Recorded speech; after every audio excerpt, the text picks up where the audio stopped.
Yes. See, perfect. Hey, this is why we have Roka in here. So, you didn't hear that I totally butchered your home and your name. Sebastian that's Fayard, fine, yeah. awesome, from Lyon in France. Playing in Italy tonight in the ELM, and how's it going for you? Really bad. But Yeah, that makes two of us. yeah. But as I often say, never drop, never surrender. Okay. Just play Magic, pay your taxes, and everybody will be fine. You're playing Death and Taxes tonight? Yeah, I think You Death and really Taxes. love Death and Taxes. I saw it on your Twitter. Yeah, I have my favorite deck. I mean, I'm playing Death and Taxes for 8 years, and Wow, I'm okay. just playing this deck in Legacy, basically. Awesome. I have no other decks. You know what the most important question is about Death and Taxes? Which planes did you choose? The beta planes. I have 15 beta planes. Holy shit. Okay, yeah. Okay, I can respect that. Yeah. That's very, very good. But I do like Mercadian Mask and Tempest. Okay, Planes, okay. yeah. You brought the right guy here. This is perfect, perfect. Like, none of that, like, I don't know. Odyssey is okay, but, I mean, Mercadian Mask, that's perfect. So you're saying it's not going that well? Like, it's just... Yeah, I went 2 and 3, so obviously I will keep playing, as I said. Yeah, I had some good hands, but matchup was even, and I lost to Cephalid Breakfast with double force of backup to my Surgical and Rest in Peace. And I also lost a really close match to Delver, and the second one to 4-color Control, that I was stuck on one land for 6 turns, and I kept a land with a Vial, Timeless Dragon, Plains, and I never draw a land. Okay, But yeah. that's Magic, that's fine. Yeah. I mean, that's what you sign up for, right? When you don't play counter spells. On the other hand, I always keep saying Death and Taxes plays the most actual Magic, right? Yeah. Everything feels like Magic. It's you don't really do like these blowout games. I mean, they might happen, but that's why I love the deck so much as well. And a lot of people, they know me for Elves. I had to make the decision between Elves or Death and Taxes, and I chose Elves, but Death and Taxes wasn't running because the deck is so cool. You get to like play all these fancy lines, and yeah. And I think it's a deck when you use all the steps in the game. So upkeep, draw step, main phase, combat, end of combat, tap your land, so that I can, after the second main phase, cast Uncounterable. So with Failure on the board, you can play something that can be countered after the combat. You can either port in draw step to play an equipment like GT, and then they can bolt your thing with the equipment. So you have to really think about all these steps, and the deck is really, really hard to play, but so rewarding. That's what I like of Death and Taxes. Sometimes you will lose anyway. That's fine, that's Magic. But when you do play your best Magic with Death and Taxes, I think the deck is unstoppable. Oh, okay. Really, yeah, I do think it's a really good deck. Loving it. Yeah. So, do you play any like fancy tech today? Yes, I did. So I put 2 Qatar Commando main deck to play around Torberos, because I think it was a collateral damage from Mono White's initiative. Oh, yeah. And Torberov is also very good against Death and Taxes. Yeah. And I was playing one Loran of the third pass. So one good. of this card is yeah. insane. Yeah. Against like Edcast and Painter and whatever. Even Doomsday, right? Yeah, even Doomsday. Yeah. So good. We were talking about with EJ Cloud because we talk a lot with this guy on the Death and Taxes Discord. Oh, he's a scrap, don't listen to him. Yeah. Shout outs. So Loran is really good because you can force your opponent to draw, and it has some strange lines, and if you have Spirit of the Labyrinth on the board, during your opponent's turn you can just draw it by yourself, and it doesn't. It's like a draw engine, right? Something that Death and Taxes never really had. Yeah. That's amazing. Except for Palace Jailer, which is bad now. But, of course, that that's was the only another card thing. that was good. Yeah. OC, oh my god, our production team is the best. They actually make me look good. So it's an incredible task. Nobody has ever done it before, but you guys make it work. So, tell me, how did you qualify for the ELM? So I did qualify in Toulouse, in France. South South of France, yeah. Home of Raphael Levy? Sorry? No, I think it's the home of Raphael Levy. I was with Raphael Levy too, yeah. So that was really a fun story to tell, because I was playing in Lyon, which is my town now, where I live, where Marco and Lucas were playing too. That's 2 of my best friends in Magic, and they won. They was the 2 finalists of this event, and I went like 5-2 and go 17th place. Yeah. So I wanted to take my revenge, and maybe 2 weeks after this event, I went to Toulouse. There was a side event Legacy, and I just 7-0 the side event. Just 5-0, easy skill. I mean, it's the best deck, right? Yeah. So that's a cool story. I wanted to go and to try to go here with my friends, because I was so hyped by ELM, and I wanted to represent France with Death and Taxes. Yeah, honestly, I gotta admit, I underestimated how much of like a wave of hype it was going to be all across Europe when I first heard about it. I thought like, okay, it's maybe going to be this like tiny side event, but then you go over there, like I talked to you and other people, and like people really went out of their way to qualify. Like we had people flying to other countries to qualify there, and for the first time that we are running this is incredible. Yeah, it's kind of incredible because also I had to go to Sofia because I was qualified for the. Oh, you know how to actually play Magic. Perfect. Like I top 8 in the LMS Paris with Hammer Time Modern. That was my first Modern event. Okay. So I had to go to Sofia and train Pioneer lots. But so I didn't play Legacy for the next 2 months, except for this event in Lyon and Toulouse. Those are the two only things. So I'm always hyped when it comes to Legacy because I think it's the best format of Magic with Limited. That's my two favorite formats, and I really always love playing Legacy. Even if I lose, that's fine. And cool. Yeah. So you told us you're 2-3 now, so you're basically aiming for like a 4-3 finish, right? Yeah. Be positive. Awesome. And so tell me, that's like the dungeon stompy thing, did that factor into your decision? Like, which kind of like you already mentioned, right? You got some splash damage from the Tor Power Orb. Yeah. How does the matchup work for you?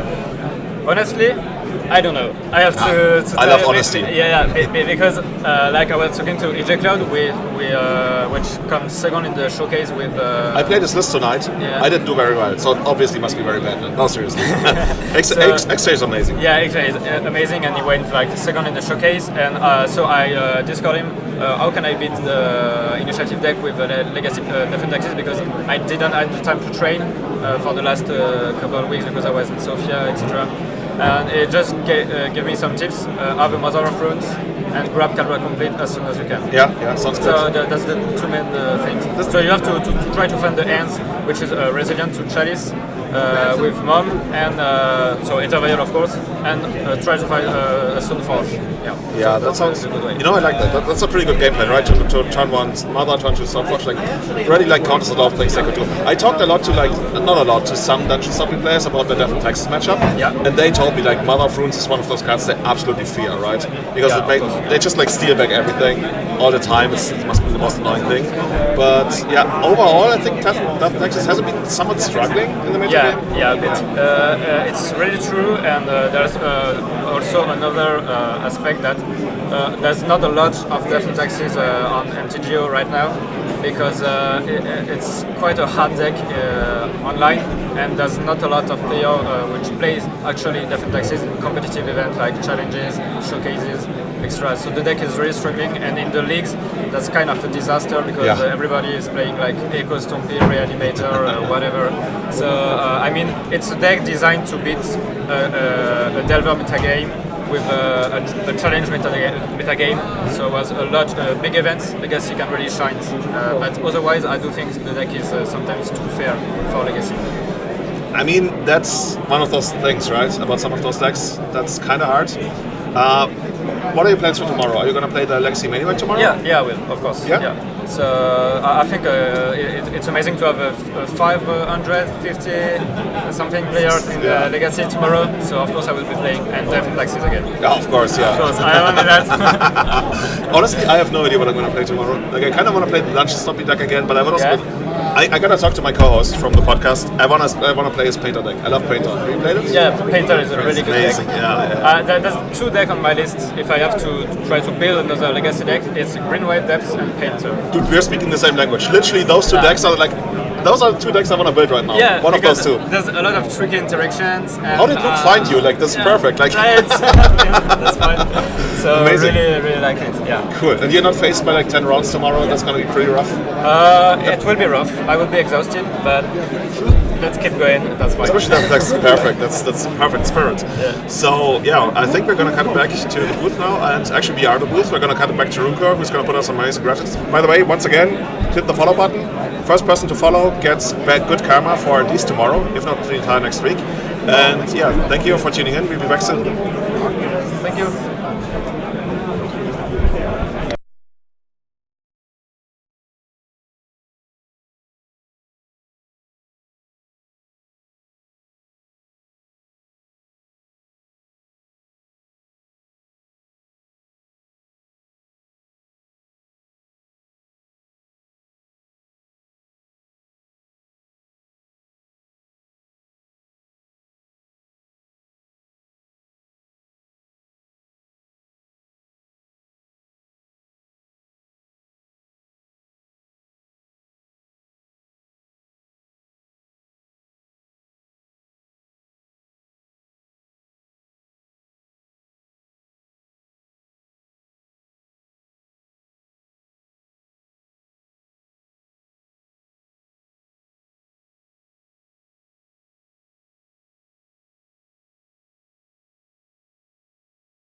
Hey guys, we are here at the Four Season Autumn Edition.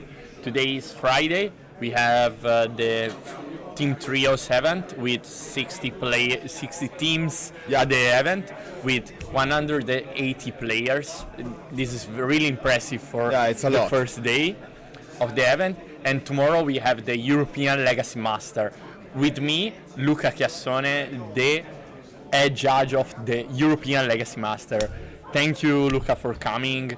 My first question is, what do you think about this tournament? This tournament is really a tournament that I have in my heart. I love to play in this tournament during the Team Trios events. Yeah. And I've played today. I've played the last Team Trios events in the Four Season. And I always love to be to have the chance to be the head judge of the Legacy. Yeah. I've been head judge for the past Legacy Invitational for Italian Legacy players, and it's really nice to be the head judge for this first edition of the European Legacy Masters. Yeah, for me, European Legacy Master is a crown of. I talked with Togores today about the fact that this is the last peak for a commentary event because this is the Pro Tour of Legacy for Europe. It's something strange. The level is high stakes of level. There are plenty of good players tomorrow that will play to become the first winner of this event. This event is great with every rep. We have one rep for each country, and that is crazy because for the first edition we have done more of 20 countries. They fight with strikes because in Italy yesterday was a big strike, but there is a person that comes to play for tomorrow from Poland that make a trip about 22 hours. Oh, that is crazy. Crazy and amazing. I love that thing. We are at the Legacy Pro Tour of Europe. Yeah, I do agree with you. I had the chance in the past to be just a floor judge in a Pro Tour, and this is kind of the feeling. Is kind of the feeling in me about judging actually a Pro Tour for Legacy players. I love the Legacy community. I've been Legacy players. I've been a Legacy player for a couple of years. Had the chance to play also Legacy, but having the chance here to be the head judge of this event, it's kind of crazy for me as well. I'm really excited to have the honor to be the head judge of this tournament. Yeah, I talk a lot today with Gianluca Bose, the main sponsor of this event, and the feeling is amazing because we talk a lot about the fact that community create a Pro Tour for community, and that is so amazing. The people that work around the European Legacy Master are people that love Legacy and play people that play at Magic, and that is the very great thing of today. Tomorrow we have the chance to assist at very high level Magic match with Dominguez, Mengucci, Vogt, Bonanni, a lot of good players, Godic, Togores, a lot of the best Magic player, the best Magic wizard in the Legacy scene. Yeah.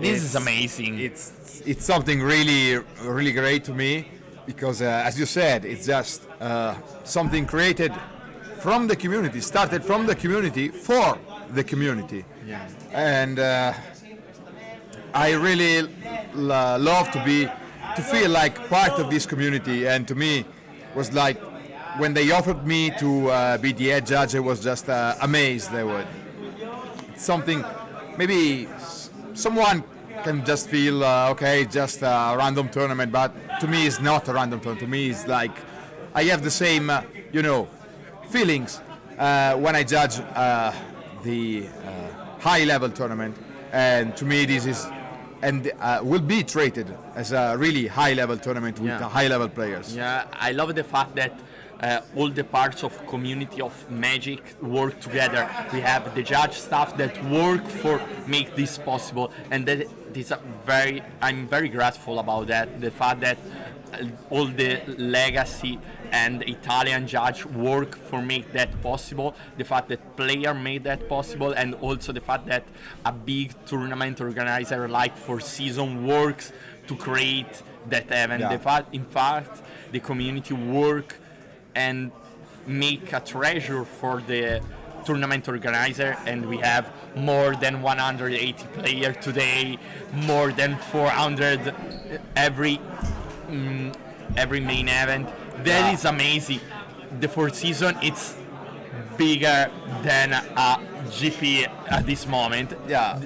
For tomorrow, we have more. Don't call them GPs. Yeah. GPs are something from the past, but the feeling is the same. For tomorrow, we expect like 1K of players. Yeah. That is like an old GP Jack, stuff. just like imagine the last Eternal Weekend in Asia. Yeah. It was like 388 players. Yeah. We have more than 400 players. We're going to probably break the 10 rounds. Yeah. Break for players. That I'm will be very grateful to make that coverage. 10 rounds plus top 8. Yeah, it's cool.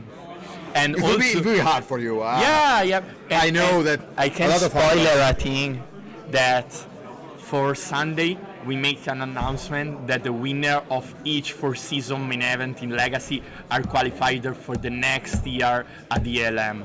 Oh, that this is really nice. my spoiler for today. And another, it's not a big spoiler, but talking about stuff. Yeah. The head judge for the Legacy main event will be former level 4 GP head judge Matteo Callegari, which is a great judge. The staff is so Yeah. great at this event. The stuff is thankful. like a pro tour. Yeah, we're going to do here at Four Seasons. The organizers will value a lot the staff, and they hire plenty of judges and plenty of quality judges, not just numbers, but also in quality. We see Jacopo working over there. We are making an interview, Jacopo. Yeah. And it's really nice to it's see amazing. that also staff involved is high-level staff. We're not talking about just the small tournament you have at your LGS. This is really This is something special. Yeah, it feels It's an feels unique special. event. Yeah, The opportunity to play at this type of event is limit. You have only 4 times to play Yeah. at the event. So hope that this interview is something for the community that we will see. So thank you for coming here, Luca. I'm glad about that, and I will make that tomorrow you will see that hall at the Twitch channel of Four Seasons Tournament, and see you tomorrow at 9. At 10. AM. At 10:30 a.m. in that channel. yeah. We're going to start at 11. Me and Marco Male, we will stream all stuff, a lot of rep work with that. We will interview in the floor. That is a new thing in our live streaming. We have text coverage, a lot of photos that we will amazing. I think that event we will be amazing. So thank you for coming, Luca, again. See you tomorrow. Hey guys, we are here at the Four Seasons Autumn Edition. Today is Friday. We have the Team Trios event with 60 teams at the event with 180 players. This is really impressive for it's a the lot. first day of the event. And tomorrow we have the European Legacy Master. With me, Luca Chiassone, the head judge of the European Legacy Master. Thank you, Luca, for coming. My first question is, what do you think about this tournament? This tournament is really a tournament that I have in my heart.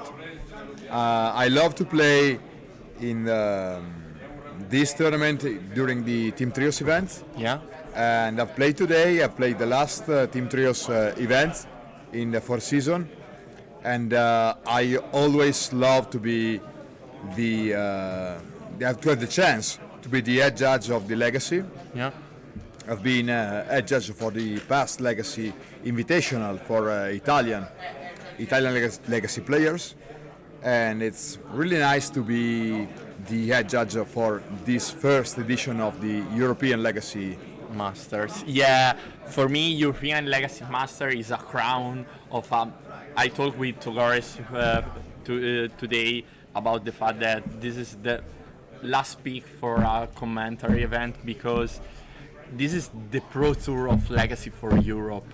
It's something strange. The level is high stakes of level. There are plenty of good players tomorrow that will play to become the first winner of this event. This event is great with every rep. We have one rep for each country, and that is crazy because for the first edition we have done more of 20 countries.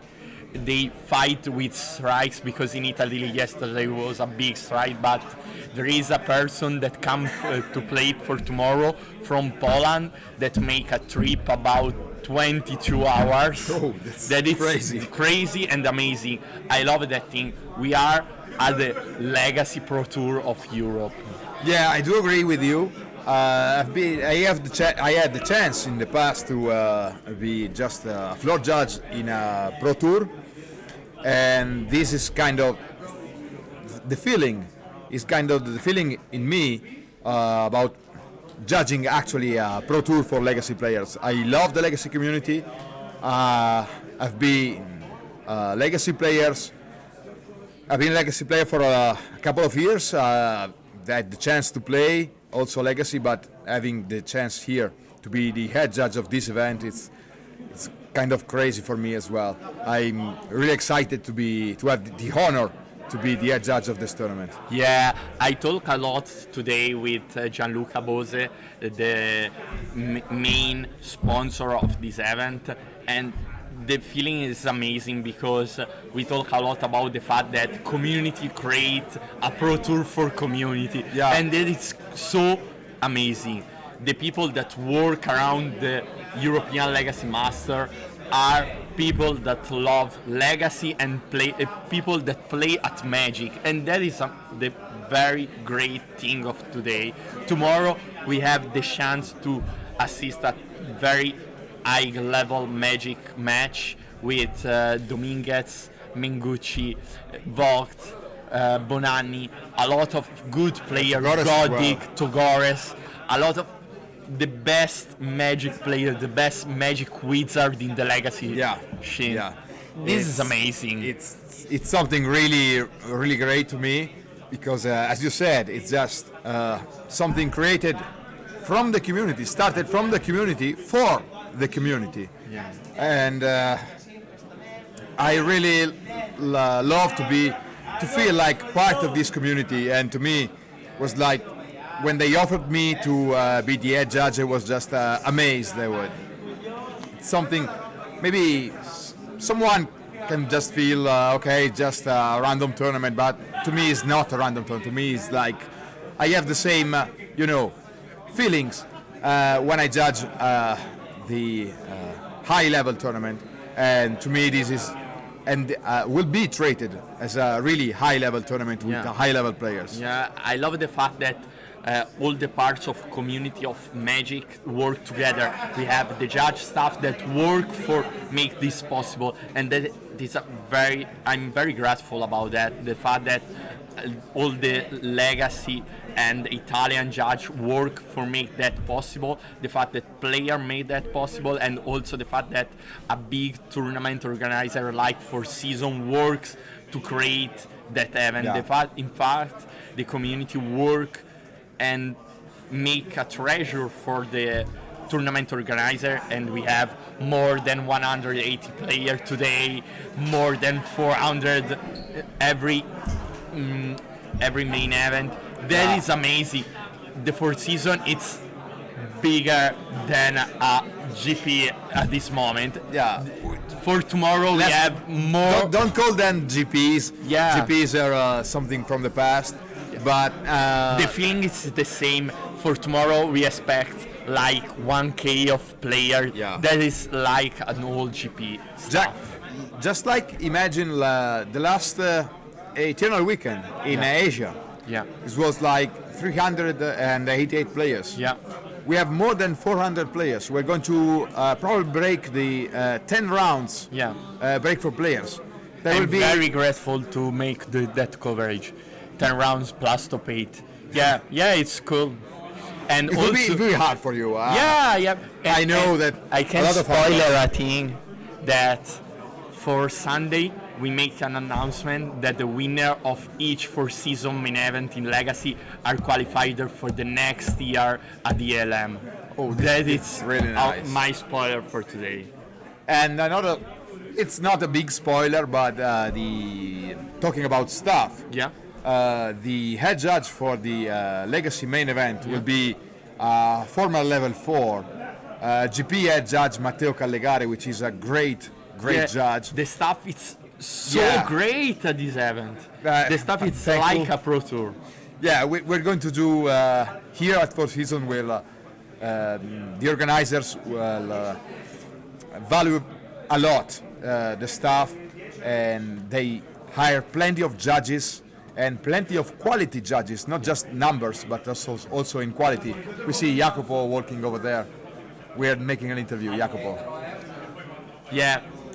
And it's really nice Yeah, to it's see amazing. that also staff involved is high-level staff. We're not talking about just the small tournament you have at your LGS.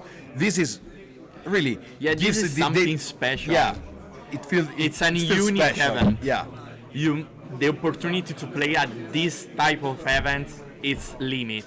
You have only 4 times to play Yeah. at the event. So hope that this interview is something for the community that we will see. So thank you for coming here, Luca. I'm glad about that, and I will make that tomorrow you will see that whole at the Twitch channel of Four Season Tournament, and see you tomorrow at 9. At 10. AM. At 10:30 a.m.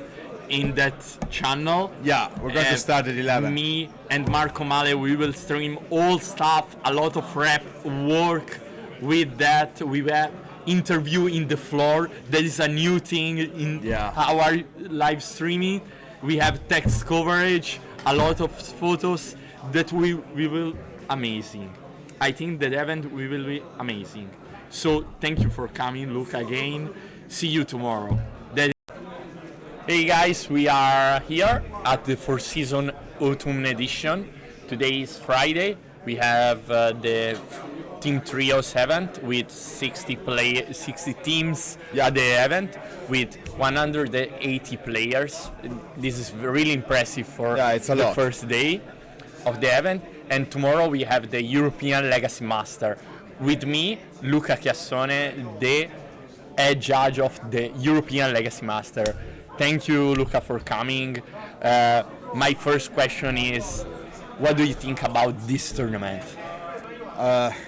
This tournament is really a tournament that I have in my heart. I love to play in this tournament during the Team Trios event. Yeah. And I've played today. I've played the last Team Trios event in the Four Season, and I always love to be to have the chance to be the head judge of the Legacy. Yeah. I've been head judge for the past Legacy Invitational for Italian Legacy players, and it's really nice to be the head judge for this first edition of the European Legacy Masters. Yeah, for me, European Legacy Master is a crown of.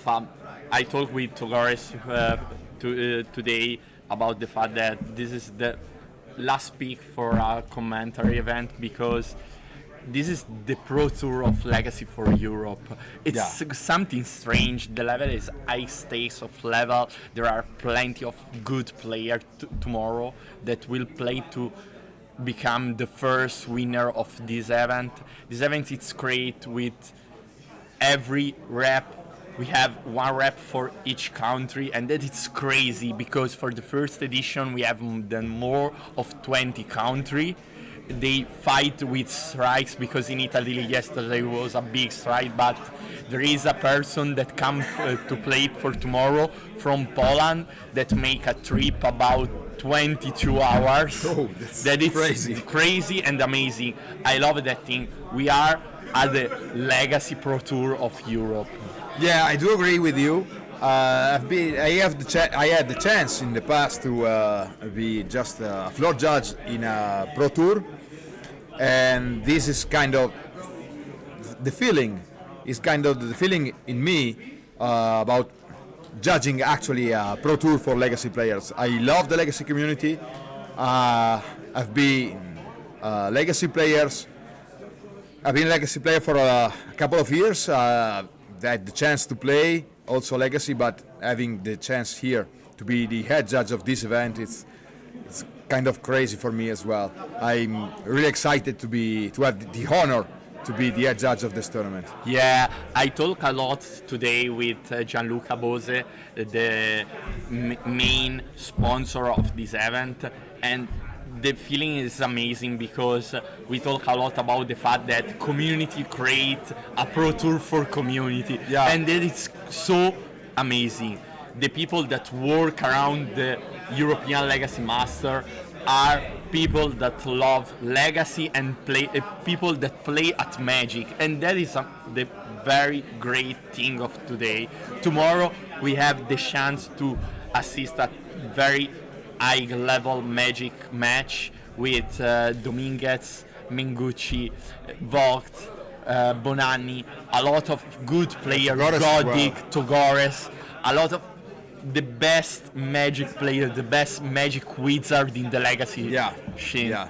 This is amazing. It's something really, really great to me because, as you said, it's just something created from the community, started from the community for the community. Yeah. And I really love to feel like part of this community, and to me was like when they offered me to be the head judge, I was just amazed. It's something maybe someone can just feel okay, just a random tournament, but to me it's not a random tournament. To me it's like I have the same feelings when I judge the high-level tournament, and to me this is and will be treated as a really high-level tournament with high-level players. Yeah, I love the fact that all the parts of community of Magic work together. We have the judge staff that work for make this possible, and that is I'm very grateful about that. The fact that all the Legacy and Italian judge work for make that possible, the fact that player made that possible, and also the fact that a big tournament organizer like Four Seasons works to create that event.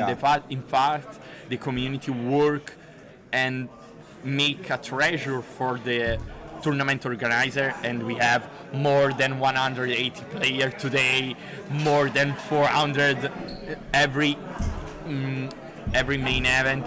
That is amazing. The Four Seasons, it's bigger than a GP at this moment. Yeah. For tomorrow we have more. Don't call them GPs. Yeah. GPs are something from the past, but the feeling is the same. For tomorrow we expect like 1K of player. Yeah. That is like an old GP stuff. Just like imagine the last Eternal Weekend in Asia. Yeah. It was like 388 players. Yeah. We have more than 400 players. We're going to probably break the 10 rounds. Yeah. Break for players. I'm very grateful to make that coverage. 10 rounds plus top 8. Yeah, it's cool. And it also, will be hard for you. Yeah. I know that I can spoiler a thing that for Sunday we make an announcement that the winner of each 4-season main event in Legacy are qualified for the next year at the LM. Oh, That is really nice. my spoiler for today. And another, it's not a big spoiler, but talking about. Welcome back here at the European Legacy Masters. It's time for round number 6. 6. Yeah. Almost top 8. And for now we have a player that didn't lost yet. We have a player that hasn't lost yet. Hasn't done a lot of winning, but some winning. Yeah, he drew 2 times. We are just talking about Wiki, Angelo Cadei. He played Jeskai Control version with not closer, so it's easy to draw. Yes, 2 Wandering Emperor, 2 Shark Typhoons. And That's the it. one that is undoing. I mean, if you count that, but yeah.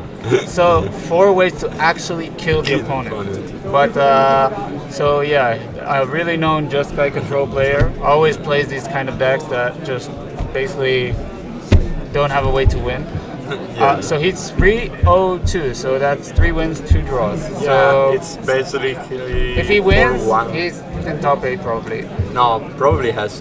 If he wins in this round, And the next to draw. yeah, I guess he needs to win, yeah. We're Yeah. playing 7 rounds today. On the other side, we had an MTGO grinder like you, Yeah. Baku with blue-red Delver, Yeah. not blue-red Delver, blue-red little green Delver. Yeah. Because he has Minskambu in the sideboard, a Yeah. great card against the Sky Control. Yeah, 2 Minskin sideboard. Pretty stock main deck with 4 Delver, 4 DRC, 4 Murktide. Yeah, I think this is gonna be an interesting match. Yeah, there is only a little different in the blue-red version of Baku. Looks like we're on the way already. Yeah. So I'm guessing, yeah, Angelo. Is on the play. Yeah, he's on the play. The good thing about Angelo's list against Delver is he has a lot of basic lands. That's really, really good against Really Delver. good. Yeah. Even though Baku has, Baku's classic 4 wasteland. So I think Baku kept a hand with no early threat, no Delver, no DRC yet. It's very hard to start with that hand. Yeah, interesting. But Baku is definitely known master for this deck. I Yeah. think he's one of the highest win rates on MTGO, if not the highest in Legacy, which is just insane. And for he plays sure a in lot. top 3. He plays a lot. He doesn't play like one random tournament. Challenge to the No, month. he's amazing, really. Yeah, he won 3 challenge on strike. I don't even count. Yeah. No, in strike. Really? Yeah. In a row? Wow, that's amazing. Yeah, Yeah. he's a master of the deck for sure. So And probably should know how Angelo Yeah. is playing. So good thing they're playing fast because all right. So Expressive Iteration Resolve. That's probably the best card Baku has in this matchup. And Okay. all right. So what Alberto, or we can call him Baku. Everybody knows him as Baku. So Baku is playing the slow game this time, just playing Expressive Iterations. But we see Angelo has a really nice hand with multiple. I think I saw 3 brainstorms. Yeah, but he has 2 not great cards against blue-red Delver. There are the 2 forces. Oh, but also But he has Angelo Brainstorm missed the Turbo. land drop here. Yeah, this is not good. But I But mean, I think it's okay. Probably he decide to.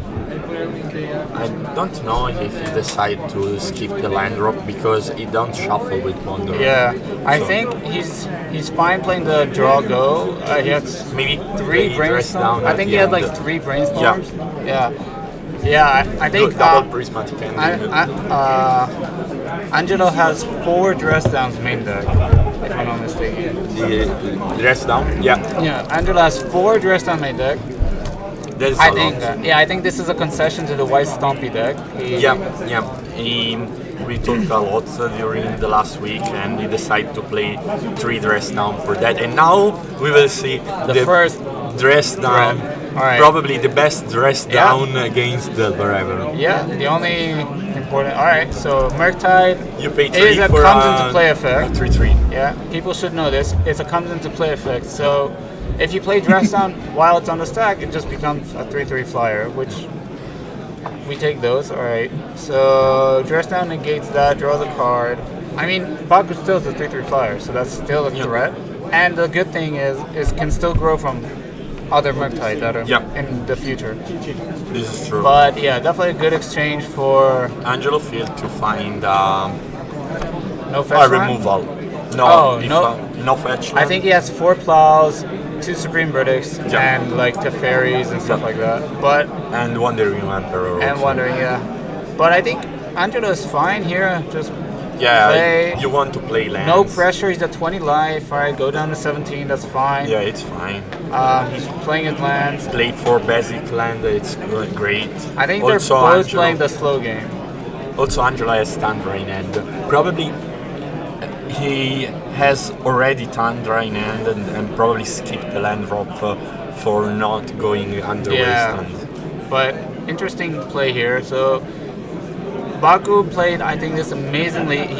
He sends a Force of Negation, but now Angelo only has 1 island, so he can either pitch a card and then Baku, okay, I'll take 2 I for take 1. that.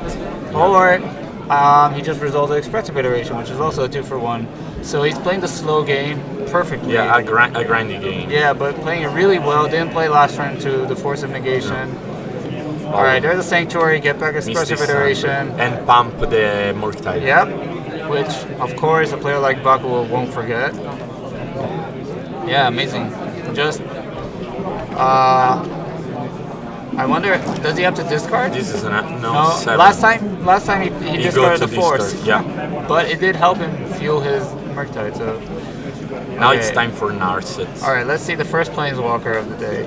Narset gets a Pyroblast. Pyroblast, the Wow. one of Pyroblast main And deck. probably now you have to fight here. Because I think Okay. Angelo wants to shuffle the top of the library. Yeah, so Force of Will, pitch Force of Negation. So far Baku got a 2 for 1 out of the Pyroblast. I mean, he can just let this resolve, hope that, oh, he's forcing pitching Murktide. Wow. Interesting that he, okay, yeah, that's fine. Another Force pitching Brainstorm. Yeah. Okay. So if Angelo doesn't find a source to Plowshare of the... Another Force. Wow. That's a legacy stack right there. Yeah. Multiple forces, a Pyroblast. Wow. And at the end of the day, I mean, Baku has a million cards in hand with an Expressive Iteration. Yeah. So Wow. What a turn. I think just amazing play from both players. But Baku, We should. Here we saw the best deck in Legacy. yeah, I think best deck and probably one of the best, Best players player ever. Yeah. of Blue Red Delver. and probably one of the best player of Jeskai Yeah, Control. but Baku set this up amazingly. Just playing it slow, playing on a threat, managing his resources, his land drops. very well. Yeah, and This is a very great serve. and he did find the one of Pyroblast, which is the best card in this matchup. Yeah, for Easily. sure, Yeah. because you counter with 1 mana, 3 mana clip Yeah. spells. Yeah, so We found a Delver. All right, that's fine. Another threat, Yeah, and play the Delver. Yeah. okay, so Baku does seem a bit Baku- flooded though. He has 2 lands in hand. I 2 think. lands hand. So I mean, if Angelo finds a Supreme Verdict, I Yeah, feel like he's or a okay. response for Murktide, he has 2 Prismatic Ending in hand. Another ending, Narset and a fetch. That's not bad. That is not bad. Yeah, we can play land. So he does not have Mystic Sanctuary in his deck. No. He's playing straight up. Yeah, Card, lands. we talk a lot about that, but he think that in his type of deck, it's better to have access to 4 Prismatic Ending than Mystic Sanctuary. Ah, okay. Because Prismatic Ending is the best fetch in I deck. mean, Prismatic Vista. Yeah, Prismatic Vista, Yeah. sorry. Okay, so Prismatic Vista- Narset Resolve. That's huge. Oh, and he finds the find it plow. before. Okay, so I think Yeah, this game is getting out of hand. yeah, because now Angelo can plow the Murktide. And playing around days really well. Yeah, because it's better to do that. And now I think you have to Prismatic Ending. Yeah, I would definitely do that. Let's see if the days. Does he have days? No days. All right. Wow. Wow. What a turn for Angelo. Yeah, I think Angelo turned the tides really Yeah. nicely. Does he have another iteration?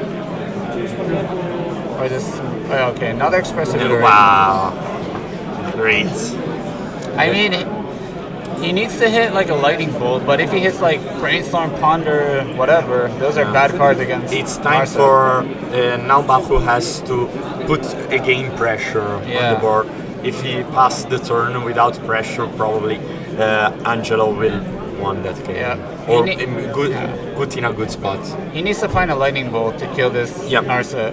I think if he killed Narset, Yeah, the game will Um, keep going. he can bobble himself, and then because he has a fetch Yeah, land.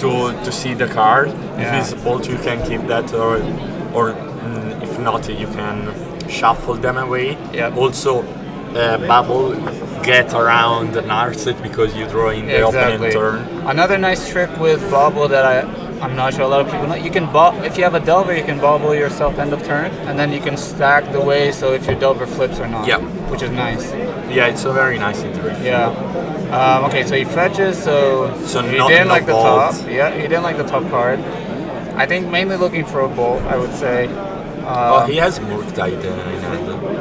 So Yeah. he has to decide I think he to, has Murktide, Delver, and at least one land, if not two. yeah, probably you have to put them all in board.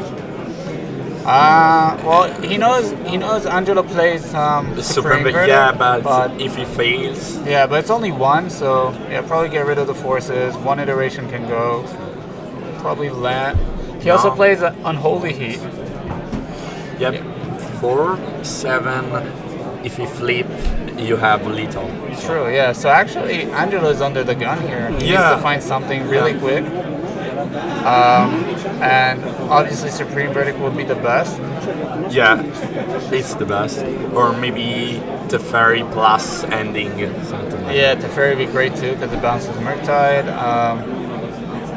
Okay, so he's gonna play a land that. Yeah.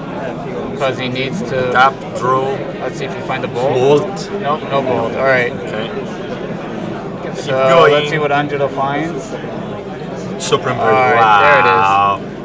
That is nice. I think that kind of finishes this game. Yeah, and find another brainstorm. Oh, he has a brainstorm Yep. too? Yeah.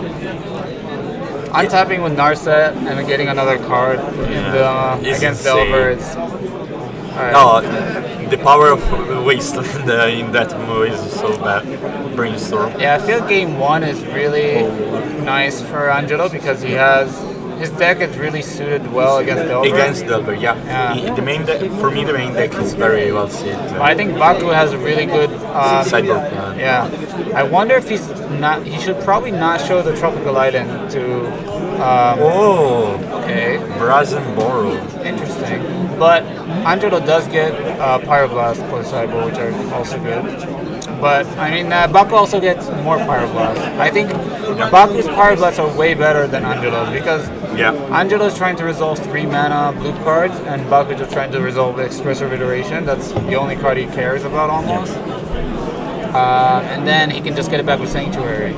But I think having Minsk and Boon sideboard is amazing. Yeah, because I think card is insane. Angelo plan is to keep all Pyroblast and remove Yeah. one for destroy the creature. He probably does recite in Hydroblast or Yeah, Blue I Elemental think Blast. Cyber Hydroblast because you also has to be afraid about Maddening X. Yeah. Oh, he dressed Wow. down into.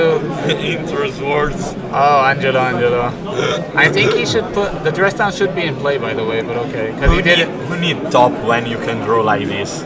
I think the dress down should have, but now it should have been Yeah. gone. Okay, so we're playing the Drago. Probably play on main end of No, but yeah. Baku played end of turn Then, borrower, yeah. and then he played dress down. Okay, here's the first shard. Wow. What a Wow. draw.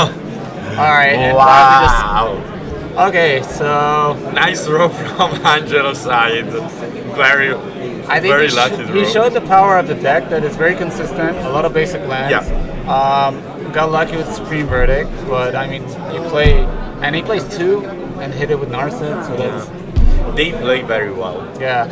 But interesting, we can talk about maybe the sideboard. Yeah, Let's find it. yeah.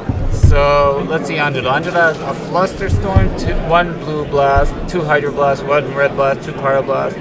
a Meltdown, a Kozilek's Return, a Ruination, Serenity, and 3 Surgicals. Yeah, he will cyber all the chip counter and Yeah, remove all the blue and red blast. I'm not sure. Maybe size in 3 blue blast. Maybe 1, 2 are enough. Yeah, we will see now. Definitely all the 2 power blasts and red elemental blasts come in. I'm And not also sure the about. Fluster Storm. Yeah, Fluster is a card I don't think I like it that much. It's okay. Okay. Alright, and Baku has 2 Minskaboo, the Tropical Island in the sideboard, a Surgical. Yeah, Angelo side And a all lot the of- Blue Blast and Ruination, of course. Yeah, he does have Ruination. Yeah, that's a good one. Yeah. Also the fact that you know that probably Baku has Hydroblast, but if you play against that type of Jeskai, Yeah. it's not that great Hydroblast because he doesn't have expressive iteration. So Yeah, I You don't don't think want, I don't think he will side Hydroblast. He definitely sides all the red Pyroblast and red Elemental Blast For and sure. the Boo and the Tropical Island. Yeah, that's probably it. He doesn't even sideboard in Price of Progress. That doesn't do much. He can side in Unchained Berserker. Pro White is interesting because, I mean, how does Angelo kill it? Like Pro White attack you for 3? I mean, no way. that's a card. You had to resolve on the stuff. I guess he has Dress Down, but Dress Down is probably your worst card. So Yeah, he's probably the side out. I'm interested if Baku sideboards in Unchained Berserker. I think that's, I guess, straight up Jeskai. That's a very interesting card. I would probably think about it. Just having a 2-mana threat, 3/1 attacking.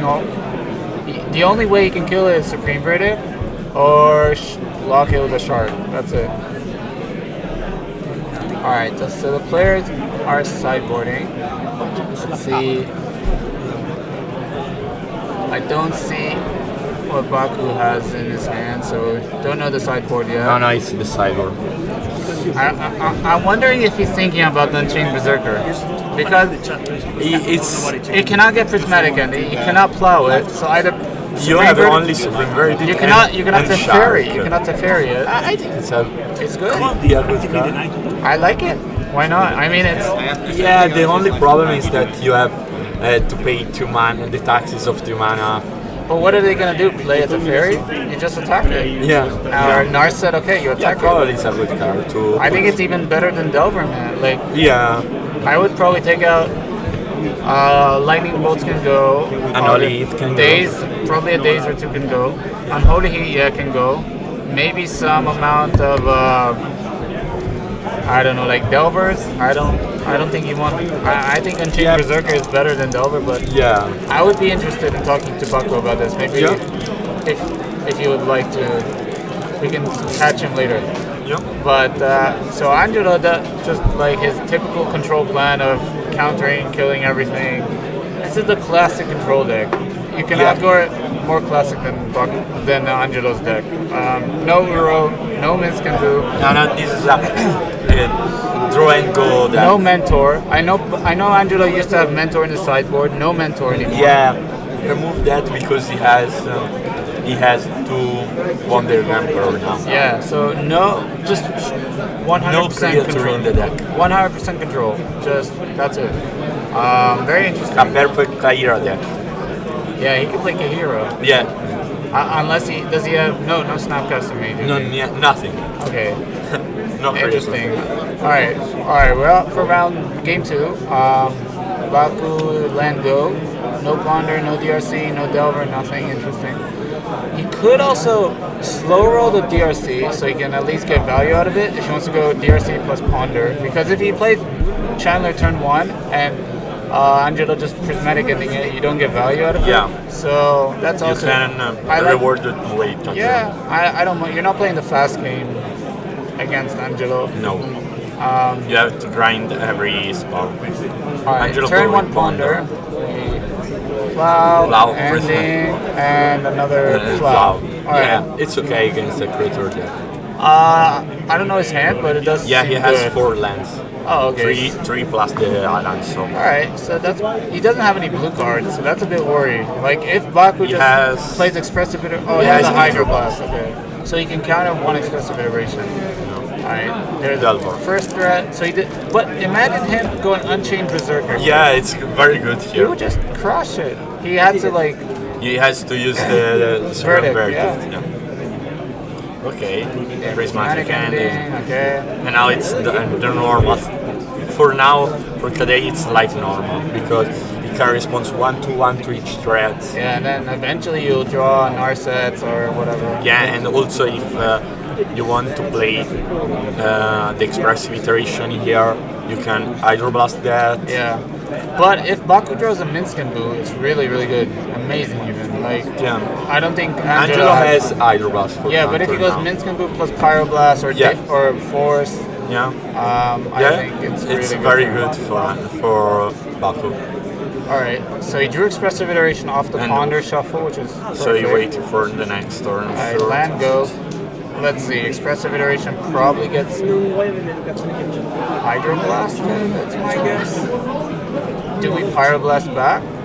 Baku has, I think, 2 Pyroblasts in his hand. Yeah. Oh wow, Oh, wow, nice. the Land go. Cyclopass. Playing super slow. I like it. Alright. Pyroblast from Volcanic Angelo. Island is good. And he does have a Pyroblast. Yeah. So now you can Alright. Oh, he lets Oh. us resolve. probably Angelo want to keep the Pyroblast in the Hydroblast only for threats. That's interesting. He does have like 2 plows in hand already, so Yeah, 2 plows. I don't know. I probably he's only afraid about. Brainstorm is a great draw. Probably Angelo is afraid about Maddening X and Miskembo. You want to Yeah. counter that for sure. So you keep everything and waiting for that card. Another expressive iteration. Yeah. This one also resolved. But so Angelo is not fighting over expressive iteration. Yeah, I'm sure about that now. Yeah, he cares only about the threats. Yeah, probably it's a game plan if you play that type of deck. Yeah. Oh, he did. Wow! He got it in. Yeah, We see. Look at Angelo. His hands are shaking. The pro white creature. I'm telling you, it's good. Oh fuck! He doesn't have Uro that can block it. He doesn't have anything. He has No to, endurance. yeah, he has to waste a Supreme Verdict. This is amazing from Baku. Just Mystic Sanctuary back for expressive. Yeah. It's great. wow, Wow. wow. Look at Angelo. I want to. Angelo, it's time for. I want to see his face when we should have taken a photo of his face when he saw it. Yeah, play the pro white guy. Look at that. Oh, Hydroblast. Okay. Okay. Let's see if Baku will fight over it. No. Are we okay with it?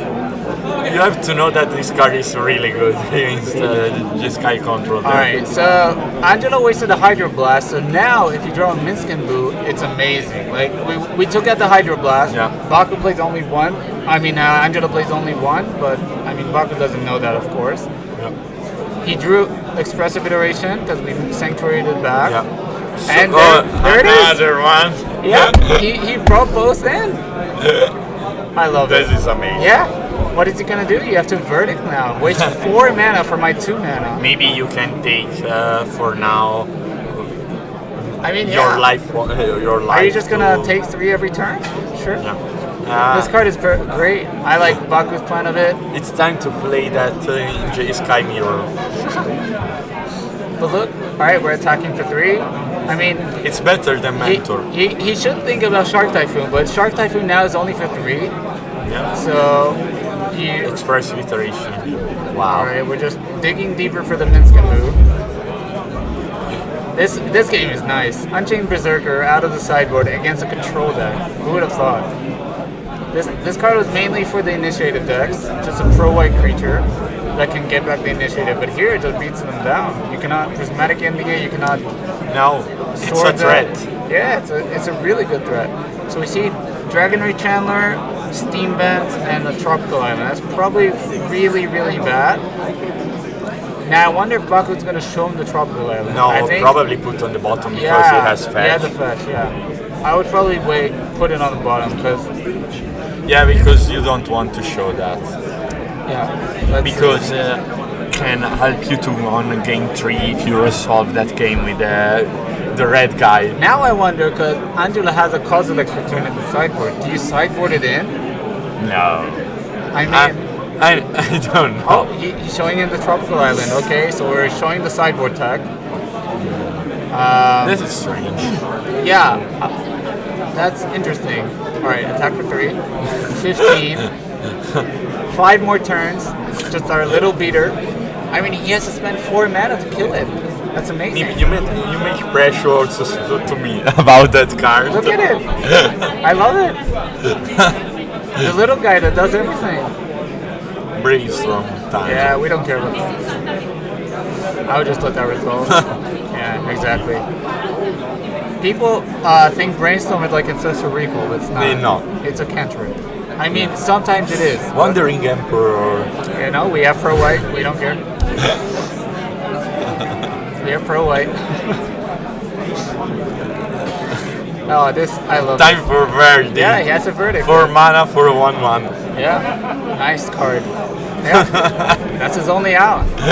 And now Baku can go if he For Minsk. Yeah, if he has Minsk and Boo, No. it's amazing. I wonder if he has it. No, he has only more type. Murta is actually not that good. If he has a cantrip, he can draw into Minsk and Boo. So I wonder if he's thinking about that. No, he's tapping the tropical. He only has 1 tropical, by the way. So what is this? All right, just a small Murktide. Probably he doesn't have a cantrip in hand. I think I saw. He has 2 Force of Will for sure. Oh, okay. So just a bunch of counter spells. Well, I'm not really sure I like that. I guess if he has nothing else, I know he has a Dragon Knight Chandler that he pulled from Expressive Iteration. All right, so 5/5 Murktide. That's fine. it's not a big threat for Angelo. No, he has a bunch of swords and stuff. Swords, Pyroblast. We knew that from Brainstorm. Okay. The thing Baku should worry about is Ruination. Yeah. I think that's Angelo's plan post sideboard against Delver. Just trade 1 for 1 a lot. And then Ruination. Yeah, and that wins the game. Do you think Angelo tried to Pyroblast at the end here or not? I think that's really bad because you play Yeah, today's. days, They can yeah. pick up Sanctuary. Oh, another Swarm. plow. Wow. So you have 3 plows in hand, Pyroblast, 2 Prismatic Ending, I think, in a Brainstorm. So Use yeah. Swords and pass. Yeah, you just don't care. Okay. Yeah, I think Baku has to draw Minsk and Boo. That's his best draw by far. Yeah. I think Alright, so. play a little Right. Chandler. Bubble. He keeps, alright. Thinking if he keeps it on top. No. Puts Delver in the graveyard. Yeah, I Yeah, like Delver that. is not that great now. He does still have the fetch, so we're scrying 1. Okay. Another land fetching. So he does have Delirium, so this is a 3/3 Chandler. But I mean, Angela has like 20 ways in his hand that he can kill it, so it doesn't matter. Any threats are But good. imagine that 3/1, the Pro The Wire. 3/1 That- is- If I want to see game 3 just to see it again. It's so good. Oh, he plows it. Interesting. He doesn't want to Prismatic Ending it.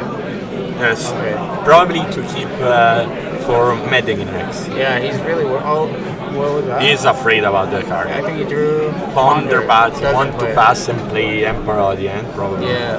So really If, need Minsk and Boo. That's. I think another Murktide has been drawn.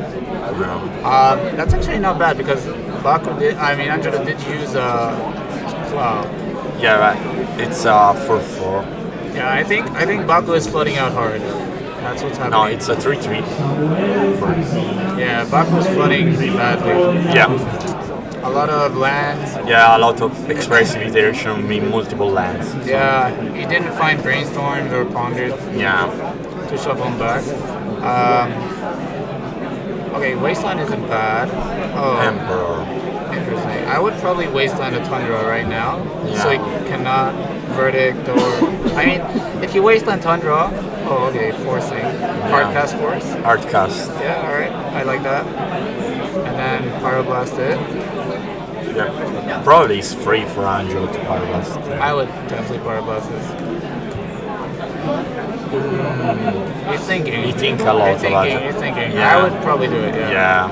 Yeah. I like that. You counter 5 mana with 1 Yeah. and expose Baku to play force And with Baku the pitch. doesn't fight back. No. Okay. So He pluses. No. Oh, interesting. Okay. Oh, That that is interesting.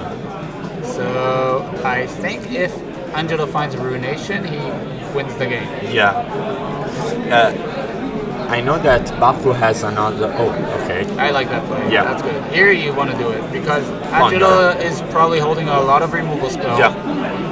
You don't want him to find his planeswalkers. And even if you find Narset, you can just attack it with Murktide.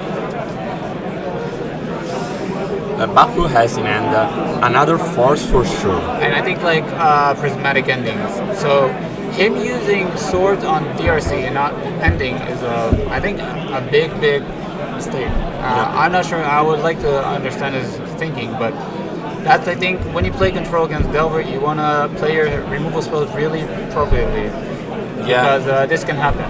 You have prismatic endings and not plow against a Murktide, and Murktide kills. Yeah. Super I fast. think Angelo has also plow in hand. Yeah, he has another Yeah. plow for sure. I think he has 3 plows at the beginning. All right, Ponder keeps on top. And find Narset. Oh, Narset is good. Very good. Yeah, now probably you can plow the Murktide. Yeah. So I think he played Narset off the screen somewhere. Yeah.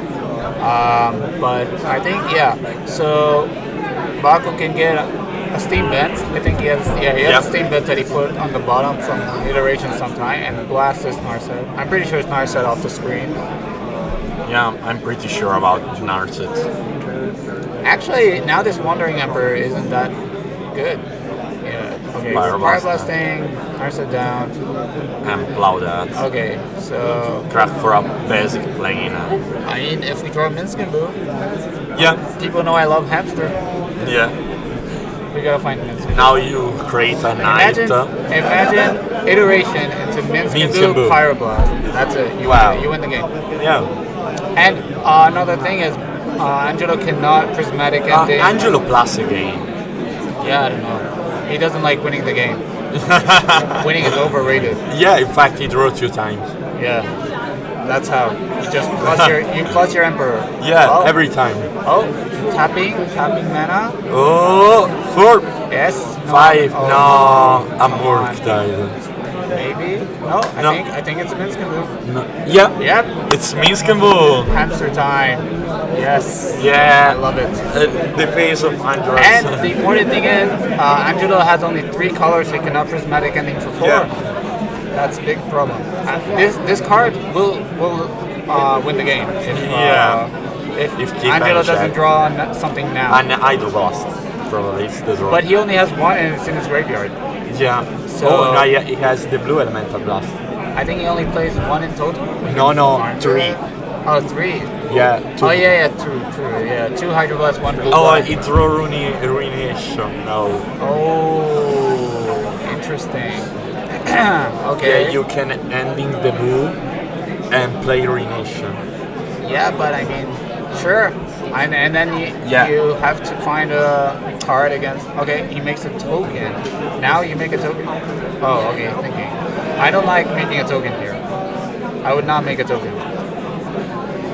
Tapping 4 mana, casting the multiple Storm Rains, and Baku is looking at it and saying, "What the hell?" Force. Oh, okay. He has the force. Nice. All right. Now I feel like Baku is probably winning the game. Yeah. I mean, Angela has no cards in hand, no card in hand. but Baku also had no cards.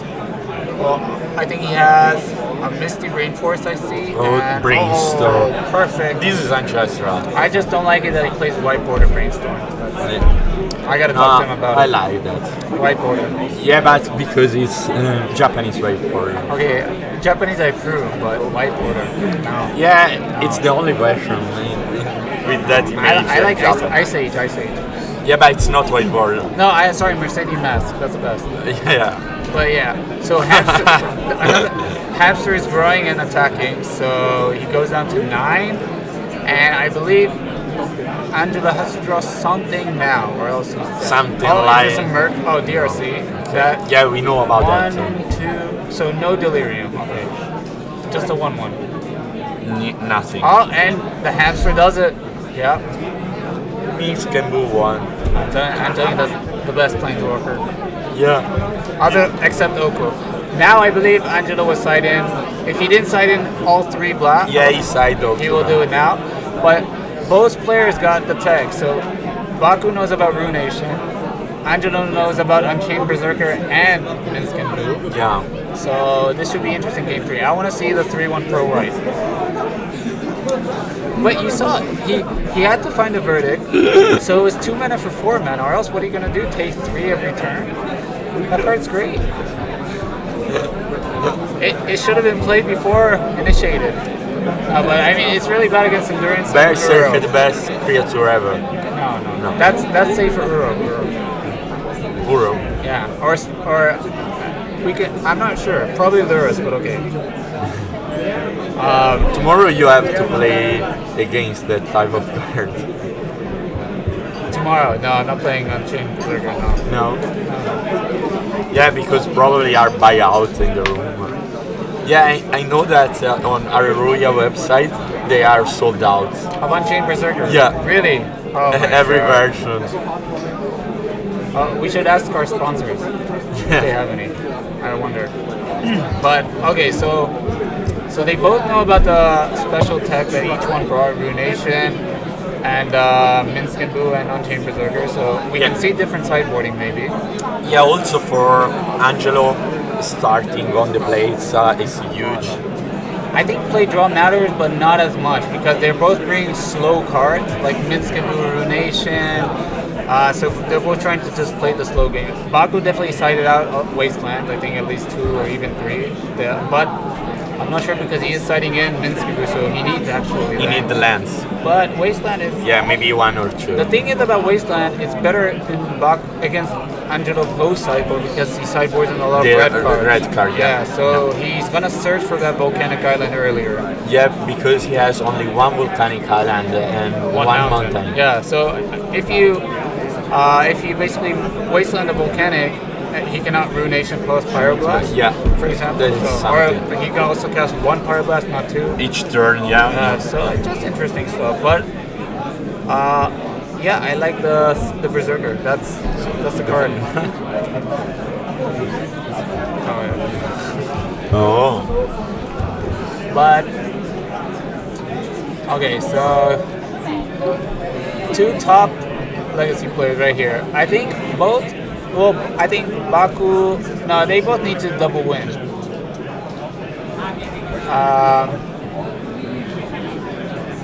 All right, both. All right, I like both keeping 7. That's good.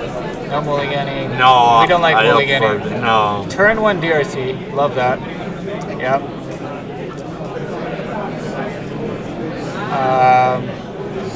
Oh, Hydroblast of DRC. Wow. Such aggressive move. Yeah, I think that shows 2 things. He does not have prismatic ending. Actually, if you look at his hand, he has no white He removal. also Angelo keep dress down. Yeah, I mean you have to. Unchained Berserker.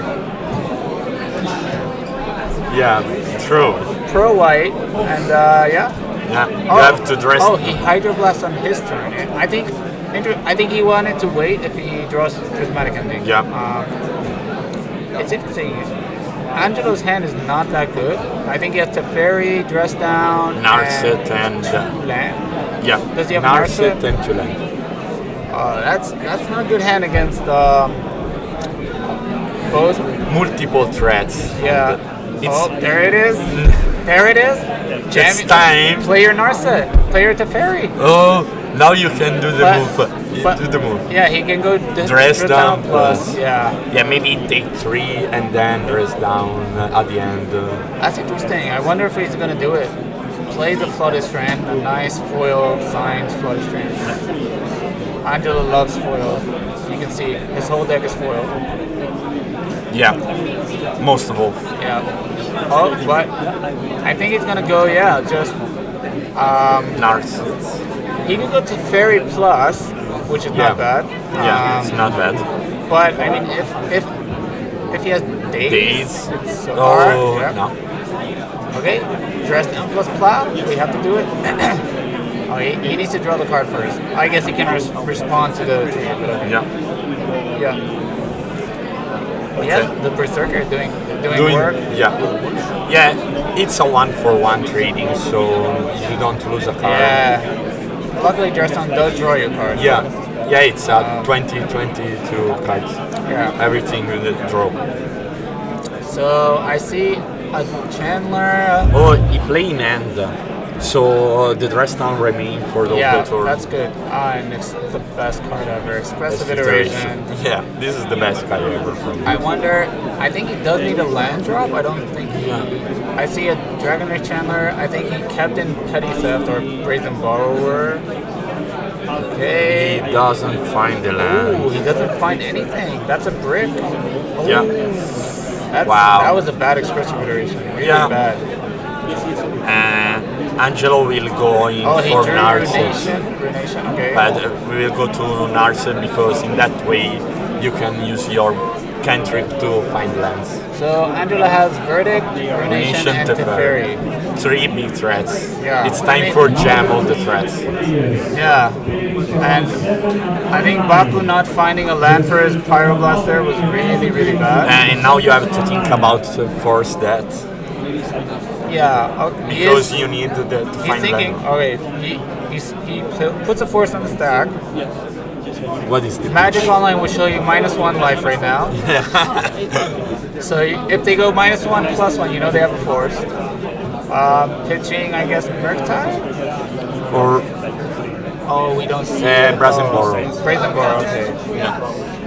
Yep, alright. No Pyroblast. That's good information for Baku. He drew a land now, so that's good. Yeah? Yeah. What is wasteland? Oh, Wasteland's also good. Yeah, because you can cut the red. I would jam Wasteland here all day. And He has in hand Minsk. I do maybe. Yeah. Does he? I see Dragon Knight Chandler. I think he has a Murktide and And a Brainstorm. So you can go Wasteland your Volcanic. Yeah, and Chandler. also Minsk. The end is Okay. so brainstorm. Okay. You know he doesn't have Pyroblast because he would have Pyroblasted the Yeah. Force. So this is pretty easy. Easy call, yeah. Yeah. Okay. Puts Force of Negation in the graveyard. I don't hate that. Yeah.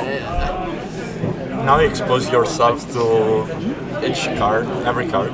Yeah, I mean, you do, but Maybe you want. if he has Red Source, he can Pyroblast with the Fairy. I do not see Red Source. Now he has Pyroblast, Ponder, Minsk, and Wasteland. Yeah, okay. I would just Wasteland that, yeah. Yeah. Okay. But now Angela's going to go to Fairy, bounce your Oh, Chandler. find also ending. Okay. Bounce that. Yeah, draw a card. Play. Oh, Land. Tundra. Draw Tundra. Okay. You keep in hand that's Tundra okay, I think- for use for verdict. Yeah, but that's okay. We ponder, put the Murktide in the graveyard, okay. Find the red. Do we find a land? We need 2 lands even. Yeah. But I think At Baku, least. it's good to remember that Angelo still has a Ruination, so Yeah. that's a big one. But if Baku draws I think He found the 2 land. lands. One land. I think it's land, blast, and I'm not really And- sure what the last yeah. one. All right. Okay. I wonder if he kills the Teferi though, because yeah, I think you have to. Yeah. It's close because if he doesn't have a removal spell, which is very, It's very easy to kill. I don't know, it's very low odds that he just doesn't have a removal spell. Angelo ending the Dragon Ray Channeler. Yeah. All right, interesting. So, does he have expressive iteration? Yeah, probably yes. the best card ever? No Murktide. Okay. But That's big. and also Baku find the fourth land. So he has Verdict, but Yeah, and the Tundra. He keep the Tundra and to don't player on expose Wasteland. to Yeah, that's Wasteland. smart play. Alright, that's a huge Murktide, but now I think I would Pyroblast The dog, the the Teferi. Unless, yeah, you have to Pyroblast it. Yeah. Oh, actually no, because You can. You if want. he goes land Verdict, you can just Draw. jam Minskin Boo Yeah. and kill it. Yeah. You also have that. Yeah, I think I'm fine just passing here. Because, okay, he does play Pyroblast. Interesting. Ponder. Wonder. Okay. Ponder is I think not you bad. have to go. We Not decide to playing go to- Verdict, so. Angelo playing risky and game. find 3 lands. Risky 2 lands game. in Narset. Narset's bad. I Yeah. don't think. Angela's low on lands, low on good cards. I mean, Ruination doesn't do anything right now. No. He doesn't have a red source because his Volcanic got wastelanded. So Fluttershrine does not find a red source. So he needs to find a Prismatic Vista or a Scalding Tarn if he played that. Yeah, 2 of cards. Narcissus, I would just whatever. We don't care about that. We're gonna jam Minskin. There's a red. Yeah, but Emperor. Emperor. Oh, that's a bit annoying. Yeah, but probably if you are in Baku hand, now you just jam the Minsk. Yeah, we jammed the hamster. Hamster boy. He's playing for hamsters. Yeah, I think so. Actually, oh, he's dead. Because you make a boo, And- you attack, and you and fling fling Murktide. the Murktide. Yeah? Yeah. He's dead. Wow. Minskin Minsk Boo. best planeswalker ever. But the 3-1. Legal. Yeah, alright. Yep, that's it. The sideboard Minskin Boo, and you can see Angelo. Punch the Punch it. table. Yeah. I think it's just, I don't know, the matchup is really more rough post sideboard for Angelo. Oh, he didn't go for the kill. Interesting. Okay. So Angelo has a shot, kinda, not really. Now you have to. No, not really. I mean, he's gonna Verdict, right? Yeah. And He he's goes for Verdict. at 6, so. Oh, He passed. oh, ooh, that's risky play. Yeah, probably want to dress down in response. No, but he wants an Emperor, I think, the one of them. To be honest, I don't know. I think Angelo's at 6. He should be at 6. So he took 7 from Murktide. Ooh, yeah, that's risky. Both playing a bit risky, I don't know. Yeah. It makes sense to me, but okay. Oh, he's killing that. Yeah. Wait, what's going on here? 6, so he went down. He gained 2 life, 8, and he goes down to 1. Yeah. So he cannot fetch anymore, even. No. And now you. Yeah, fling Murktide. Okay, and we got it. That's all. Yeah. So Minskin Boo just killing, Minsk can boot. doing his Control work. killer. Yeah. Yeah. So Baku showing How. Unchained Berserker. Yeah. I like the that power of that card again Pro against what? Jeskai. What are you gonna do? Nothing. Yeah. Just pro Yeah, and also Minsk is very powerful Yeah. against Jeskai control. I think Buck was the first one playing it in Delver Sideboard Yeah. on Magic Online, and he crushed everything with it. I think Minsk is so great. Yeah, just Just wow. insane. Yeah. Yeah. I think I would Verdict instead of Emperor though. Yeah, probably yes. Because you take less damage, you Yeah, I'm not sure about the ponder that put you in the spot to not verdict. I would just Verdict. Verdict the Murktide, And then then- you play the Minsk on top, I play Narset plus something, and I can keep alive for more turn probably. Yeah, because then the hamster kills Teferi, I think. Yeah. Or something like that. And yeah, okay, so do we have content or? We don't have content. Okay. Okay, we can just talk about that. So Baku, maybe we can talk about standings. Do we have? yeah, Baku probably not can draw because he has already a draw.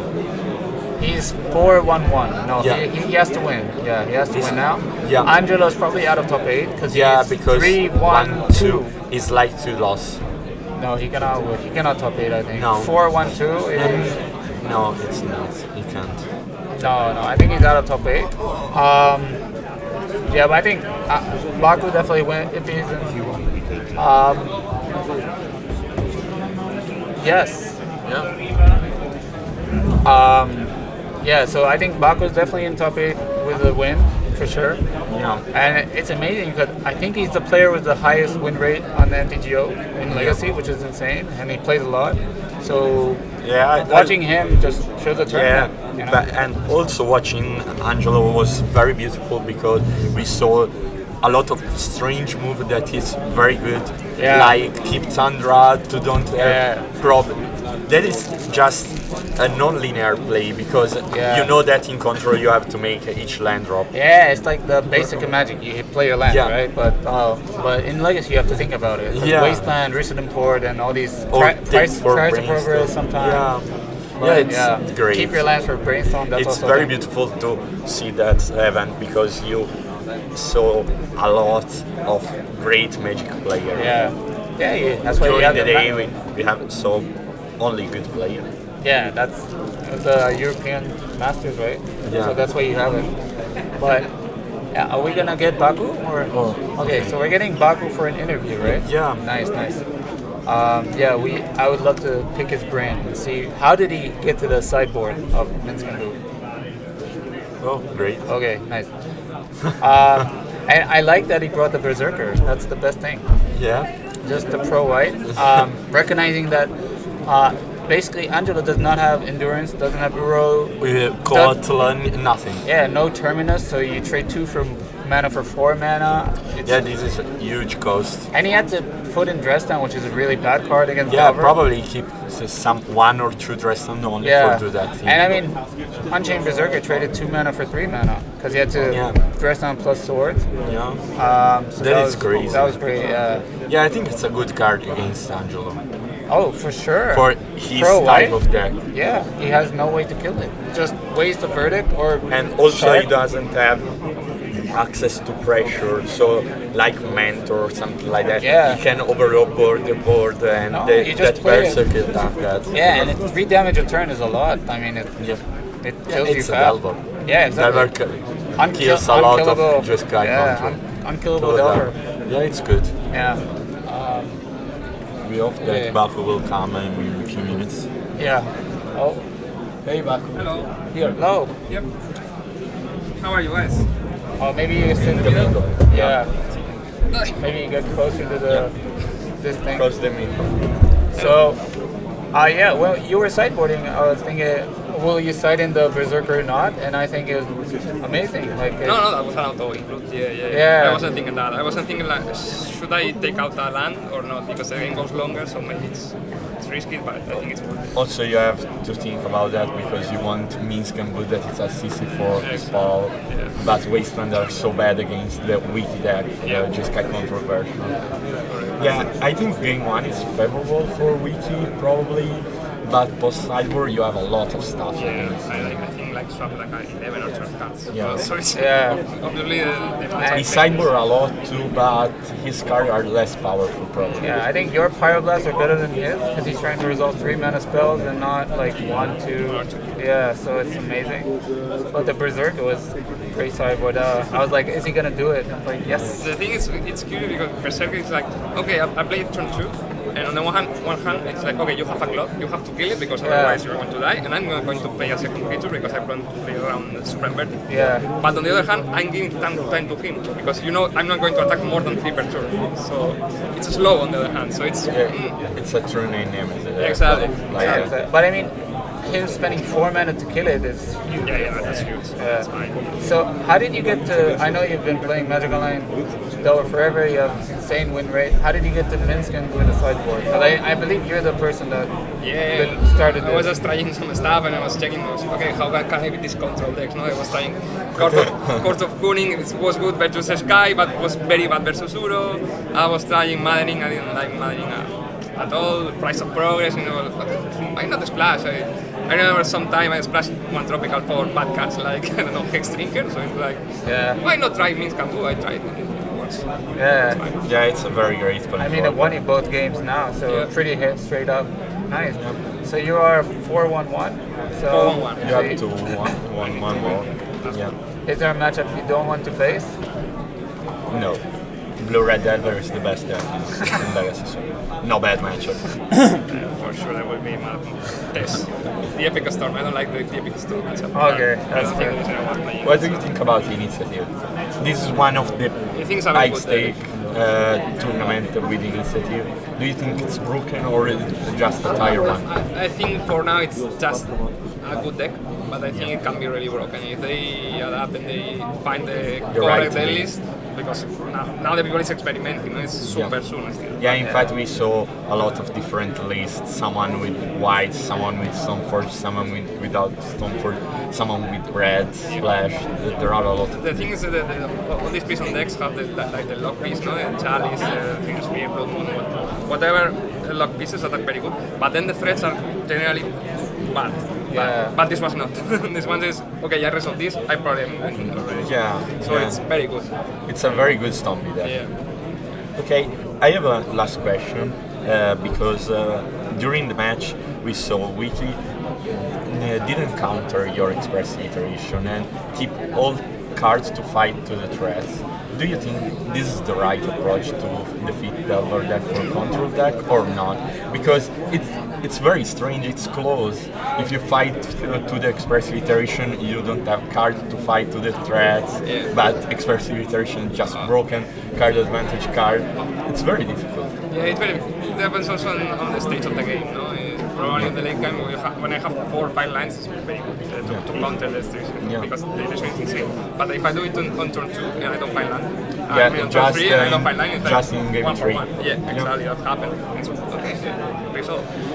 Yeah, it depends on the stage. Okay, so good luck to you. Thank you. Yeah, good luck. Have fun. See you guys. Bye. So, it's time for interview of Luke, and we will take a break. Yeah. Some commercial advice. And top 8. No, we have almost. last round. Yeah, one more round and top 8. Maybe we can find. I have standings. You want to talk about standings? Yes. Yeah? He has standing, yeah. We are All right. standing. Okay, we can talk a little bit more about standing. Let's see. We can probably see who are in top 8 right now. There are probably two combo deck are in top 8. Yeah, we know Reanimator is in top 8, right? We know Cephalid Breakfast is in top 8 because they both 5-0'd. Yeah. We know. I think those are the 2 decks that are for sure for now in top 8. Yeah. And then we can see later today what.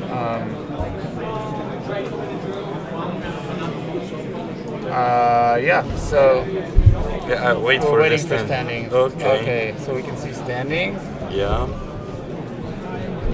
Okay. At that point, Baku is first. Then we have Sancho and Sawatari 1. Oh, Kai on Doomsday is. Evoked 1. Togoris 1. Oh, Mark. Wow. Togoris 1. So. Look at the sixth place. Yeah. They are only insane players. Yeah, amazing. Okay, so we have. I think that some on the X1 can draw. So Mark, let's say all the 5-1s will draw probably. If they get paired, they have to get paired. Yeah. So they can go to 17. They can also, if they get paired down, they have to play. So it will be interesting. But I think 5-1-1 will get you there. Wow. But 5-2, it really depends on the tiebreakers. Yeah, just amazing. We have Menguchi on 12 at 11th place. Maybe he can squeeze in with a 5-2 if he wins last round. No, He's in 11th, so jumping 3 spots is okay. Yeah. We have Daniele Torra with draw. Yeah, a lot of draw at this tournament. So the 13, the players on 13, we have Plus Jordi, maybe Mango I think and Jordi Newton. knew. Was he in the feature match? Jordi knew. No. No. So Alberto is Baku, right? So he's Delver. Daniel Tia, I think, I'm not really sure what he played. I forgot. Yeah. Yeah, so it'll be interesting. I think it's really tight. Yeah. Really depends on the pair up. Probably, if the first and the second are not paired, They cannot. every They got paired now, so Yeah. they cannot be paired. They got paired now. they have to play. Probably. They will get paired down to 15, and then they will draw. So they are for sure.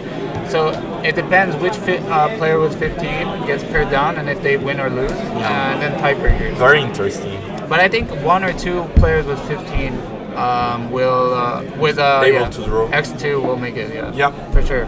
Okay, so we will go to an interview now. Yeah. So we're gonna And take a we'll break. take a break. And then last round and top 8. Yeah. Here at the European Legacy Master.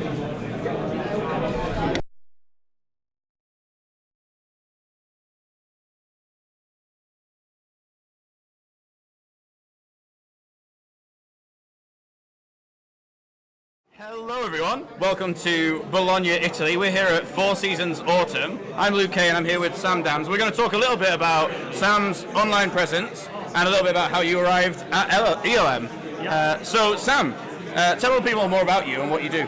Well, first of all, hello Luke. I'm so happy to be here. I can't wait. Thank you very much. We're recording this on Friday, so I can't wait for tomorrow for the ELM. And it's going to be a blast, honestly. I'm so proud to have qualified and really compete against the top players I'm going to say the world. It's basically the world, right? The best players are definitely European. Right? Obviously. So I'm so excited. Also very proud to be able to come here with Infect, because it's not like a deck that's often played. So I wish it was tomorrow already. I can't wait. Yeah, I think everyone's saying the same thing. It's absolutely marvellous. So can you tell me a bit about how you got invited and what the scene is like in Belgium, where you're from? Sure. Actually, funny thing, in Belgium, Legacy is bigger than Modern, which is not something that you'd usually expect. But it's true. We have more Legacy players than Modern players, and we had for a couple of years we had the Belgian Legacy Cup, but it was paused for a while with COVID. 2 years we weren't able to do that. And Tom de Decker, sure you know him already. Big fan of Tom. And he's also the organizer of the Belgian Legacy Cup. And what he did is he said, what I'm going to do this year is I'm just going to do one event, which is the Belgian Legacy trial. Then normally we have several trials and then one big finish. Now it's just the one tournament. And it's funny because afterwards I heard that they were thinking about which players to invite, and they were also thinking about me and then someone else. But it's nice to actually earn the spot. So Yes. I went in the Belgian Legacy finals. I played the finals because a friend of mine, who's also named Sam, and he played Delver, and he beat me. But the runner-up also got an invite, so I was really happy to be able to come here because I really wanted to go. It is absolutely awesome. I think that a lot of Europe is keeping an eye on what Tom's doing with the Belgian nationals, with Belgium, because it's an excellent model for getting people into Legacy and then getting them onto ELM and onto the circuit. It's absolutely marvellous.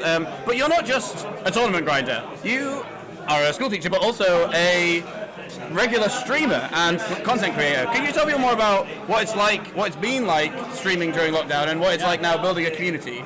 It's been so busy, honestly. I started streaming just when I won Paris, MK in Paris, and then I think 2 weeks later, literally, COVID hit. So it was a lockdown, and I had just bought all my material, and I was like, this is perfect. Perfect. And I started streaming then, and it was honestly, when you start out streaming, you don't know what's going to happen, how people will respond, and the response has been amazing. People were apparently they loved the stream, which is really, really fun, and I've been streaming consistently for 2 years on Tuesdays and Thursdays, I think, most of the time.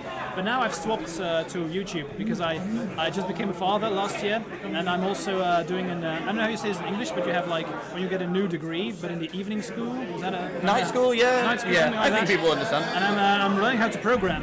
So Oh, I have cool. a full-time job, programming, baby, and also doing this preparation for the ELM, Yeah. and trying to record videos. So it's very busy, and honestly, this month I haven't really made that much content, but it just comes and goes. Exactly, and I've followed some of the Versus series that you've been doing, and I think one of the things that Legacy provides, and you provide, is this idea of deck specialists and individuals that get so deeply entrenched into an archetype that they are the masters of it, and is going to provide incredibly insightful analysis on that topic. So obviously you've done a lot of work with the Infect archetype, but what can you say for this idea of being an archetype master or being a format specialist? Is that? Yeah, I don't consider myself like the master.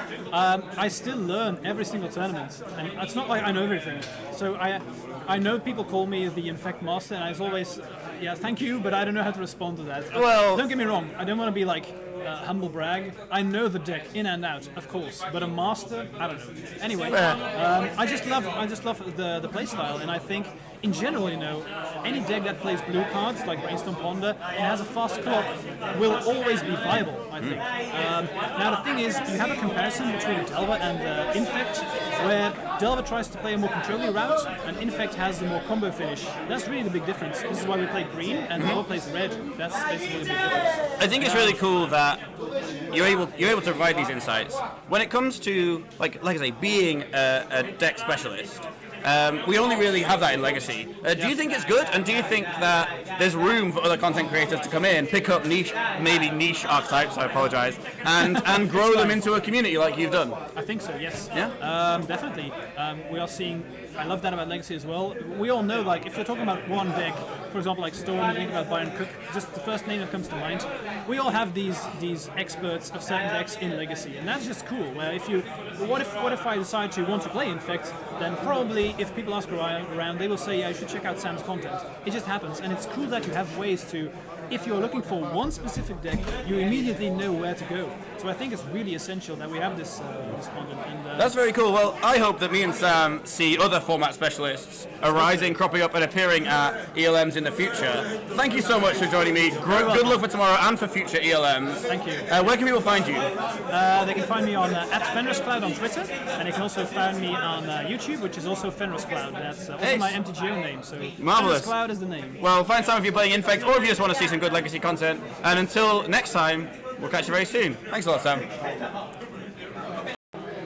Hello everyone, welcome to Bologna, Italy. We're here at Four Seasons Autumn. I'm Luke Kay and I'm here with Sam Dams. We're going to talk a little bit about Sam's online presence and a little bit about how you arrived at ELM.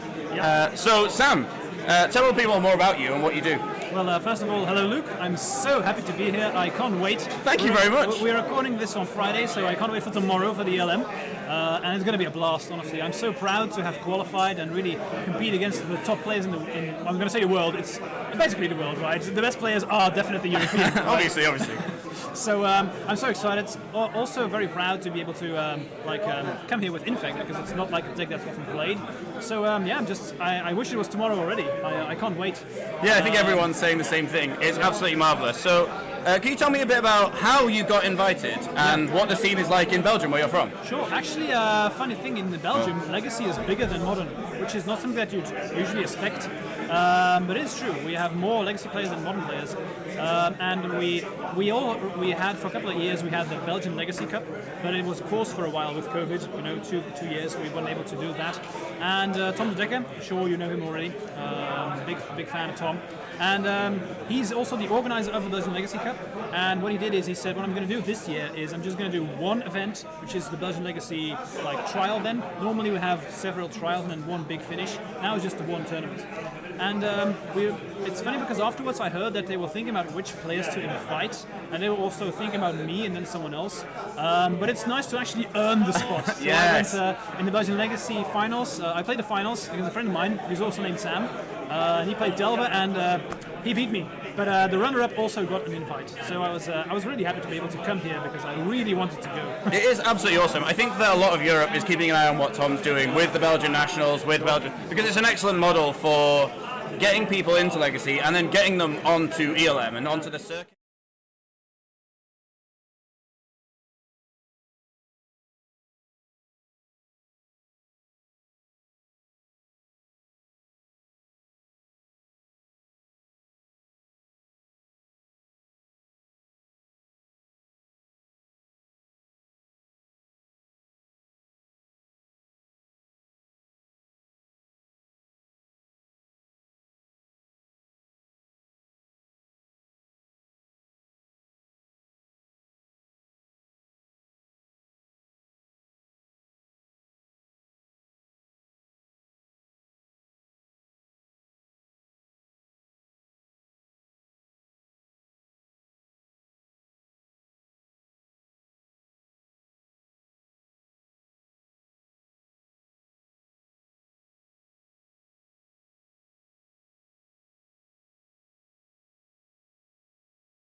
It's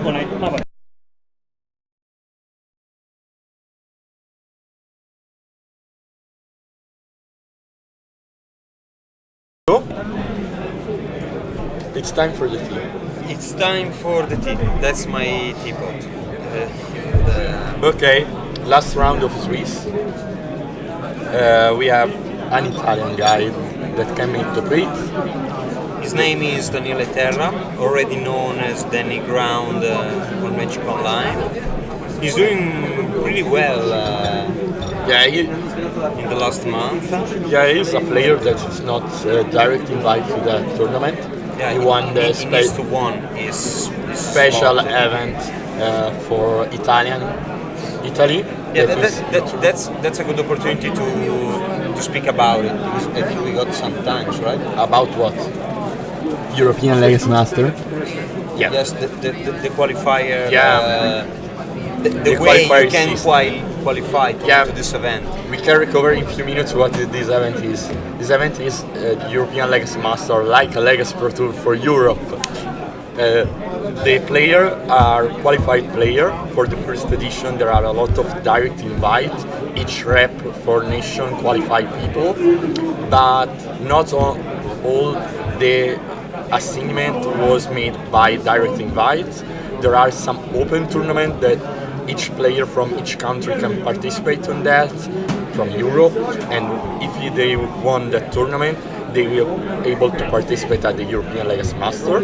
And there are also some nations with little street tournament, qualifier tournament like Italy, that create a tournament with the best Also Spain. 16 play.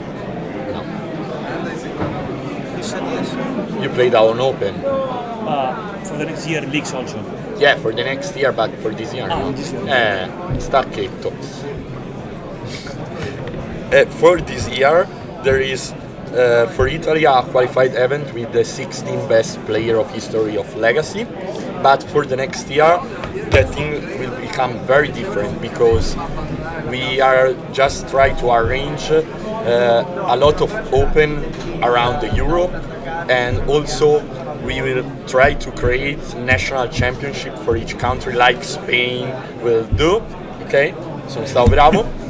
And the nation of Spain will be at the Impact Return. Impact Return. Ma quante ne so? Non è male! In Italy, we have the Invitational that you did see in that channel once for a year. So. Yeah, it's fine. Ma va bene. Allora, Ready for tomorrow. I think it's time for go to the match. And so we try to create a community tournament. The main goal is to share people between communities. Yeah, and people countries. play the games in the world, something like that's that. it. Because we create the legacy. Okay, the name are inverted. Yes, we are inverted the name. Okay, so Daniele Terra is on Cephalid, and Clay is so hard. Quell'altro, Clay, you are there. We have also to fix the game match. Okay, that will start with Dragon Ray Channeler turn 1, and then... Yeah, it's the most powerful start the deck could have. I mean, there's a lot of things you can say about that, because in the past we had only one aggressive one drop, so you are forced to start with Delver's Secrets, but right now you can choose.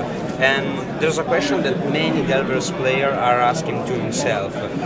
Is it better to start with Dragon's Ray Channeler or with the old but old Delver of Secrets? Dragon Ray Channeler.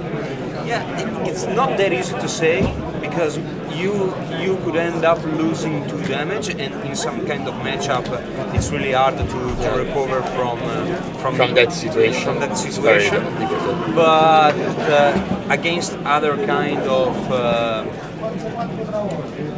matchup, it's better to lead with a card that gives you more card quality and that is able to scout in your hand way better. So this is a matchup where it's not easy to find the balance between being aggressive and being defensive. Because as we said in the previous Cephalid Breakfast game we saw, attack with Shuko. Okay. It's really hard to understand what your opponent is going on. They got multiple plans, they can close in the game really fast.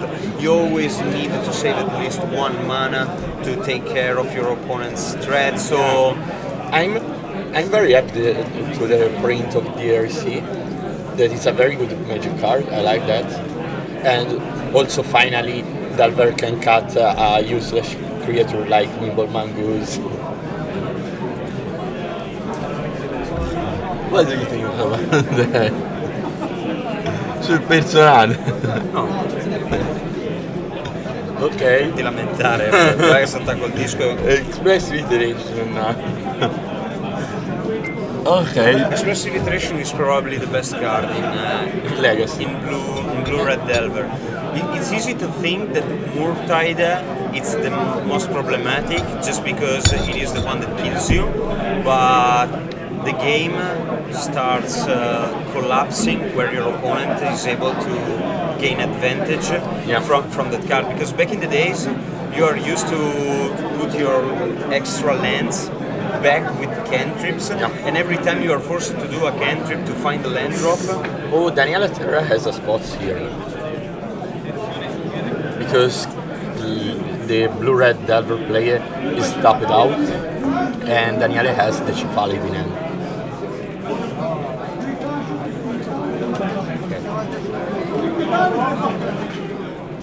Miranda.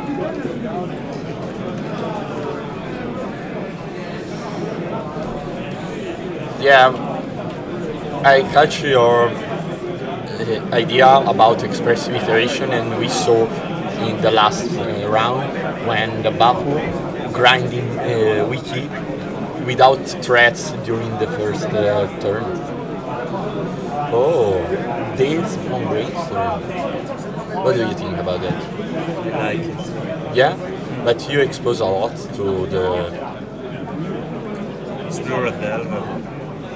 You need to be aggressive, and also your opponent knows that you don't have a land for the next turn, so these days will be useless to turn after if your opponents play a land drop.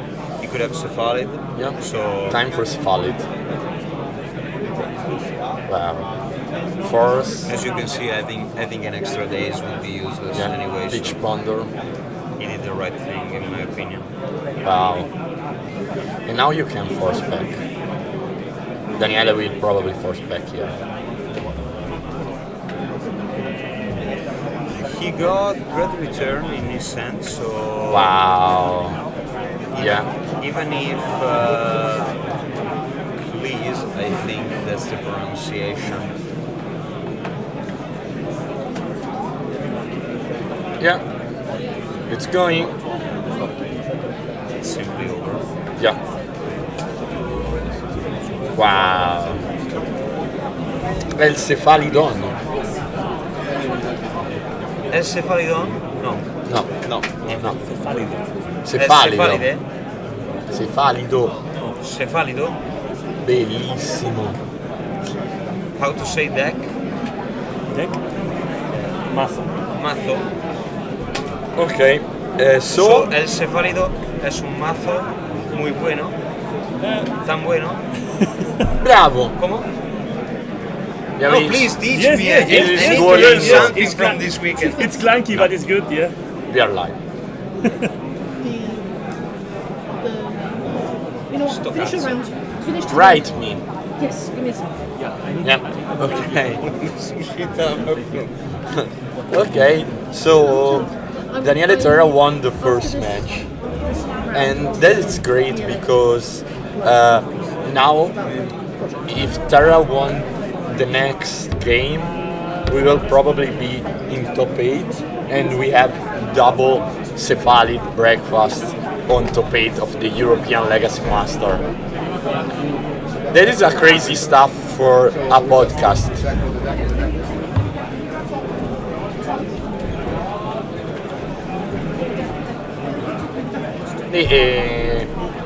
Terra 1. Yeah. Yeah. Oh, we have to see the sideboard. Okay. Daniele Terra has in sideboard Flusterstorm, Swords, and Prismatic Ending. That is cool because you play like a control-ish version there. This is cool just because they were there. I know it seems strange, but when you are on Delver, knowing that your opponent can switch into a more control-ish version gives you a problem because you need to face another additional plan. Yeah. So not just the combo, not just Saga, but also the removal. Yeah. And Stoneforge And Stoneforge Mystic. And Delver has Surgical that has to put in. And maybe it's Meltdown. Yeah, for Saga. And also for Vial. Yeah. Even for if, Shuko. For Shuko, even if you are not sure that your opponent plays Saga or not, they got Vial, so... No. Not all the version is Vial. Yeah, but it's pretty impossible that they don't play one of each. Crazy. You have to put a lot of cards that are good only in one direction. Yes, that's why. That's the power of. That's why the matchup is so tough for. And this is incredible. The fact that this deck that was, in the void. No one remember about that. Come up with that strong. Why?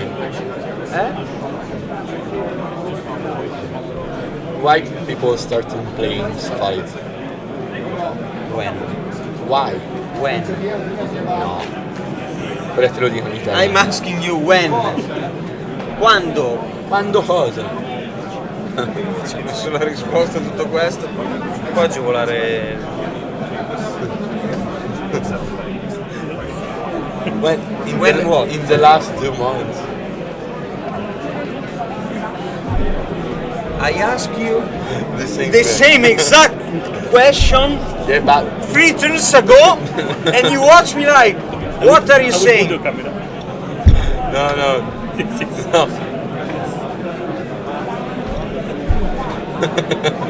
That was the same exact question. The same.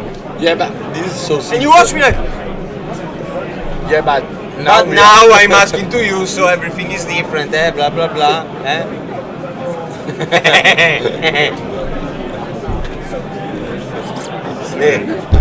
Okay, we can go back to the match. Okay.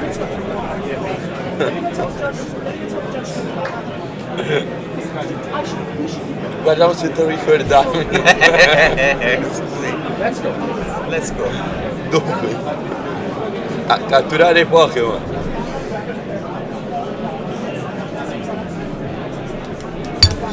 Cosa mi ha scritto il libro?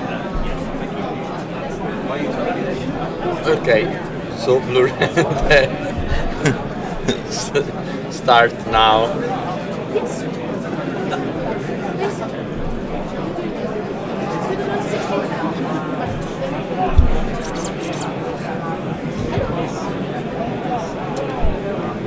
Now Delver starts, but like we said at least 20 times, it's not enough being on the play. Most of the game, if you are on Delver, you are hoping to start because all the deck works really well if you manage to put some pressure on the board, but not in this kind of matchup. I want to play the Sphalis Breakfast in the past, and I asked to Daniele Terra about something strange, the mana base. I talked also with you about the mana base, the double underground sea, and the fact that double underground sea don't seem so strong because you don't have black card in the deck. You have only Dread Return and double. And one Cabal Terror. One Cabal Terror, yeah. Yeah, he said to me that he said to you that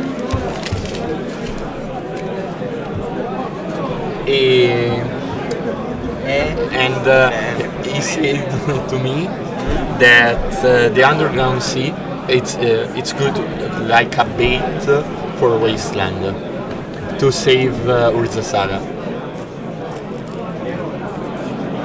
Yeah. Outsmarting the opponent together. Depends. Depends.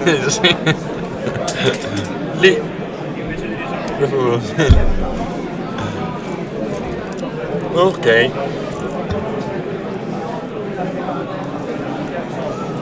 Turn 1 Dragon Rage Channeler with Bubble.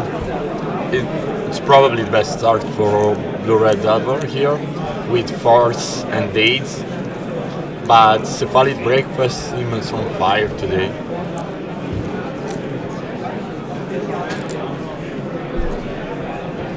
Okay. It's strange to decide so fast to put in your graveyard a Wasteland. You are on the play, you got days. At least I think you need to consider your position and your situation. It's really impressive how this decision, how fast this decision was taken.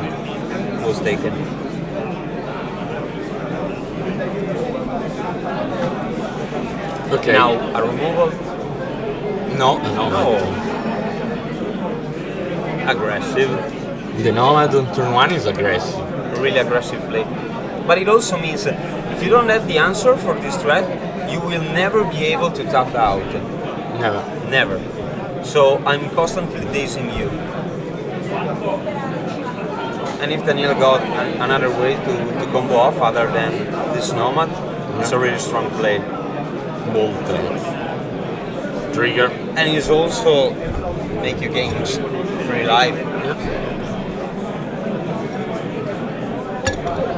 Two Wasteland are gone, so Urza Saga keep very strong here.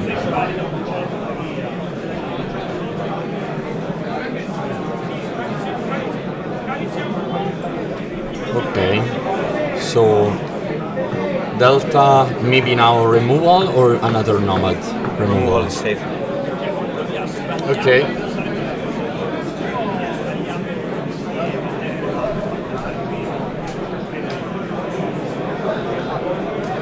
Okay.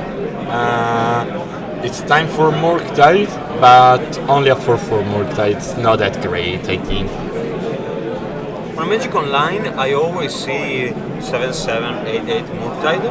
You're real now. Yesterday, I played Blue Red Delver during the Team Trios, and I faced a mirror 3 times, and both of us always made 4/4, 5/5 Murktide. Never seen an 8/8. What is the difference? I don't know. Maybe online you are more aggressive, so you burn your resources probably, faster yes. because you are not afraid of losing. If you lose, you can just restart another league or play another match. It's not important. But right now, if you are playing on paper and you lose, also probably the feeling to lose to a real opponent is different. And also wait your friends that are doing good and not playing like they got the fire in their hand for all the game, for all the day. Yeah. That's something you need to Oh, consider. Days at Murktide. This is a strong turn 2 response. Also because now Daniele can untap and play maybe a Stoneforge. Yeah, probably you think about Brainstorm. Here. With the mana. Stiamo ricominciando, eh? When? Why? Who? Chi? Daniele. At the end of ce l'ha in turn. mano? Yes. Nomad.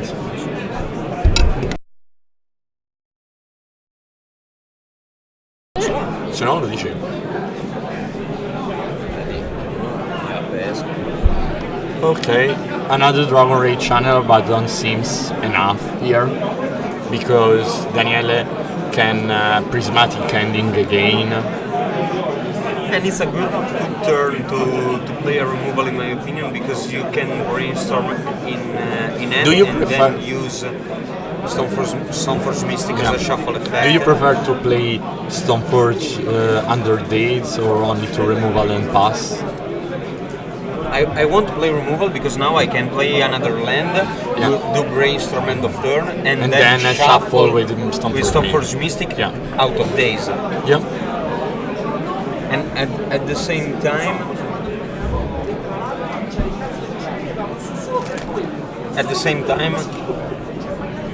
I'm forcing your opponent to find another vault because Nomad.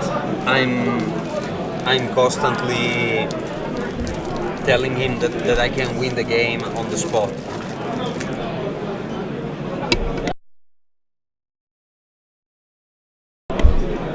Okay. Okay, now it's time for Stoneforge Mystic.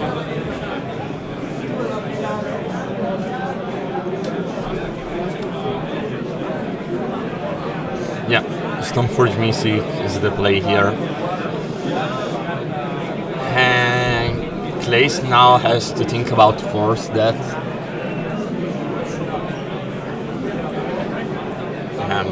Because Stoneforge can keep the game to the end very quickly. Terra has also double brainstorm in hand that is so good. A Braid on Nomad. The sideboard a Braid. Okay, but I think Daniele is not in a bad spot because he drained a lot of resources from Blue-Red Delver. Now this Brainstorm. Not that good. No, but can make a big Murktide here because you can play land, crack the fetch, and play a 6/6, 5/5 Murktide. No, 6/6.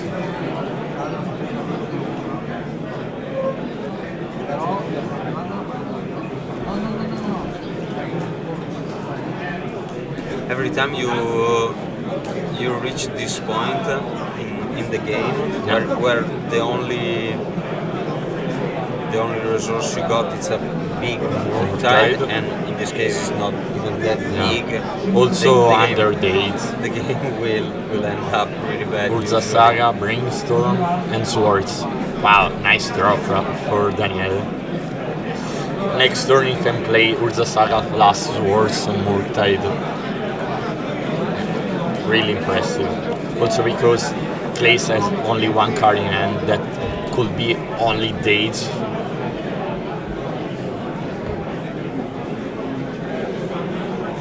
Okay. I think Urza Saga can win the match alone. Yeah, of course.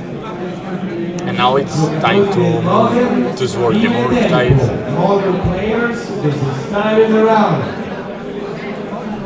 Yeah, it's very hard to recover here. Maybe Expressive Iteration, it's a good card. Not Bolt. Bolt? What? Ponder. Yeah. Ponder that found Force, and Polluted Delta, so has to shuffle here. Needs Expressive Iteration. That's the only card you want to see right now. Yeah, now you want Meltdown. Yeah, it's so hard. You need to start with Expressive Iteration, Then find a your fetch turn. land. Yeah.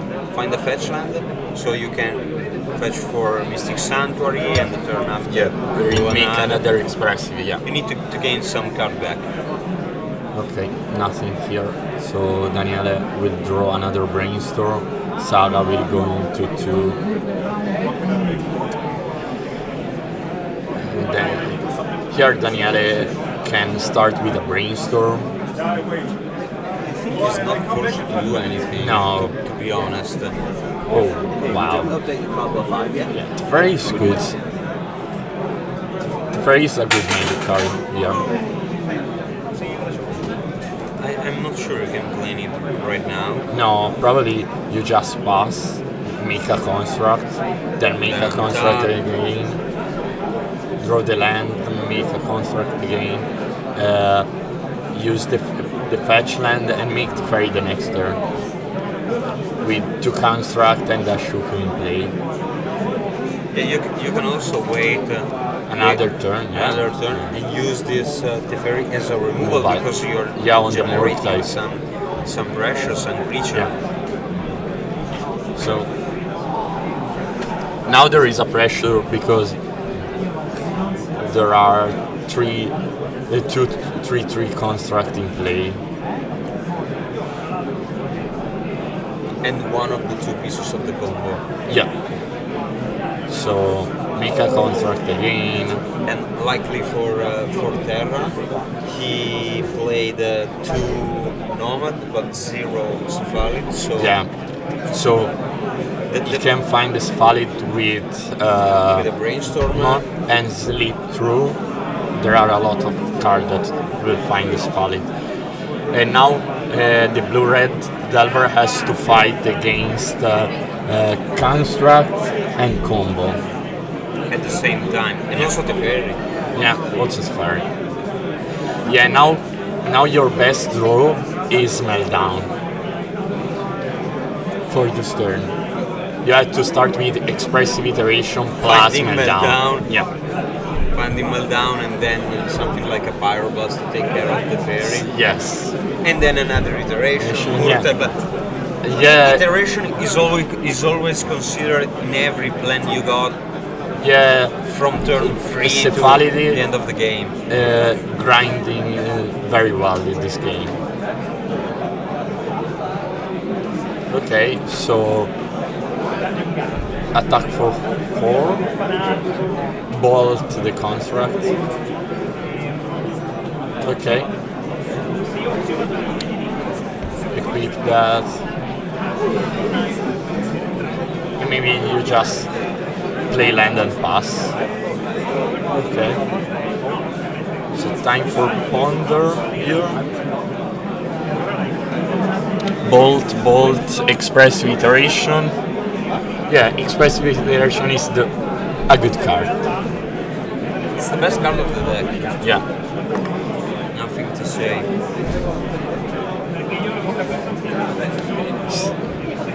We start with that. And you know that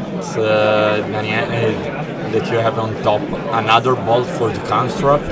In that way you resolve the Urza Saga plan, but you have to go around the combo pieces. Expressive Iteration goes, so you can play. Oh.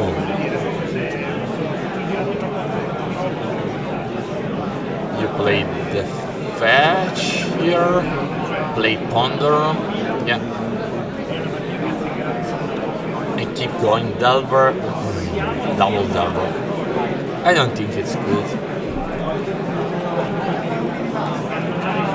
You got life so probably you can keep one Delver, fetch and playing it. Yeah. It's Take better for- Delver than an unknown draw in my opinion. No, you decide to pass. But he kept Delver in hand. Yeah. Because So- he wants to play out of days. I don't know. Maybe you want to keep. No, you want to keep Bolt in hand up for the combo. Okay, of course.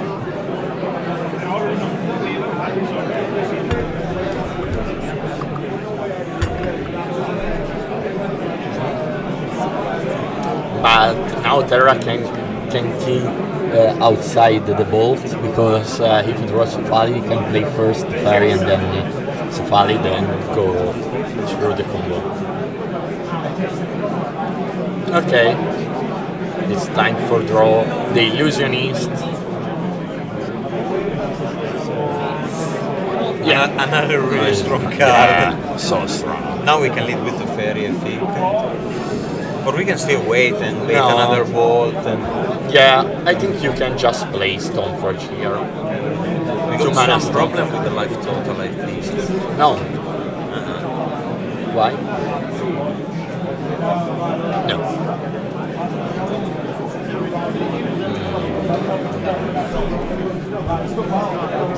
Ah, non è più connesso a te. Ah, perché l'avevi spento.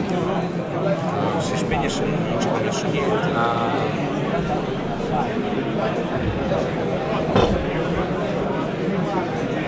Okay, so Stoneforge. Now you have to work around Stoneforge and probably use your bolt for the Stoneforge. You are forced.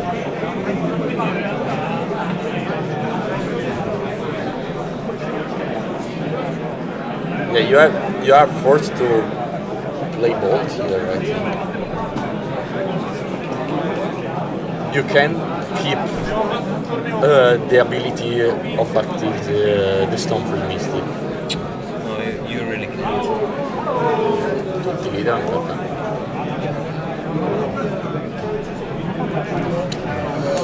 Another expressive iteration, that is a decent start.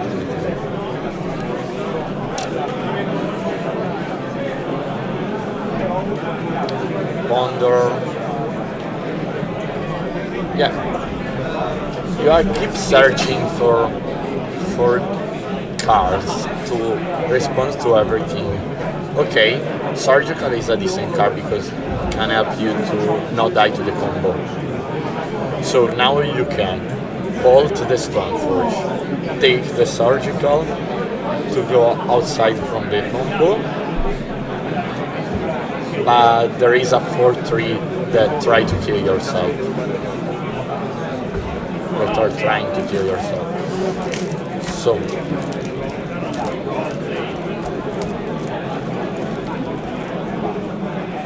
bolt that. You're forced to. Yeah. You can't let this Mystic No. survive until the next turn. And play that. Now Terra probably can play the Fairy and bounce At this the point, the my Alpha. question is, Yeah. I know you got nothing in hand, but you played so so conservatively. Yeah. Probably it's worth to wait another turn until playing Delver. Yeah. Maybe. Okay. But Terra is near to play Caldra for 7 mana. Yeah. It's a plan. Caldra hits the game. Play Narcomoid, but it's a damage.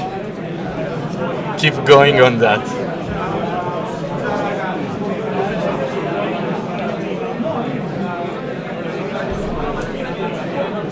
Okay, another expressive iteration. No, yeah.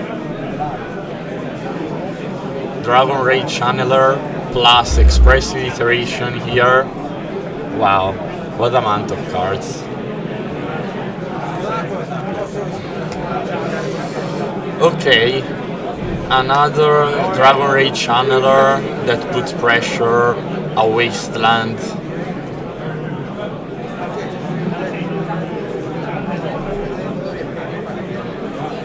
You think about Force of Negation here, but he put on the bottom. So Even if an Arcomoeba is a problem right now. yeah, everything. That is incredible. Now you play the Delver.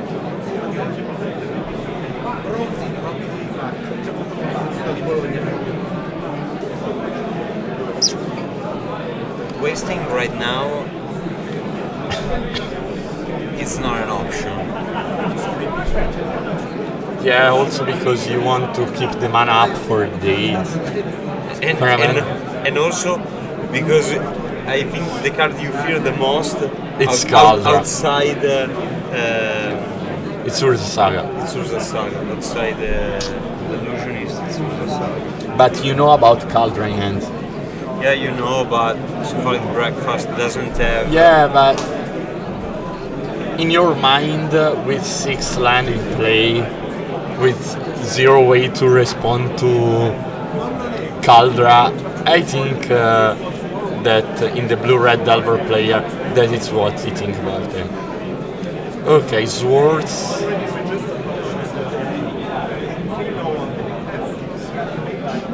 Swords on what?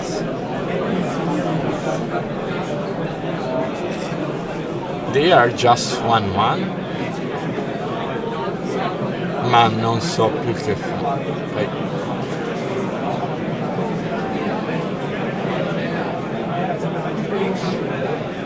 Okay. There I've seen zero illusionist until now. Yeah. And Teferi is still in play. That is important. Now he's making the math. Okay. No. Dragon Ray Channeler. Tap. Pro illusionist. Urza Saga. Good draw. Here. After your Wasteland. I think that 3 Wasteland are gone. Because the Blue-Red Delver put in graveyard 2 Wasteland with the first Dragon Ray Channeler.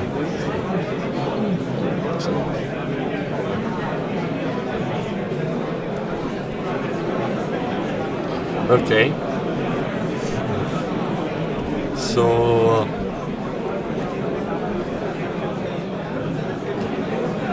now we have to see if our Urza Saga can defeat our Delver. At this stage of the game, I think I think Saga is enough. Also, Dragon Ray Channeler is a 1-1. Yeah, because a lot of more tides happen, Yeah. so it's easy to get off delirium. Attack for 2. Exchanging. The The Shuko. Shuko holder. Yeah. Delver. No flip. Maybe Wasteland. Maybe. No flip. Wasteland or Another threat like dragon. or a fetch. The worst case.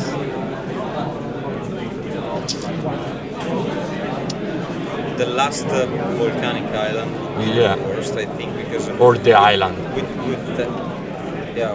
Basically. Or the island, because with Thatch you can at least scry Yeah. with Delver. Attack with 2.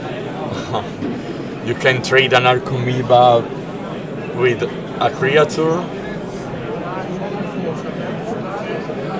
That's not something that usually happens with that card. Trade with Dragon Ray, trade a Dragon Ray Channeler with an Arcomoeba. Another Delver. It's time to draw the Cephalid. Oh, another Teferi. That is good. But now Saga reached the second chapter, so we will see 2 other constructs. And another Shuko. another show. Yeah, Meltdown now is gaining a lot of value. Sure. And imagine flipping both Delver right now With Meltdown. Yeah, it's very good. Terra decided to create the token right now to make 1 more damage. Yeah. Just to fight the race of the Delvers. Okay. Trigger of Delver. Oh, expressive iteration. Nice way to flip a Delver. And now, ridendo e scherzando, he's at 7. Volterino, pasticcino. Ponder. Ponder is good. You can take dates? No. No, because you're not interested into attacking Teferi, I think. Why not? Because he's at 7. Yeah. You have to choose. Die to the combo or not. No, you can attack with 1 into Teferi and One in the face. In the face. Yeah. Okay. And so in that way you can same. keep. The turns are the same. Ponder. Force is good. But probably the wants blue the red ball. velvet doesn't Wants have the the ball. pitch. Yeah, it's time to draw out balls. But it's insane how many turns Terra could have won this game so easily by drawing a Cephalid illusionist, but he didn't manage to find one. Wow. And now we will understand what he drew just by looking the direction of the attack. So hard. Also, the player lost a lot of time here. If Daniela, if it's Daniela. If Daniele lost this game, he has less than 10 minutes to find a way to win. That's not impossible with Cephalid, but He decided to pass. yeah, no attack. Maybe we have a problem with that. With the life total Yeah. again. I'm sure.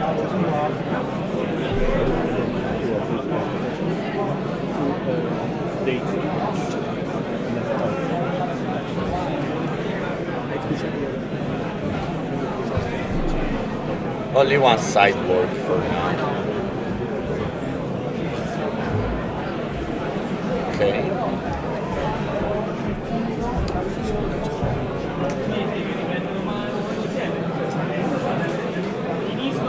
Okay. Yeah, probably we missed something.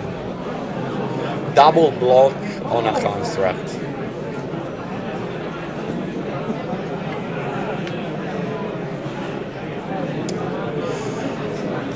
Okay, so your turn. Daniele is a no. Probably they switch the life total. Yeah, sure. I'm sure about that. Terra was a 3. So Terra made the top 8? Made top 8, grinding that match, grinding all the European Legacy without Master. finding a single illusionist. Yeah, So- this is incredible because Terra start without a slot in the European Legacy Master. Won the slot and then top 8 at the first edition of European Legacy Master. Legacy Pro Tour in Europe. We I are want to do we that. are happy to Yeah. say that at least one Italian. Every managed to time, do top 8. every time an Italian in top 8. Every time. Yeah. At the first season, at least one Yeah. top 8 usually. That is so great. Maybe you can give us standings or something like that, or news about the match that are for top 8.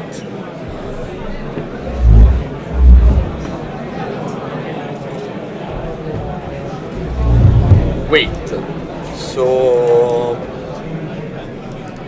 I think that in that top 8 there are 2 Cephalid breakfast and 1 reanimator.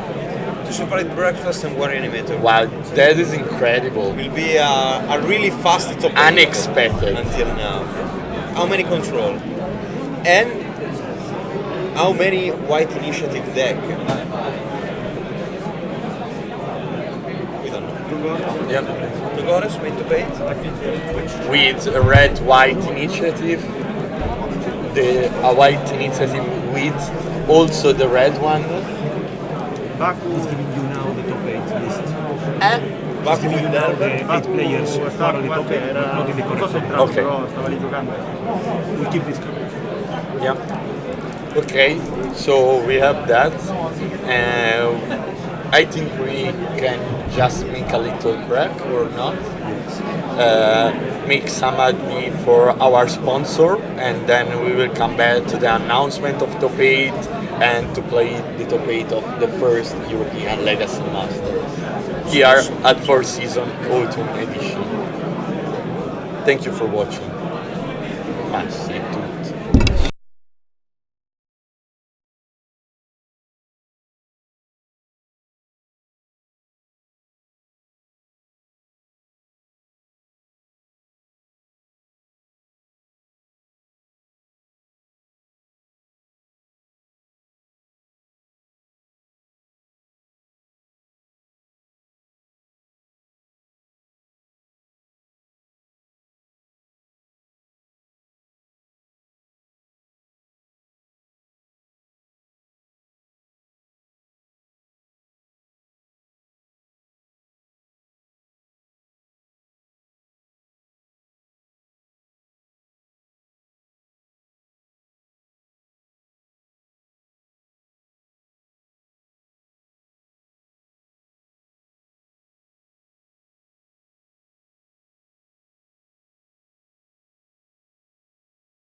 And I think we might have been on mute that time.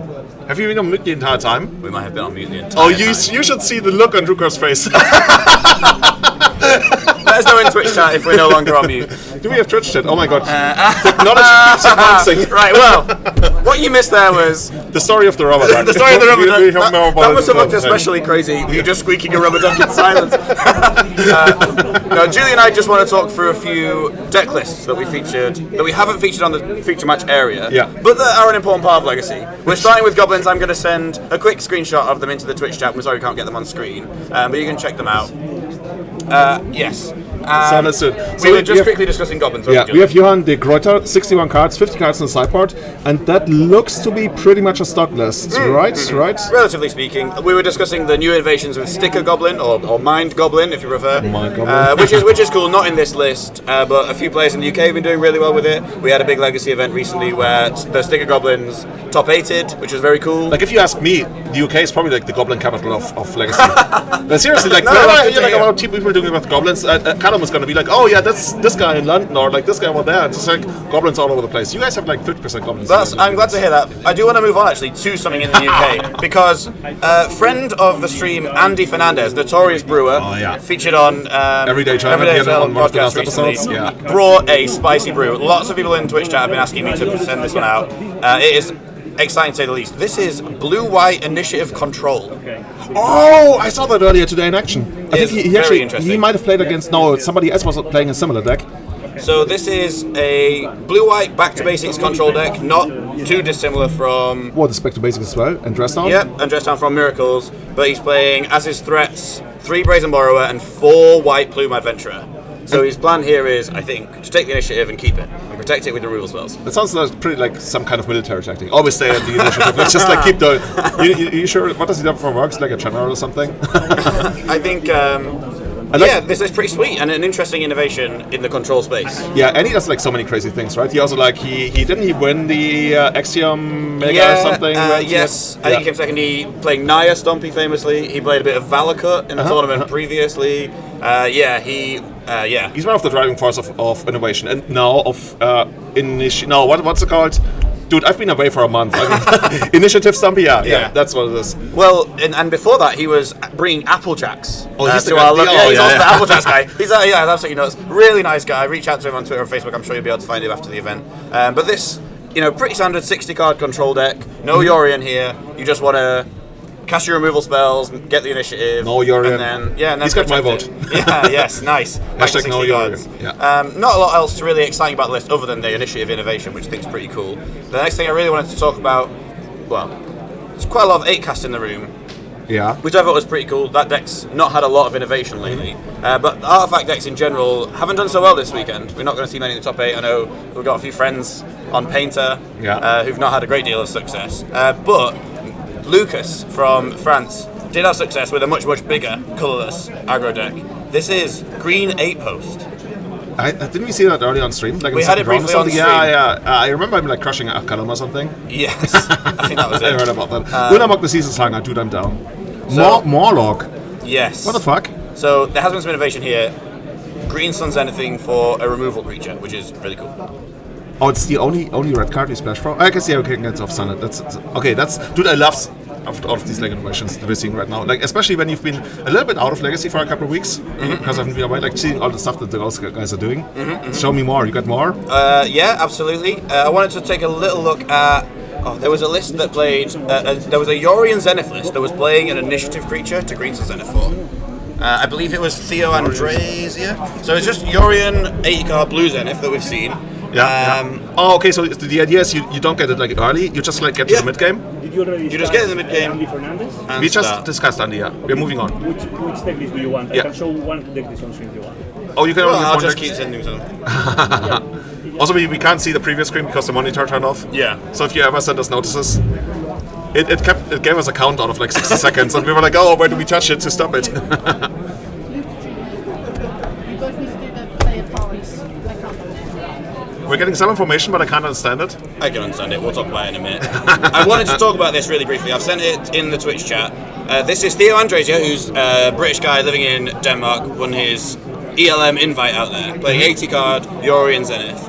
with a few choice green incentive targets, including both sides of Meld Titania. I saw that in action. Yeah. I literally saw somebody put that together in the very last round. I really wish you could have got that on camera. It's so cool seeing the big cards. I'm going to post it on Twitter. camera. I actually have pictures of that. Yeah, awesome. Definitely do that. And you know, the opponent actually scooped the entire match when that happened. No way. They was still like one of the first games. I think game 1, and the other guy just like scooped up the entire thing. I don't blame him. And the other card, which doesn't feature in the deck list that I just shared, is the Green Sun Zenithable Initiative card that I can't remember the Doesn't name actually of. exist? Yeah, so Please don't tell me it's like 5 mana or something. it's 4.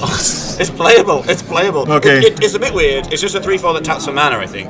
So it's not like super exciting. I like my rabbit for mana. Yeah. Well, the Yorion deck doesn't mind it, especially when you can flicker it with Yorion, which I think is. You're actually a master of Scryfall. What the fuck is this? You're hacking. You're diving deep into the Matrix. I love Scryfall. I use Scryfall all the time. You should have seen what he actually did there. He So- just like went. This is 3 and a green for Undermountain Adventurer. Creature, giant warrior with vigilance. When it enters the battlefield, you're taking the initiative, and it has tap for green, and if you've if you've completed a dungeon, it taps for green. 6 green, which obviously is probably. So we're basically ramping in our 10 drop. I don't know. I have no idea. I'm Green done. incentive for I don't know. So it's good fun. I think that this is legitimately. Yeah, we're going to see a lot of this in the future of Yeah. Legacy. This is going to dominate. We will be Yeah. able to, if you can't answer this, then the format is over. I think as well, a big problem with it is that one of the best ways to answer it is make your own initiative creature and then protect the initiative. So a lot of even the decks that aren't really initiative zombie decks are going to start main decking weird initiative cards so that they don't just lose to initiative zombie. And then because they're main decking these initiative cards, it's going to become a big Inbred? part of every game. So it's going to be pretty inbred? I am not a Doomsayer usually, but I'm a bit worried about this. Anyway. What do you actually play in Legacy? Well, I used to play 4-color control, but I don't think we can beat the initiative. You can't be friends. Well, sorry. I don't think I can beat the initiative. So I'm playing tomorrow. I'm playing combo. I'm playing which fast combo? I'm playing ad nauseumlessness ant.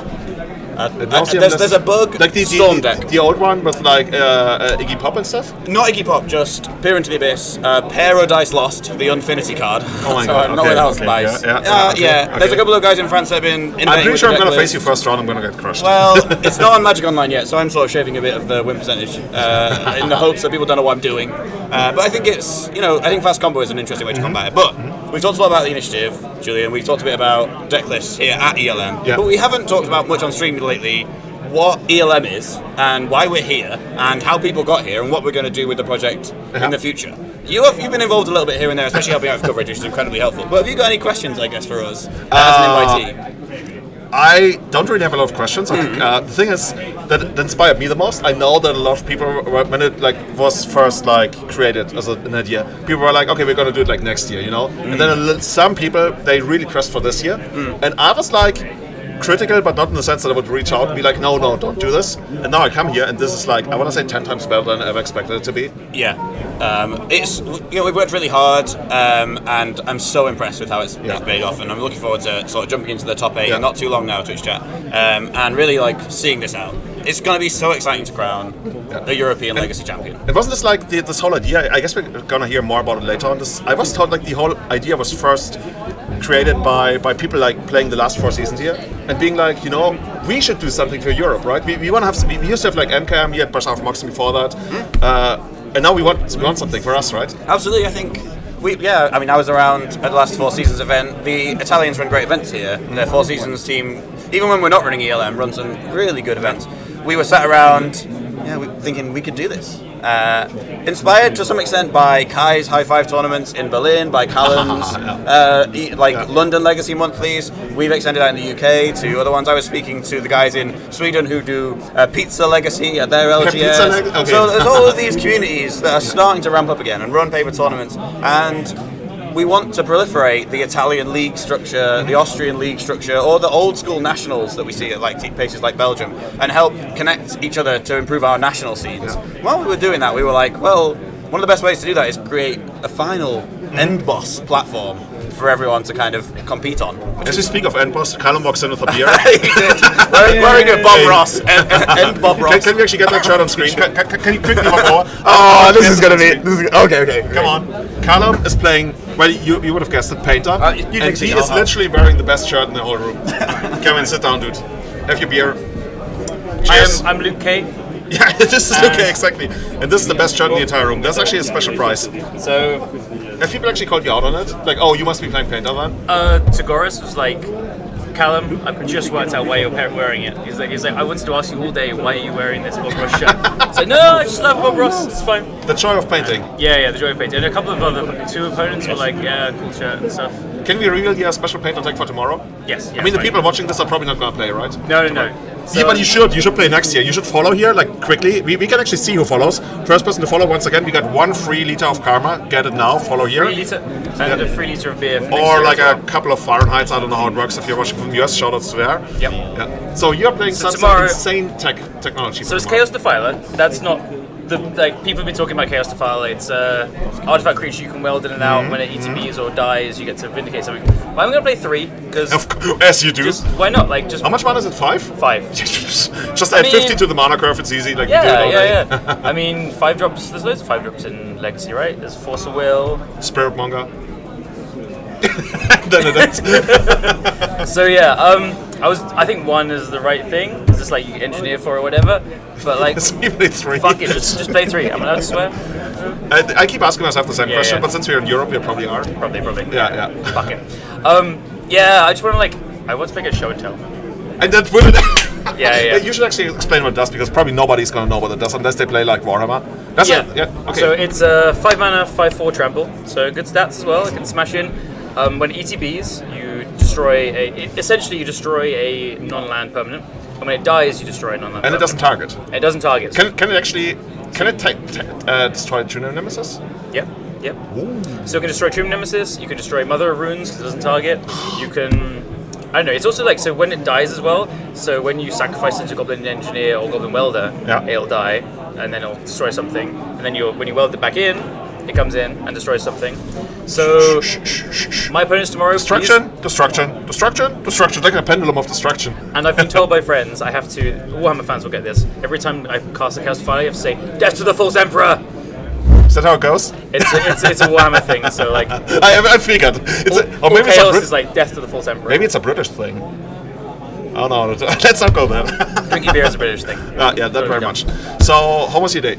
It was great. I ended up 3-4, like obviously not the result I was looking for, but all my opponents were great, all the games were great, and it was just like an honor to play in this. I'm like chuffed with it. I'm so happy to have played it. I'm so happy to have played every round. I was even thinking like if I start 0-5, I'm just gonna play the last 2 rounds. Like the whole thing is just playing it.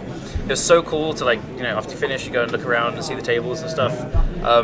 I just had some crazy close, just great games as well. Like even my first round was against Peter Van der Ham. He was playing the dungeon deck, and I was like, that basically the guy who put it on the map, right? Yeah, pretty much. He got the first Magic Online big result with it and stuff. And we went to 3 games. All 3 were like razor thin close. We had some really good plays, back and forth, and I managed to sneak that one out. So I was like, if I can do that, maybe we can go for the rest of the way. But then his teammate Casper, he crushed me. Oh, you played against Casper? Yeah, I became a Casper as well. So almost like the Netherlands dungeon crew. And Netherlands dungeon. That sounds like some kind of like dodgy place. Yeah. The Amsterdam dungeon. They have loads of solitudes there, and it's a nasty place. Okay. I got to play against Merfolk, which the deck. I saw that. The deck with 6 blasts main deck is good against Merfolk. Weirdly. Yeah, and Fury is pretty good as well. Like this event is just amazing. Like I know the streamers probably been talking about it all day. I haven't been able to watch the stream because I've been busy playing. But like, oh my god, we've got ducks, we've got beer, we've got Julian. Actually, no, we don't have Julian because he might not come next year. No, people might not come next year if you say that. We don't have Julian.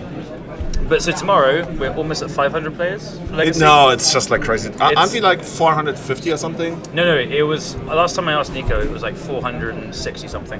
It keeps growing. And he's like and he said the. So if you're watching, if you're like around Bologna, just don't do it like the Stuck Don't Drop. Just come here and play. Don't drop. No play drop. 10 rounds. Make it 11 rounds. When do you get the 11 rounds? Like 512 or something? Yeah. I'm just like totally making up numbers. So we start at 11 a.m. tomorrow, and it's going to Wait, we start this late?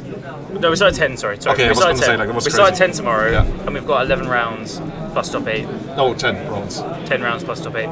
If we hit 512, we've got 11 rounds plus top 8. We should just made this up, I'm not even sure, but yeah. I think so. Have you ever played 10 rounds? In a day, no. Like GPs is the longest day I've played. Yeah. I think, but yeah, it's a lot of Magic, and I'm excited for it. And we're gonna be defiling. Yeah. What are you playing tomorrow? Well, I don't know. Like, if you're watching this, I would love to borrow a deck. I want to play something cool. He's so confident in his deck choice. Yeah, I'm very confident in my deck choice. Like, I'm so confident I didn't even put the deck together. I didn't even submit the deck list. Like, Caleb did all of this for me. Yeah, I did. I played Dungeon Stumpy today. Well played. I already said, like, played is pushing it. I went 1-3 drop. So, what can you do? Yeah. I mean, the thing is, this tournament was such a killer crowd. Like, a bunch of friends started, like, O2 as well and rallied back and stuff. Every game today was, like, such a battle to win or lose. Like, the amazing thing is, like, you walk to the top tables, and you look like... At one point, I sat down at a table, and there was, like, Mark-Eric Vogt, Rodrigo Tagoras, and... Who else? Claudio Bonatti. Yeah. And he, like, I was like, okay, these guys, like, won 3 GPs, and that's just, like... And you got Mango on the top table as well.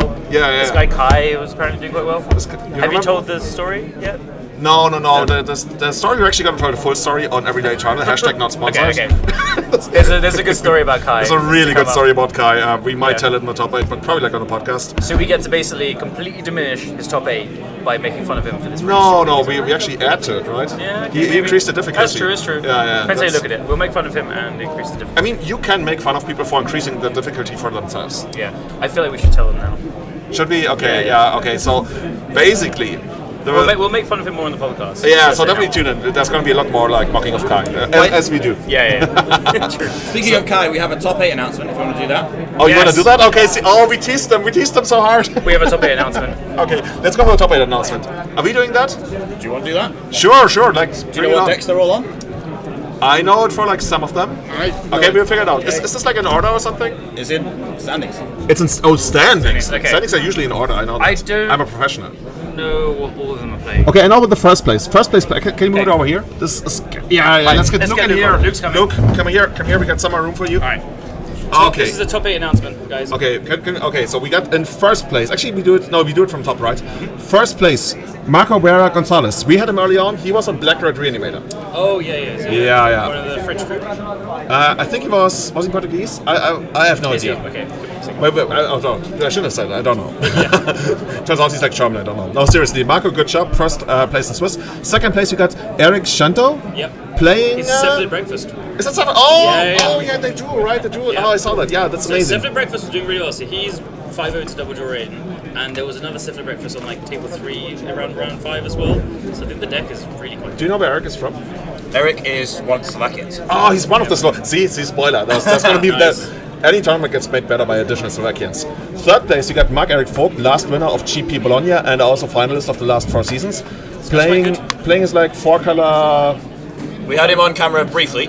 very briefly, playing a single spell in the entire match. Let's call it 4-color pile. We got 4th place, Alberto Machado Gomez. Is that Huh? What are you saying? What about speaking? Okay. Is Alberto Baku? He's Baku, right? Yes, He's from Spain, right? From Spain. Yeah. So people that play Magic Online a lot will know Baku 90 something. 91, I believe. 91. Yeah. He's like won 3 challenges in a row, which is crazy recently. He's on Blue Red Delver. Maybe he's playing the Minsk sideboard plan. He is. Cool.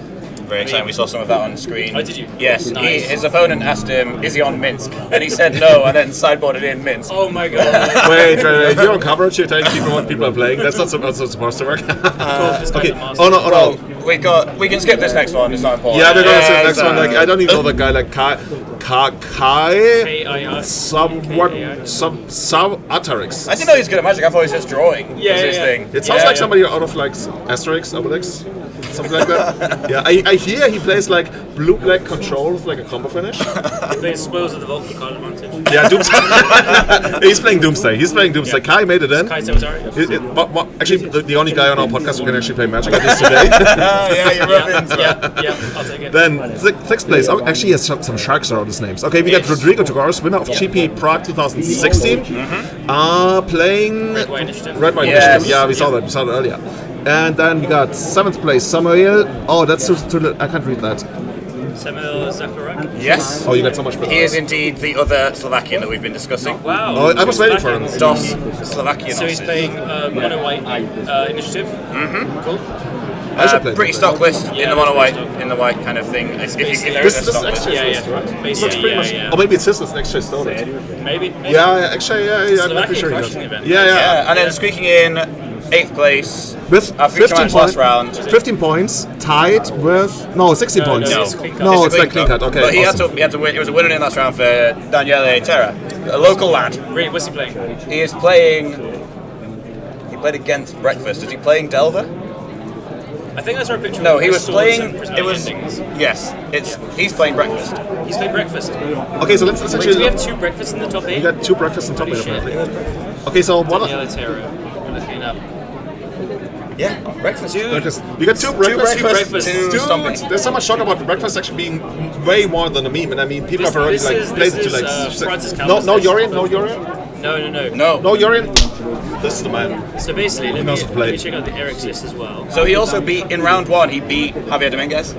The creator, yeah. playing the Definitely creator Breakfast. of I should Original check the Separate list, Breakfast. Eric Senko. Where is he? So, his name. Yeah. Okay, they are both. Yeah. So one of them's not on Stoneforge, I think, but they're both playing. Yeah, this one. So he is on Stoneforge. The other one I can't remember seeing, but they're both not playing the kind of the more grindy one, like Approach with the Guards and stuff like that. They're both playing like as a saga, trying to combo you pretty fast, have dazes, forces, all that stuff. So yeah. So next thing we have, excitingly, we've got the 4 quarter-final matchups that we're going to pick from and discuss. Yeah. But first we're going to go to ads. Yeah. Ads. Yeah. Awesome. Cheers, everyone. See you. Thanks for watching. Back in a minute. Assuming Ronco can operate Twitch fast enough, because we did just say. So is this muted? Yeah. Have you No, turned on? the flashing is the music. So this. Oh,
Let's do it. Okay, and are we gonna get deck lists at some point?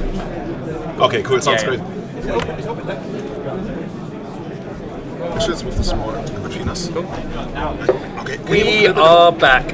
We're back, and we're gonna. I think we've got a quick, brief moment to talk about the actual top 8. Like we announced it, and we got the archetypes. We'll give you a rundown quickly, and then we're going to be going down to the feature match area. Are we ready? I think to go in a second. So basically, as we say, we have 4 color control, Mark Area Revoked. We have 2 Cephalid Breakfasts. We have 2 initiative decks. One is red-white with Mox Diamonds. One is like mono-white with Chrome Mox. We have Reanimator. I've seen this Grixis. It's like black-red normal stuff. The Show and Tell sideboard. We have blue-black Doomsday from Kai. He's playing like Spoils of the Vaults. It's very turbo Doomsday. And then we have blue-red Splash Green from Minsk sideboard from Baku. So pretty cool top 8. Like I am chuffed to see 2 breakfasts. Like it's super cool. This deck is good. I think we said on like Eliza's podcast for like this deck is really good. We shouted out Francis for like doing well with this list. That's cool. Only 1 Delver. I mean, Baku's a master as well. Yeah. But yeah, Delver was the most played deck and only 1 in the top 8. What do you think of that? I mean, paper's always quite different, right? Cool. So we're actually, I'm going to interrupt you. Sorry. We're going to go to the match. Yeah, let's do that. That's all good. As more food comes in, dude, this is the best part. But we're not allowed to eat on. Okay, right side we got Rodrigo Togoris from Madrid, and on the left side Marc-Eric Vogt from Munich. 2 powerhouses of not only the local communities but actually Europe and like the legacy world altogether. Both players actually won a GP. Like this is insane. Yeah, this is the name, right? European Legacy Masters. They are just absolute masters. As you said, both won a GP. I mean, it's no surprise to see either in the top 8. Both of them, like, so yeah, Mark playing his, he's always a control player, right? So he's playing his 4 color control. Tagores, he can play everything. So he's playing like the newer deck, the initiative deck. What do you think of this matchup? Well, you're asking the guy who hasn't played Legacy for a month. Yeah. No, honestly, like, I'm gonna give you my impression, and then you as the guy who actually like kept up with recently. Okay, so I feel that Mark probably doesn't like the matchup very much. Like, I talked to Mark about this. He's like, okay, the one card to crush this matchup would be like Icefang Codal. Yeah. But he doesn't have that, and I don't think he feels too great about it, especially in the first game. So tell me, am I like remotely close? No, that's pretty accurate. I talked to him earlier about it, and I said I think the way Control beats it is 4 Icefang Coils and 3 Minsk and Boo, and he's like, yep, I agree, but he didn't have enough time or energy to change the mana base to accommodate Icefang Coil to fit the rest of the deck. He's on 3 Minsk and Boo as a concession to this matchup exactly. So these guys played in the Swiss, and Mark won.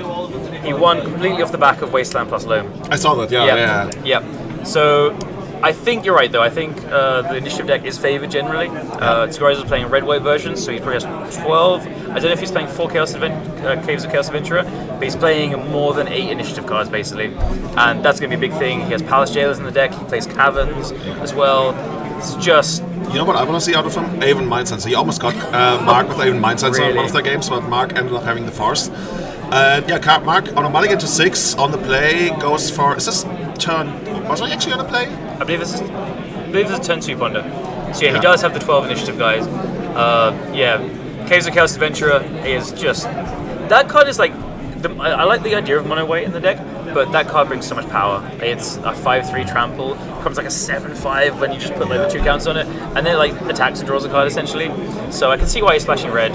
But yeah, Mark, I think he's fighting an uphill battle. He needs to basically have multiple forces for a couple of turns and then slam a Minsk and Boo. Or Minsk and Boo is the way to take the initiative away, really, as well. So he'll know his plan, and he'll be accommodating for that. So we do see the turn 2 ponder. I think he's looking for forces, a bit of spot removal, and then he's going to be looking to land a Minsk and Boo on turn 4 and trying to ride that out. And I was going to say, like, this is the most awkward spot for people playing this deck, where you go for City of Traders on the second turn, and you feel like, okay, I want to make the stick. Yeah. But he has a Lotus Petal, so he can actually stay on 4 mana for quite a while until he like finds a fodder. But this is Archon of Emeria, right? Archon's super good. Annoying for a deck playing like it feels like 30 fetch lands or something. yeah. Full color is just like so many fetch lands. So one interesting thing from Tagores is he doesn't have Chalice. He doesn't have Chalice? No Chalice. Didn't you actually call that in our podcast? I did. The deck should run without Chalices? I said I think the deck doesn't want to play Chalice and wants to play Source Splasher's main deck.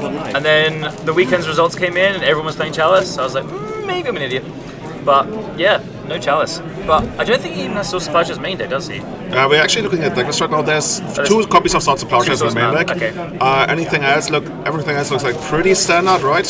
Yeah, I think so. Oh, Aven Mindsense was on the sideboard. Ooh, okay. So he's also playing the Mox Diamond build, which is a concession to being 2 color. You play more lands then, So he's probably going to be having a better time just making land drops, playing threats. So Archon is such an annoying card, you do need to just... It's something you do really need to kill if you're looking to play duels or fetches at all. So it's just... I think it's a removal bait. Rodrigo will know that, Mark will know that, but it has to be removed, basically. So he's probably going to untap... Oh, he might brainstorm in response? Yeah, probably. Just to get some spells, like... The thing with Archon is it just forces action, and that's fine for the initiative deck. You don't want to give control of these blue decks time to like slow play their cantrips. You want to, you know, yeah. I think so. Scorus is going to have like more threats to follow up with. By playing the Archon here, it limits him to like he can't play a threat plus a cantrip. He can't go Uro into another land and cantrip. Yeah, also expressive iteration is going to be like really weird. Exactly, iteration. You can like iterate and then hit a land and play that, but it's still not what you want. You lower the power level of it, so. Yeah, Archon is like, we saw Archon... Why are we not playing this deck? Why am I not playing this deck? You gave me the deck list. I did say last night, I said I think Archon's good. Yeah. The lists are all over the place. It's interesting to see, like, again, we're going to have a high finish from a newer take, like people are trying red-white, for sure. I think Fable's pretty common in red-white, but Sagaris doesn't have that, so that's interesting. But... I think it's just, Kaiser Casvincha. Oh, this is one of those Mahamodi chins or whatever. They're like, actually, Mark recently got those. He's super proud of them. And they keep this guy off the table. Now, what's Mark like trying to do on the third leg? Probably like expressive iteration. No, he's playing a land, so he wants to go for something for 3 mana. Probably Uro.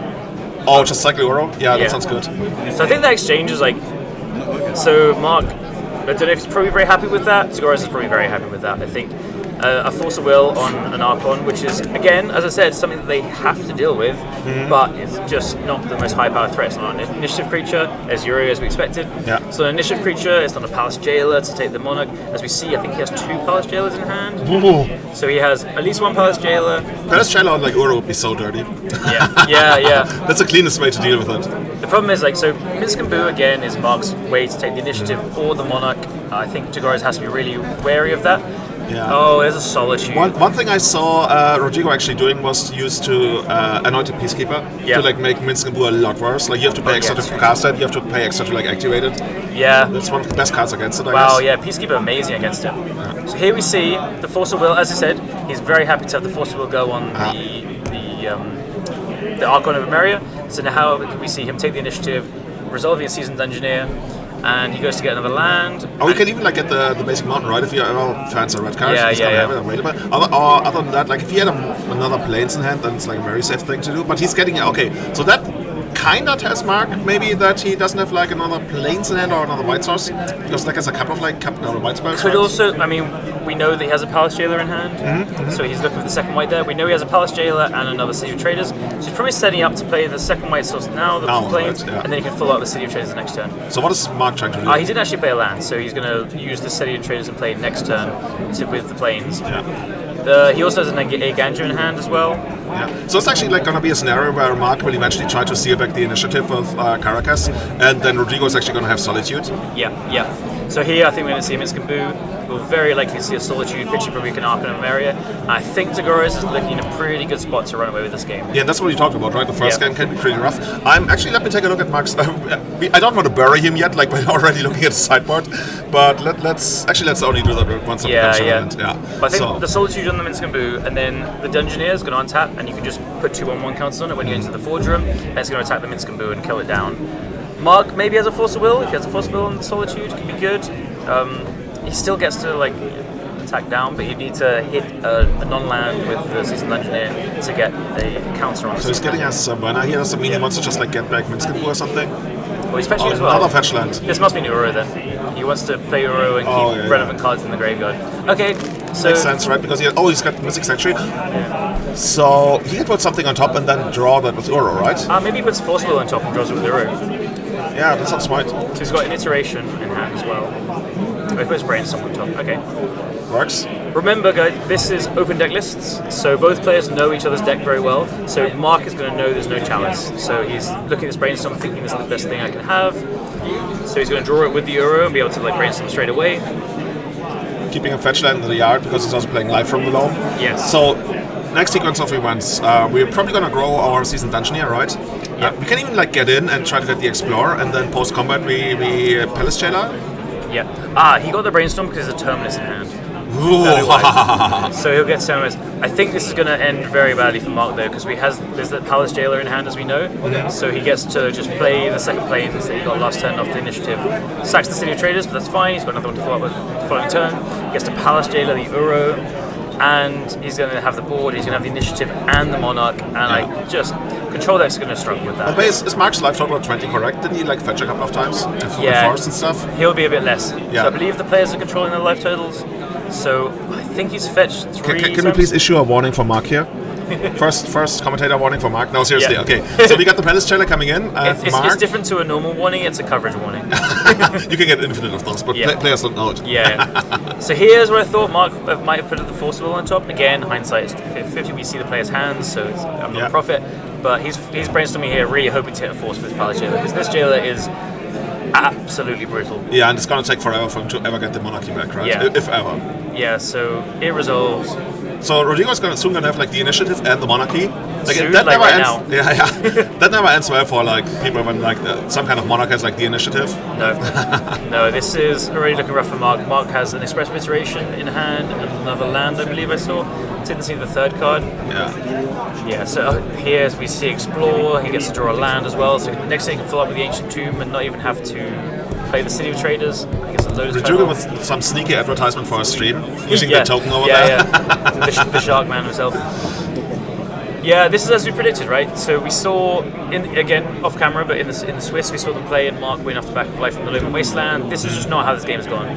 Rodrigo opened with the basic planes into a threat. So he has the Terminus that we saw, but this is just not good. That Dungeoneer is essentially already drawn roughly 2 cards. He got the land, and then you got 2 Scry, and the Palace Jailer has already replaced itself, and it's introduced these 2, the Initiative and the Monarch. So this is basically the spot where you would really want to flash in something like Endurance to seal everything back, but Mark is not playing Endurance. Well, Minsc would be perfect here, right? Oh yeah, Minsc would be, but we have the Solitude. We have the Solitude.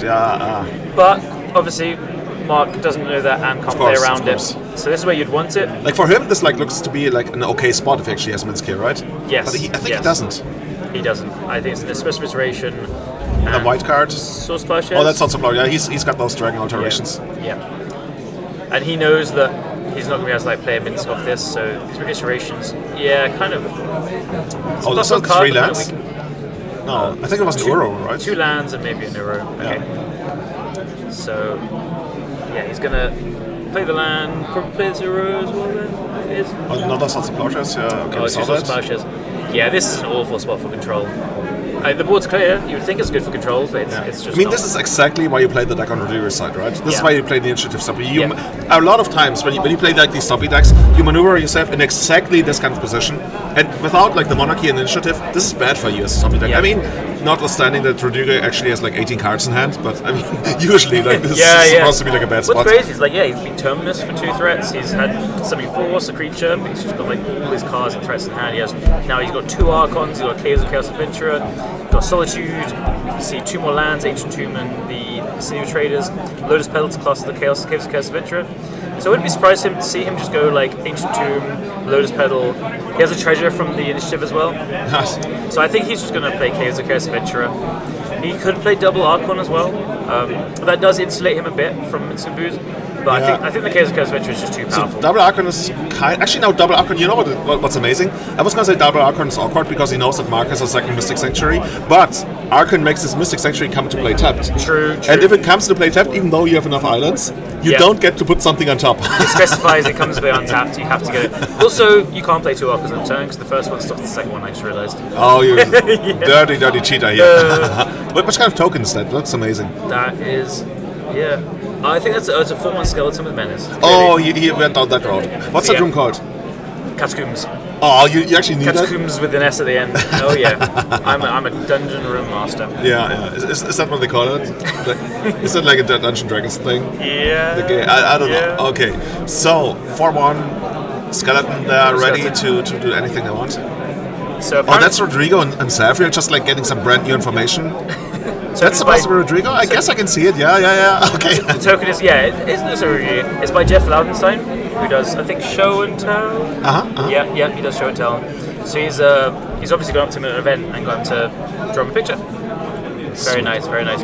Rodrigo's a fan of like custom cards, lots of signed cards, all this stuff.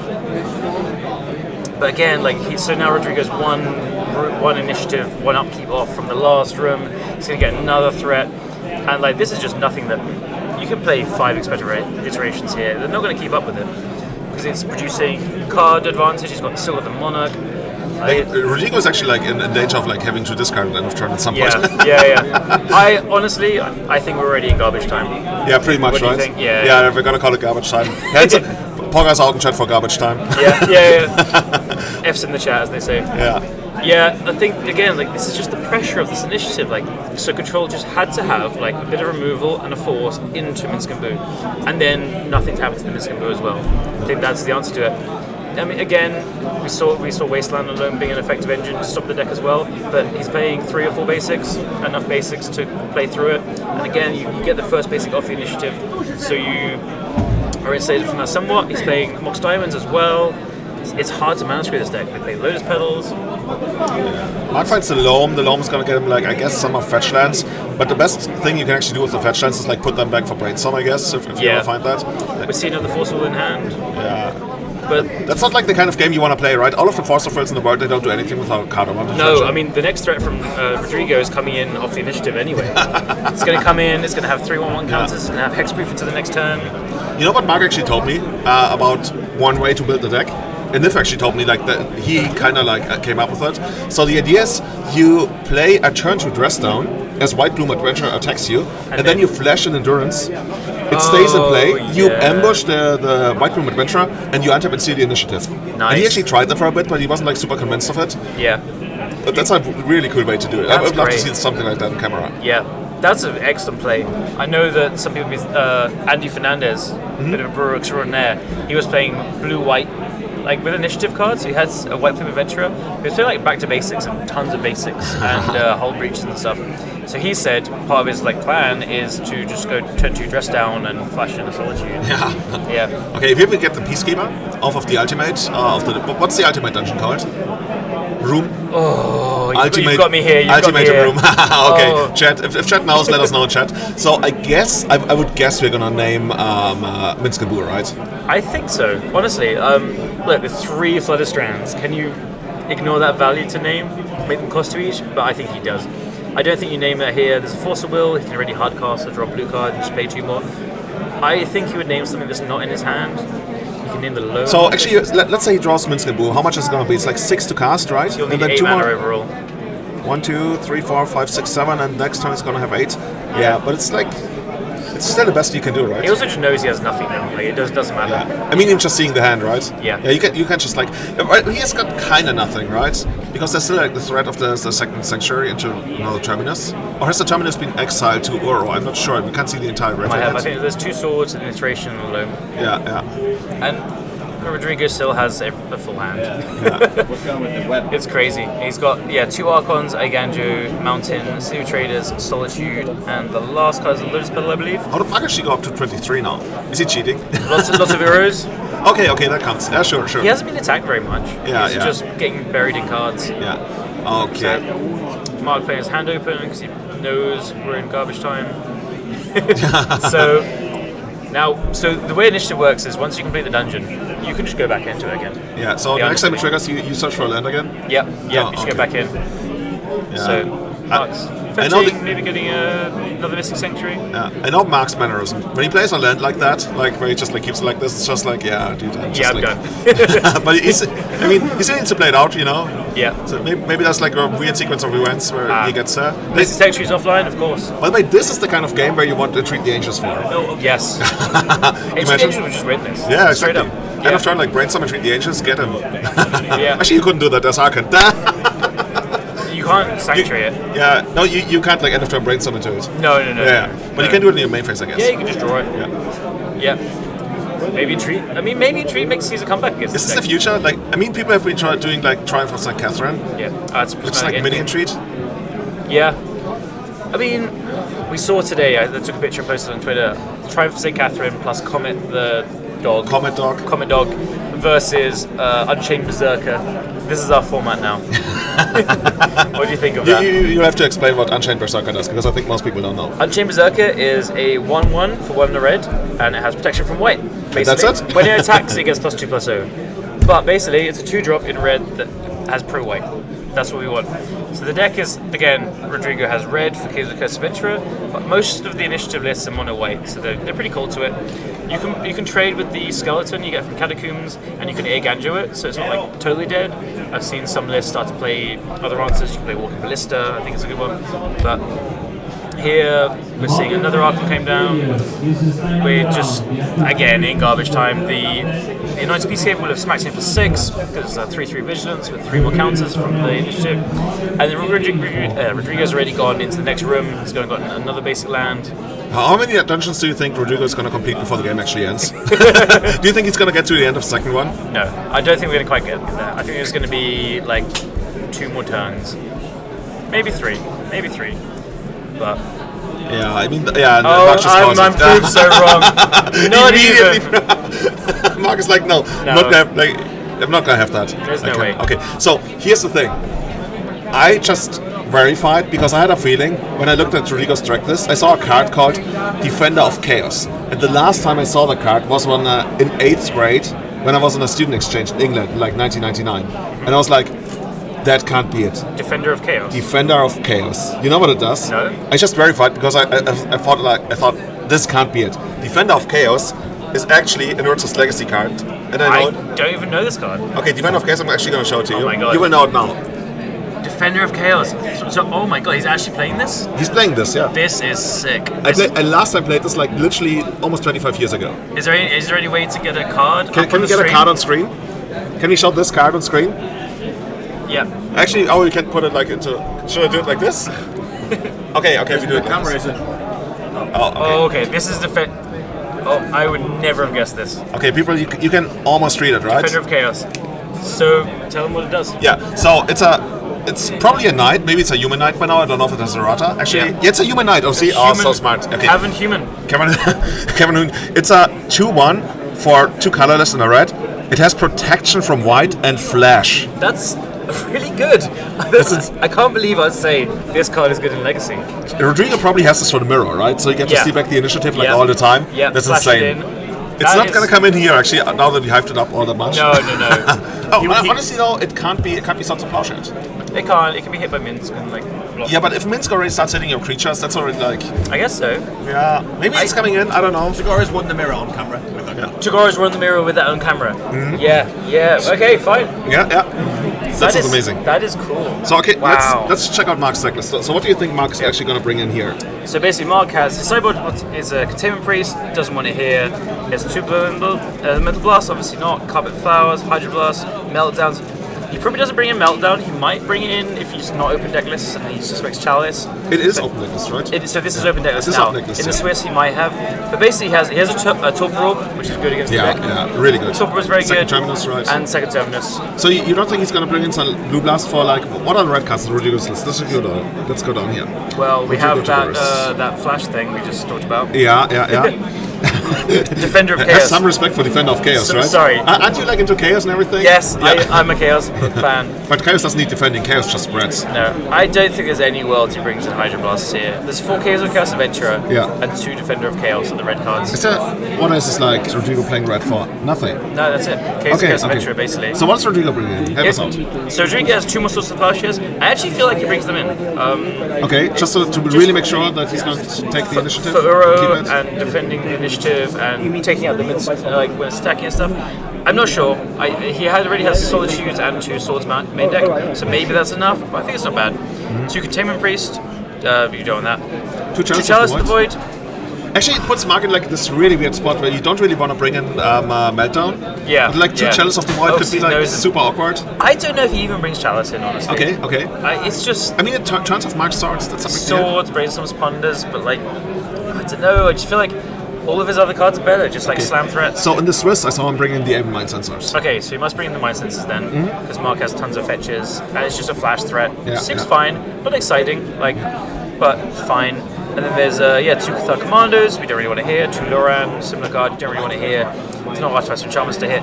Then the Defender of Chaos, it does dodge Source of Clash's Prismatic Ending. I don't know, it just feels a bit... I mean, it depends on, like, well, you actually have something to take out. Like, you would usually take out, I would guess, like, Lotus Petals or something. Yeah, so here he'll pick up some mana. He'd probably, like, trim a Mox Diamond or two, and, like, Lotus Petals could be trimmed. Touch the Spirit Realm. I mean, it answers Minsk. No, it does it answer Minsk? Yeah. Yeah, it does, yeah. So you can channel it, and so it can't even get forced. So here, alright, they're drawing the next hand. So we'll find out what they've done. So I think it's minimal sideboarding for both of them. Mm-hmm. So we actually already see an Aven Mind Sensor in Oh, dude, I'm. It's even a foil one. Absolutely, like, I'm an absolute sucker for Aven Mind Sensor. As a lot of people who watch like my stream or listen to our podcast now. Here we see Legacy Staple Plateau discarded. Oh, that's the best use you can get out of this. This is a great start. Again, turn 1, big threat. Archon, like, it's just so annoying. You have to deal with it. And what does Mark actually have in hand? So we see Uro, Brainstorm, and once again forcing out the end of turn Brainstorm, which you don't really want to do in spaces like I this. expect this is in response as well. Yeah, must be, right? Like, technically, maybe there's a combination of cards he finds that makes him want to force this. Because he actually has force. He has 2 forces, so he's picking one. He might actually go for it. I think he will, and again, Rodrigo will be absolutely chuffed with this. It's one of these cards. It's just like it's a him, right? But it's a him where if it resolves, it's really good as well. Yeah. Like if they have to force a fully a turn 1 play, that's always a good feeling. Yeah. And against Goris is an amazing. Like, this is the best mana he can have to start. Mox Diamond plus Ancient Tomb. And then you get Wastelanded. You're right. If you want to get like the turn 1 3-drop, so one threat into another threat, like you can't ask for better. So what are we expecting from Mark's side? Like, assuming he forces this, like I can't really see what his mana-based situation is like. If it's fetch lands, then he must force it. Otherwise, like time walks himself like multiple times. If he has a swords in hand, he might not, because he can just untap and swords it.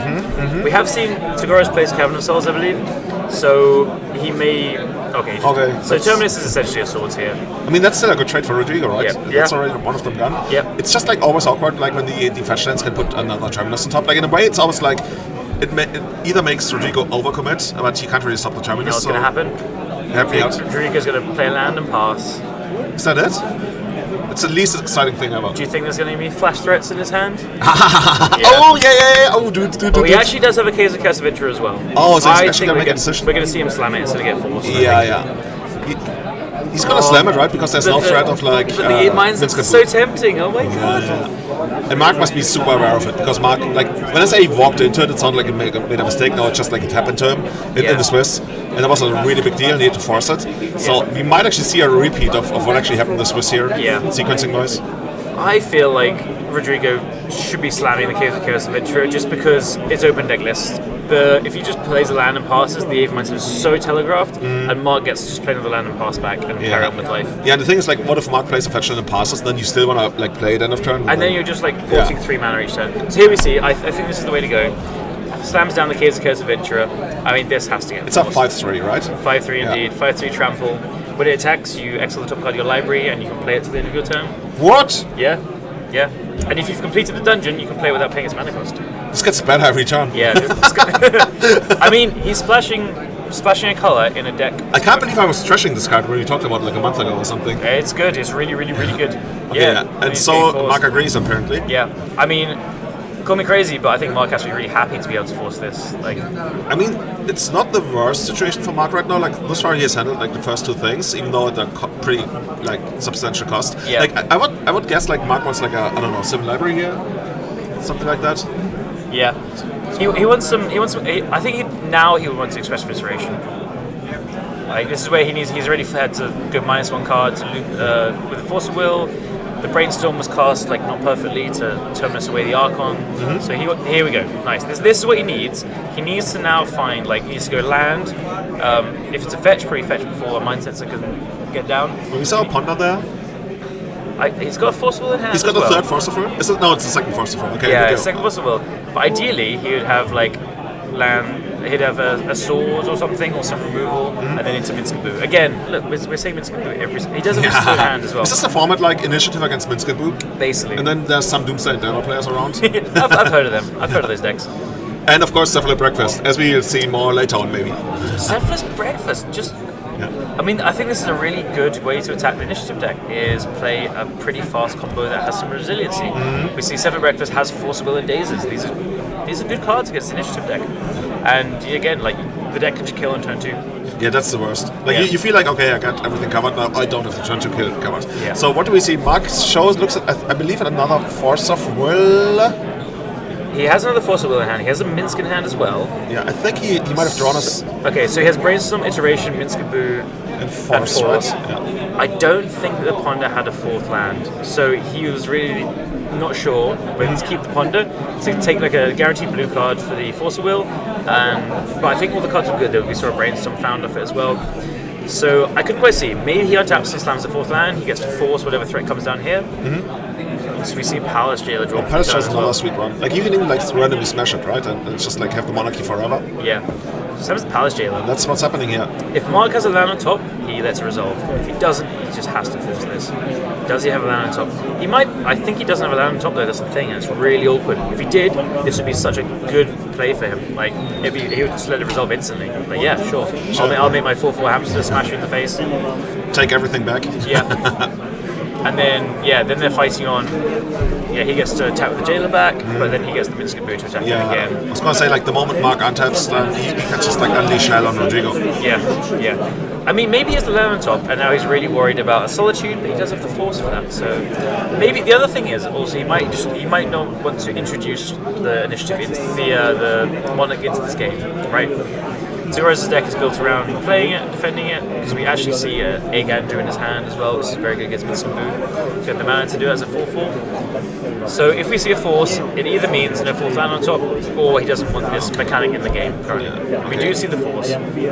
Force pitching Brainstorm that leaves him with Minskaboo and Expressive Duration. Yeah. And assuming he doesn't draw a land, it's probably going to be like straight Expressive Duration. If this is a land, he has kaboom! It. Kaboom! All right.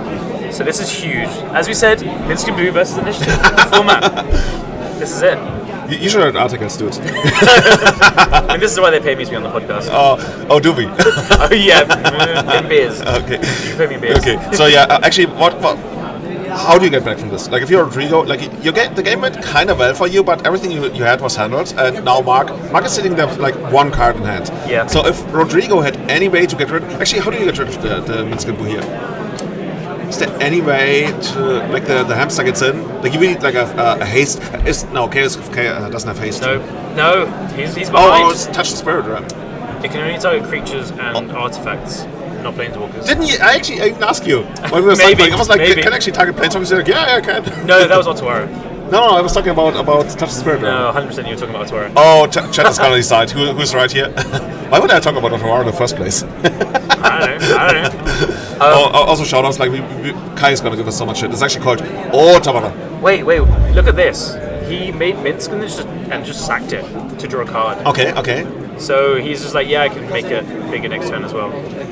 That awkwardly walks into the Egg Andrew. He can like Egg Andrew in combat.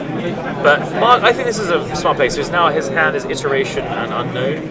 He recognizes the Minskaboo is amazing, but he needs to draw into some more interaction, I think, to keep the board clear. So what do we actually see on Rodrigo? Is it actually touch the spirit realm? Yeah, it's touch the spirit realm. Aether Mindset still Egg Andrew. And Aether Mindset would be a way to kill the Minsk, right? Yes. Okay. And I think it's a Source of Power Chest in hand as well. It's one of the alternate arts. I'm not very good at it.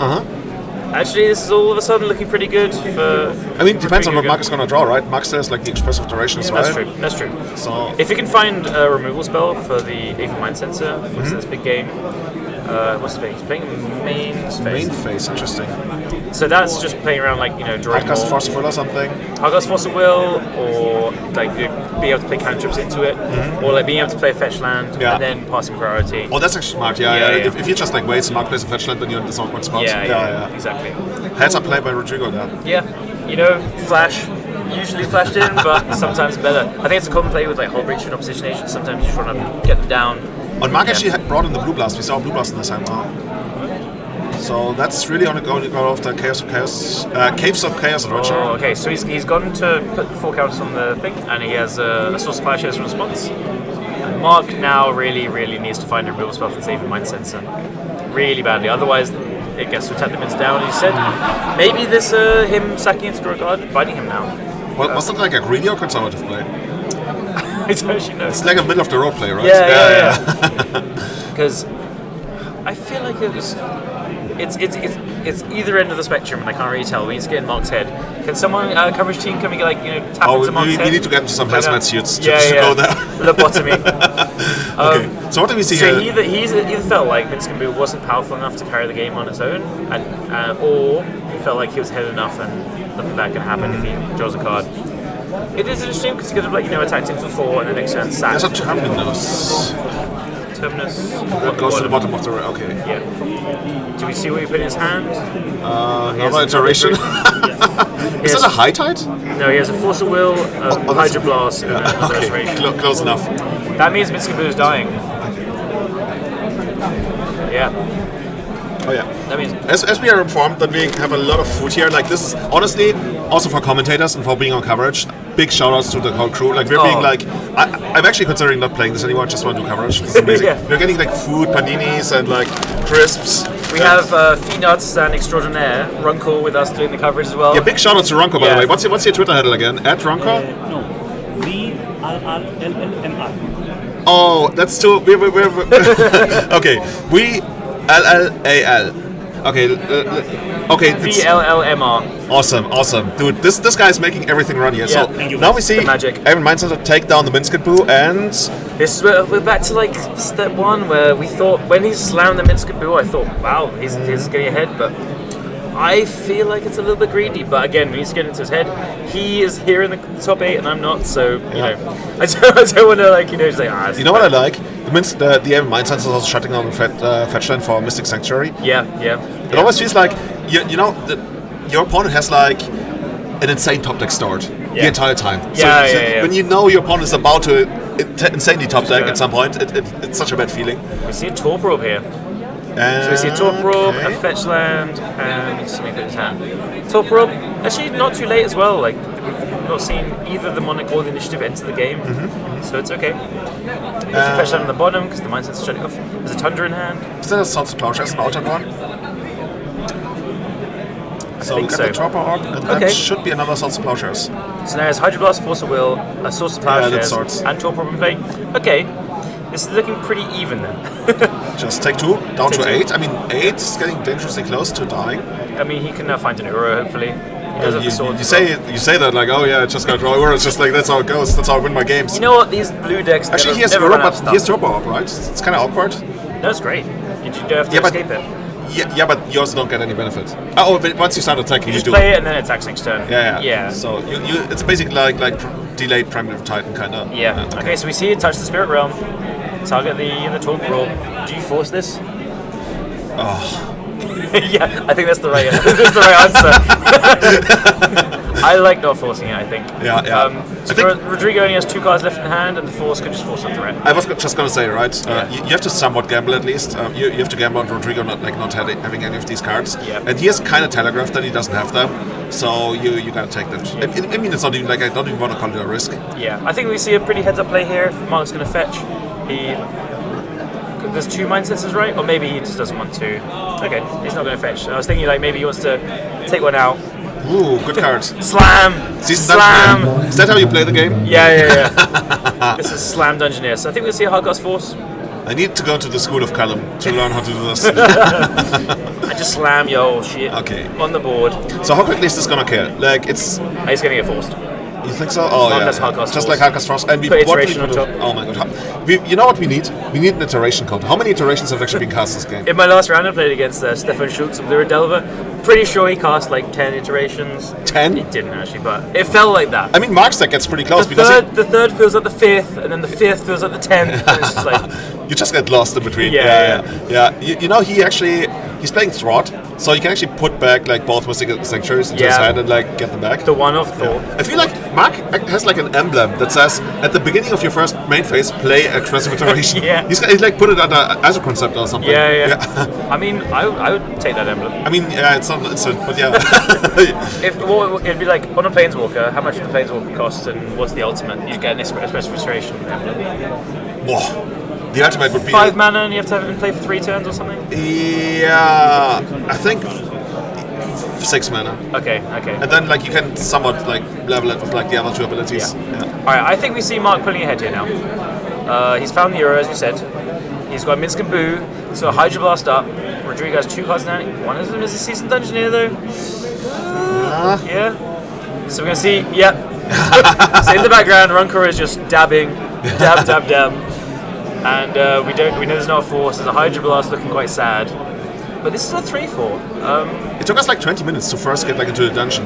Yeah, like, this This is the longest dungeon we've seen. If I was playing this campaign, I would like be pretty disappointed. Like we walked all the way up to the dungeon for 20 minutes, and that better be worth it now. Mark now gets to slam Minskaboo, attack with a 4/4, take the initiative back. If he draws a removal spell, it's just crazy for him for the Dungeoneer. He's got Minsk, Hydro Blast, and another Minsk. Yeah, 2 Minsks. Yeah, all the Minsk in the world. As more beer comes in, that's how you do it. And not for me, I don't Our drink beer. hosts are the most incredible. So we're getting handed beers. Thank you. Grazie. Grazie mille. Okay, so decks get shuffled. No, not for me. Thank you. People are cheering, like, okay, I'm going to we're all cheering. There's also other products like 7-Up and Pepsi and something. So, sorry everyone, we've been covered in beer. This is, again... Covered in beer, that's the most amazing card. Covered in beer. Like all okay, anyway. What do you do here? So there's 2 Minsk and Boo. It's actually kind of awkward, right? Because we thought like Mark could actually like take over this game, even though he's like no non-permanence. So let's see.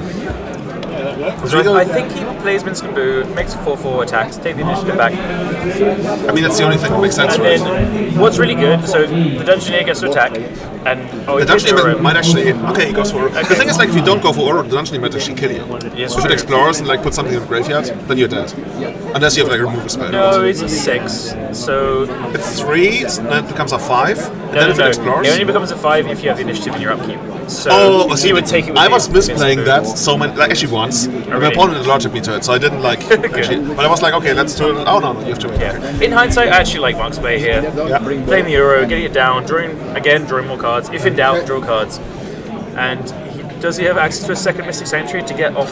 He has 2 Mystic Sanctuaries in the deck. So he can get... Does he have swords in the graveyard? That'd be big. He might have 7. 7 swords, fine. As all control decks do. Yeah. Okay, so you got a mountain. So his hand is the Chaos Adventurer. He's going to be finally paid off having the Hydro Blast. So if Mark has a sword, which he can in the graveyard, which he can get off the Misty Rainforest for a Sanctuary, he is like locked to win this game, I think. So that's going to give us a third game then. Yeah. Oh. Yeah, we'll see a third game. Okay. So because Rodrigo's hand is just Mountain, Chaos Adventurer, and then which will get Hydro Blasted, and then the Dungeoneer couldn't attack, but Mark's gonna be so happy that he finally gets to connect with this card. Yeah, this is like I was about to say this is the most fast slam ever, but Mark taking his time, like, do I Hydro Blast the only red spell in your deck? Okay, we see a beautiful beta Hydro Blast, I think it is. And yeah, Tugara's passing back actually. Oh, Rodrigo didn't even like put something on the creature. He just like scryed for 2. Okay. 2, yeah. Do you see where that was to the bottom or the top? I didn't actually. Okay. This is when the beers were coming in. I mean, this is also when not being able to see that comes in, I guess. Look, we have priorities here. Well, they might have the initiative, but we have drinks. I like it. Good. So Mark is fetching at end of turn still, probably like you mentioned for Mystic Sanctuary. Are we gonna see another Expressive Iteration? I think you just grab swords here. Think so? I know that Mark can be quite greedy. On the other hand, like eventually, if you don't have any swords left in the deck, like what are you iterationing for? Here we go. There's the sword. Stop being greedy, Julian. Ah, okay. Even Mark is not going to be that greedy. Yeah. So he gets the swords of the Dungeoneer, play Minsk and Boo. This has got to be game. He's got a blue card in hand. I think it's a dress down in hand as well. Is it? I believe so. Okay. It's like a funny printing. Do you just like attack here first of all? Oh no, you want to Minsk and Boo, right? Yeah. I think you just Minsk and Boo, and Rodrigo might actually scoop it up, right? Yeah. So by playing the Euro last turn, he's also playing around Solitude somewhat by getting 2 attackers, and he just... See, I call it! Well played. Yeah. Alright, Mark forces a game 3. And Rodrigo's going to be on the play. Rodrigo's going to be on the play. That's bad news for Mark, obviously. Hard hitting... Like, can you imagine, like, what do you do if you're Mark, if Rodrigo goes like, Ancient Tomb, Lotus Petal, or Ancient Tomb, Chromox, pass? Yeah. Like you want to play your turn 1 Ponder, you can't do it, right? Wait, Mark's picking his deck away. Huh? Mark's picking his deck away. Yeah, maybe he just like wants to... Go to the toilet, maybe? Yeah, might be. So we still have 47 minutes on the time, so it's not to do with that. We'll try and find I mean, out. 47 minutes for this kind of matchup should be fine, right? Yeah. Oh, both players are putting their stuff away? Did we miss game one? Is there any No, chance? this is going to be a third game. This is definitely going to be a third game. There's no way this is over. It's not over till the fat lady sings. Yeah, Mark just like give us a wave. I think he's going to the toilet. Yeah, Yeah. We see Rodrigo still. okay. And Rodriguez gonna like take a stack, like put in some more cards. Just choke, island, boil. Yeah, you could put boil into the stack. You could put boil into Should the we stack. just run over, give him some boils? Oh my god. Like he's even laughing. The boil mirror. The boil mirror. That's easy. He's gonna put on some boils. Maybe Mark will take out some of his iterations down to 10. Just it's enough. Okay, actually, we can actually see what Rodrigo's doing. That's amazing. Yeah, so I think both players, again, as I said, have minimal sideboarding, and there's. Oh, interesting. So he's putting Peacekeeper to the top. Did we see Chalices in his deck? This is what I'm most interested in. Oh, we see Cathar Commando. So what's that doing for us in this matchup? It has like flash, I guess. Yeah. Chopper Orb. Oh, it's one of the few ways we can actually take out Chopper Orb. Yeah, that's a good part. He has Touch the Spirit Realm as well. He has 2 main, one side, I believe. So again, I mean, it's quite convenient. You flash it in, you take back the initiative, and then you take out Chopper Orb, something like that. Yeah. I think I just saw him take out 2 Palace Jailers. He realized that it's just risky. Like once Mark gets if he loses the Monarch, it's way more punishing than the initiative, right? Like the initiative, he can take it back by just playing his thing. Palace Jailer, he only has 2 of them, so he can't take it back as easily. If he has the second Palace Jailer in hand, yeah, he plays it, takes the Monarch back, whatever. But Minsc and Boo, again, he knows he has 3 Minsc and Boo. He knows how punishing, like just losing the Monarchy against the Swords, the Prismatic Ending, the Terminus deck, then that's how Mark will run away with the game. So didn't you actually tell me that you were actually considering a Pithing Needle in the sideboard of this deck? yeah, Somebody told me. Kind of, I think so, for Stoneforge to an extent. No, but mostly for Minsc and Minsc and Boo Boo, as well. yeah. As you said, a 90 Peacekeeper is amazing against Minsc and Boo as well. So we sort of maybe take one out. But yeah, Peacekeeper is pretty good, but again, like, it's great if it stays alive. But Mark is playing loads of removal. Very yeah, deep. I know. Got 4 swords, he's got Prismatic It dies to Ending. removal though. It does dice to Doomblade. You know, we should have an entire cast where we just like throw out these phrases like it's good when it says play, but it dies to removal. What can you do? It's blue, it pitches to force. When my opponents don't kill my stuff, they're really good. Yeah. If I hadn't drawn the cards I drew, I would have done better. yeah. My opponents today didn't keep killing my painters. I would have won more. Oh, really? I know, it's crazy. Did you make sure to tell your opponent after the match? Yes, yeah. If the match had gone differently, there might have been a different result. Exactly. No one really understands this. Like, is the stack empty? Oh my god! Deep Oh my philosophical god! Oh my questions. god! No, that's not good. I actually read about that. Oh my god, this is too deep. Actually, if you want to make money, you print a T-shirt that says "Is the stack empty?" You do some nice design, yeah, and then you're gonna earn a lot of money. It's gonna be a meme for a week, and then you'll. Yeah, the thing is, like, you gotta have people that don't know. And by the way, this is about a judge call. Like, it would be way too deep. It happened a week ago or something at an event. But it's funny. It's funny, but it's also anyway. So Mark is back. Mark is ready. He's taken his toilet break. Do you think he sent in his evil twin, who's better on the draw? yeah. Side into my evil twin. You know, it's the card. Evil twin is a card. I don't think I'll play it in his deck. Oh, it's a colorless, a blue, and a black. No, 2 colors, blue and black. Shit. I came so close. So close, but so far, do you know But what it in does? the end, it doesn't even matter. Do you know what it does? It's evil twinish. It is evil twinish. Everyone, check out Everyday Eternal, where you can hear more commentary like this from Julian. Yeah, evil twinish. We promised we're gonna have a website. I've been working on it for literally 2 years by now. I already paid like for all the re-subscriptions to all the services like twice. They still haven't released it. You know why? Twin website. There's a website. That's like Everyday Eternal. Actually, I'm not sure, but there's a website domain I want, and it's tied to some church, and they don't use it anymore because Everyday Eternal is kind of like church, I see. and I want to buy it of them because they don't respond to my emails. The Church of Goblin Welder. I'm what's it called? A bishop of it? A bishop of Goblin Doesn't Welder. it have bishops or something? How does it work there? In churches? No, in the Church of Goblin Welder. Yeah, sure. Yeah? Okay. I'm the Archbishop of Goblin Welding. Yeah. Cool cards. Okay, Rodrigo on the play. Do you think, so Rodrigo, we saw him take out 2 Palace Jailers. Do you think play draw plays into that? But wouldn't it be even better on the play? I don't know. That's true. So maybe it's a readjustment. Realizing that it's a bit of a risk, actually. So we see Mark with a Mark took out a library. 7 library. Interesting, okay. Took out Prismatic Endings as well. I like it, actually.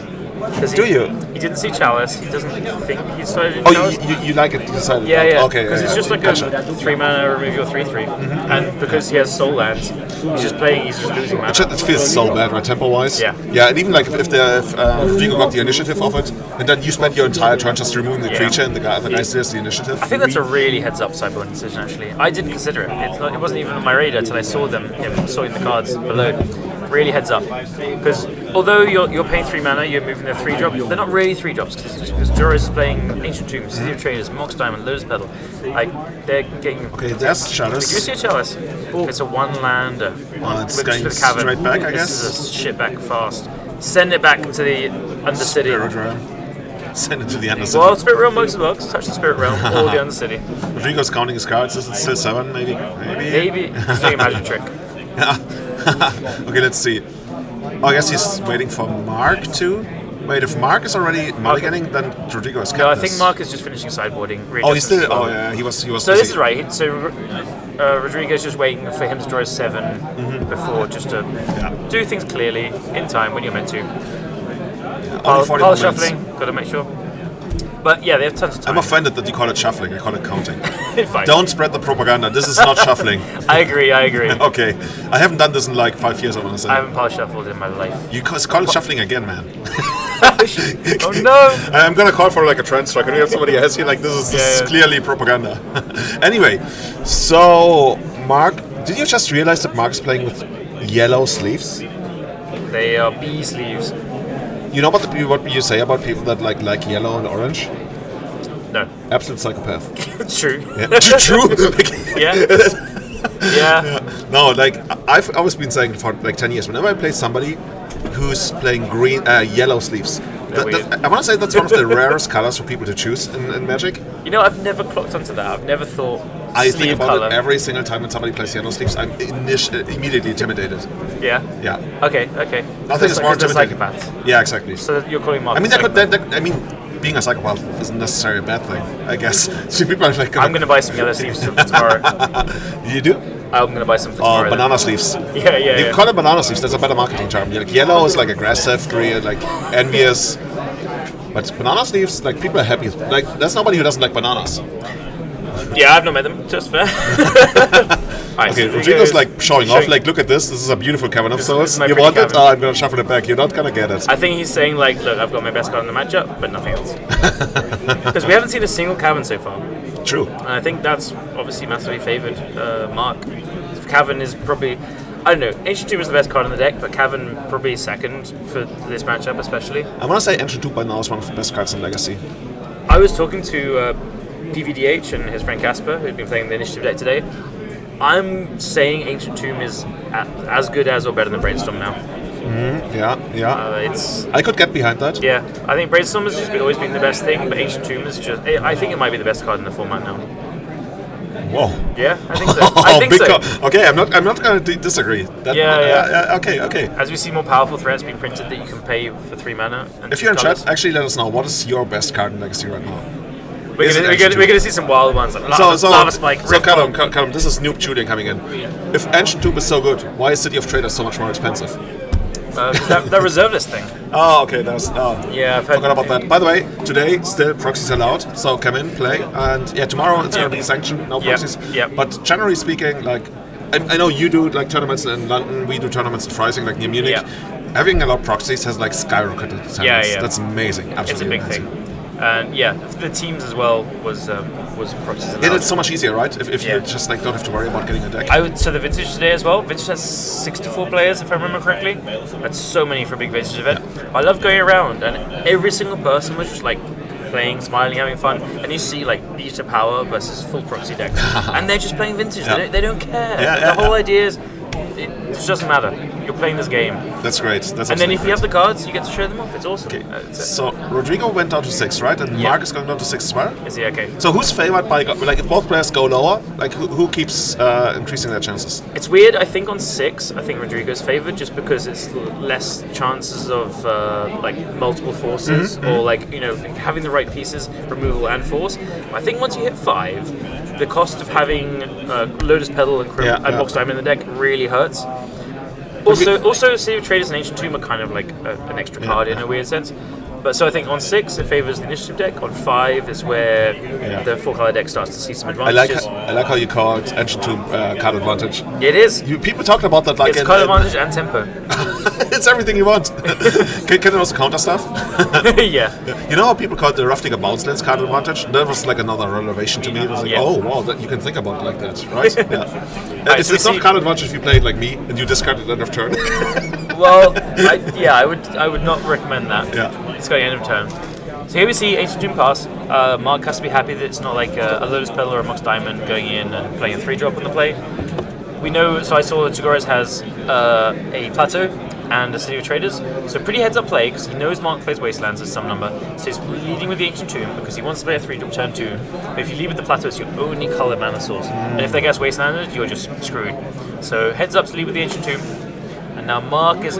I think Mark's plan doesn't change at all. Like, if he finds his tool probe with his cantrips, great, slam it. But otherwise, he's looking for a Force, a piece of removal, and then a Minsc Mood to play turn 4. Basically, Mark's game plan for most of the game, at least in the early stages, is like purely reactive. Like you want to like play your cantrips to the best of your ability, and then you try to attack. Like there's rare, like especially now that we see like 7 libraries being modeled out, there won't be really much that Mark is like looking to actively like, put into his side, except for Top Orb, I guess. So this is another really interesting decision. So Rodrigo had the option of 3 drops to play: Anointed Peacekeeper, Archon of Emeria, or White Plume Adventurer. So you think he went with the weakest? No, I'm not sure. Like he went with the Peacekeeper. Peacekeeper, I think Archon is like the most powerful one to play early. Archon would be insane against this hand. Oh my god! You know what I like here? Though? Actually, Peacekeeper is insane here. Yeah. What do you name? I was going to name Swords of Plowshares. No, name Misty Rainforest. I mean, because you want to screw the land. See, Yeah. I shouldn't have gone to Kenya for a month. Look at this. Oh. In Kenya, we always name Swords of Plowshares. Maybe he's different metagame. Mark is obviously a great player. He might have had this heads up, knowing that there's a nice piece in the deck. He might have named. They put a Source Splash on top of the library. But I don't know if we can find out what they named, but we'll probably find out based on how Mark plays the next couple of turns. Probably, right? I think he's named Misty Rainforest. Yeah. And that is, if this is not a Source of Plowshares in the upside down card, that is just an absolute. Yeah, I was gonna say like I would be playing before I see the hand Peacekeeper to name Swords of Plowshares, because that puts Mark into that weird spot where he untaps and can't cast Swords of Plowshares. And then you can slam your creature and Mark still can't end of turn play something. And then he look at that. He played Wasteland on the Ancient Tomb. Oh, gotcha. I'm gonna call it garbage time already. Oh really? This early? Yeah.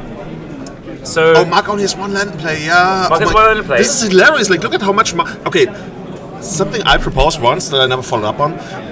I would love to do a system where we keep track of how much mana every player has spent in the game thus far. Yeah. Rodrigo has spent like 6 mana. Mark has spent 1 mana in the entire game thus far. Yeah. And I'm pretty certain at this point that Misty Rainforest is hit by the Anointed Peacekeeper. And then he sees his hand, so he knows. I actually love his leading with the Anointed Peacekeeper. He sees the hand, he sees what's going on, and now he can just play. He plays his White Plume to follow up, and he's got the initiative. He's got the board presence. Mark just has an Uro. He can't play. He needs 2 more lands. It's just Nightmare Town for Mark right now. Yeah, there's like not really like a good catch-up mechanic for Mark, right? He's hit for 8 damage as well. He's dead next turn. He needs to fight Terminus here, I guess. Yeah, it's Terminus or bust. He's gonna play a Palace Jailer as well. Oh no. Here comes Palace Jailer. It's just... Yeah, Mark's playing basically 2 Terminus after sideboarding. He's dead on board. And then even if he finds Terminus, it's still like awkward. yeah. Even if he finds Terminus, he's probably dying. Because he took 8 damage this turn, down to 10. And next turn you can go into the room that makes you lose 5 life. Yeah. You know what would be hilarious? Not hilarious, like tragic, depending on which side you view it from. Like if you do another Misty Rainforest. Oh no. You know what's gonna happen, man. Yeah. So let's see if this is the last draw of the quarterfinals. It's a Terminus. Doesn't look like a Terminus. Swords of Plowshares. I mean, let's live, but... Yeah, it also lets Rodrigo untap no, that's it. A nice game. Rodrigo scores 2-1. Our Mark Vogt moves on to the semifinals. Yeah, initiative, this thing. I mean, we saw, again, these Anointed Peacekeepers are good. Yeah. Did you ever think that'd be good in Legacy? I never thought that. I would have never imagined that card to be good. Like, that card has been around for a while, has it? No, it's new. It's completely new? Yeah. Okay. Like the last set or so. but it wasn't I on mean, anyone's okay. radars. So the last set, like in Magic terms these days, would be like 2 days ago or something. Yeah. It's just before the last Unfinity set or the Unset. I wouldn't count that. Actually, oh no, let's not go there. So yeah, I think that went about as we expect with this kind of matchup, right? Mark's pretty good still in the second game, and the second game went how we said how he has to play these games to win. Mm-hmm. He's definitely battling uphill. It's tough, but he got that done. Who's in this picture? yeah, somebody's sticking in the face of somebody in the leg, I guess. Yeah. Yeah, Magic is big enough that we are gonna have streakers, right? Yeah, clearly, yeah. I'm still waiting for that to happen on the Pro Tour. I mean, you need that if you want to be like a proper sport or something. Yeah. I think Mark hit. He probably wanted to avoid either of the 2 initiative decks. Mhm, He's much better against everything else. He's probably good against Delver. He has a great game against the breakfast decks as well. I mean, Doomsday, the first game he's probably going to lose, and Yeah. then Cyborg needs to make up for it. Yeah. He's probably not thrilled to play against Doomsday, I guess. I would say he's probably happier to play against Doomsday than this Happier, thing. yeah. Happier. You know, the 30 to 40%. Yeah. Well, amazing top 8 from Mark, and yeah, we'll see Rodrigo is going on to the semi-finals. Spain over Germany, just like at the World Cup. Kinda. yeah, you're not salty about it at all. Okay. Oh, dude, do you see these pins? Oh my god, Jurassic That's Park. amazing. This Charizard, Jurassic Park. I want to see more of that. Rodrigo Tagores won, as we RuneCurse is celebrating like crazy. Okay, do you know how many other of the quarterfinals are going on? Excuse me?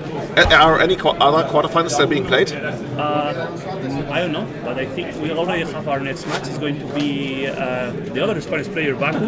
Baku, he managed to beat Kaiser Matari? Okay. Why would he do that? So we're hearing from the floor that Kai Saratari lost to Baku. Not 100% sure. We'll confirm it soon. But Yeah. It's a rumor. Like the word is straight, right? The spoils of the vault, the whispers of the vault. Didn't get that. Yeah. I mean, Delver's always good against Doomsday, right? Yeah, it's basically the one thing that keeps Doomsday in check. Yeah. For a year or two, every single Doomsday player I know, whenever they talk about matchups, they're like, oh, this is good, this is good, this is good, except for Delver. Yeah. So I think we're coming back to us. Oh, here we are. Welcome back. Awesome. So yeah, I think that's gonna be it for us for now. Or do you want to keep us around? We will have a small break so you can drink something. And We're getting us some breaks so we can drink. Okay. Cheers, chat again. Awesome. Thank you. No, cheers. This is No. pretty much empty. But yeah.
Today I have here with me Niv. I think you've already commentated today, right?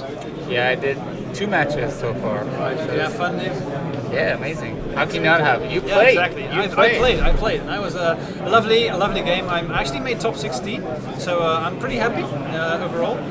Too bad I didn't get top 8, but I mean, in a field like this, getting top 16 is pretty sweet. So I'm very excited still to watch the last 4 games right now. So what did you play? I mean, I know, most Legacy players know, but those that don't know you. People who know me, I'm Sam, aka Fenris Cloud, and I always play Infect, and I played Infect today as well. And I'm very happy to show you that the deck still works, so at least in my opinion. So what do we have today? Which matchups are we going to see? I think we're going to play Delver, Baku 91 and Magic Online against Reanimator. Yeah, Baku is like insanely popular player, right? He wins everything he plays usually.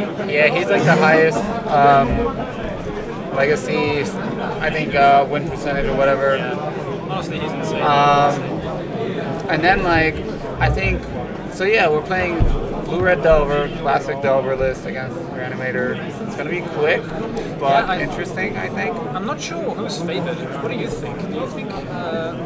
I honestly don't know. I think the first game is usually the most difficult one because Reanimator, when Reanimator does its thing, it's difficult to interact. The thing is, of course, that these players, they know what they're up against. So I think that's going to be very important for Delver. They will just mulligan until they find some piece of interaction to 0, probably.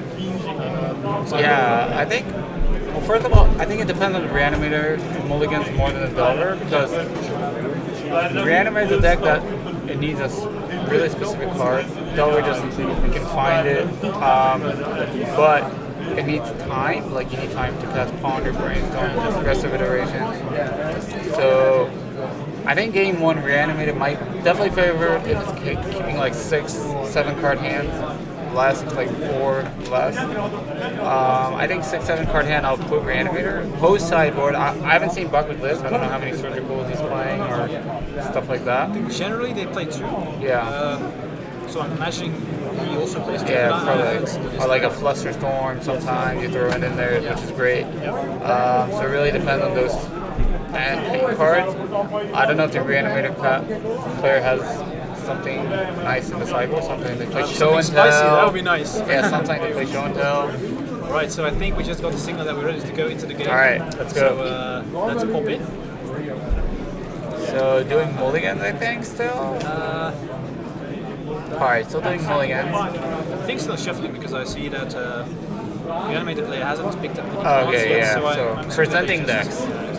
So we have the Reanimator on the right and the Delver on the left. Maybe we should. What do you think? What's going to be the finishing score? What do you think? I'm not going to bet against Baku. I'm going to put money on Baku. I mean, this guy... I mean, I'm going to say the same. I'm going to say 2-1 for Delver, and my guess is Reanimator wins the first one, and then Baku wins the second and the third one. I mean... Let's see if it happens. Every time I see Baku play, she just wins the challenger or whatever legacy event it is. So yeah, why are we even watching, right? Yeah, pretty much. I don't know. This guy is total master.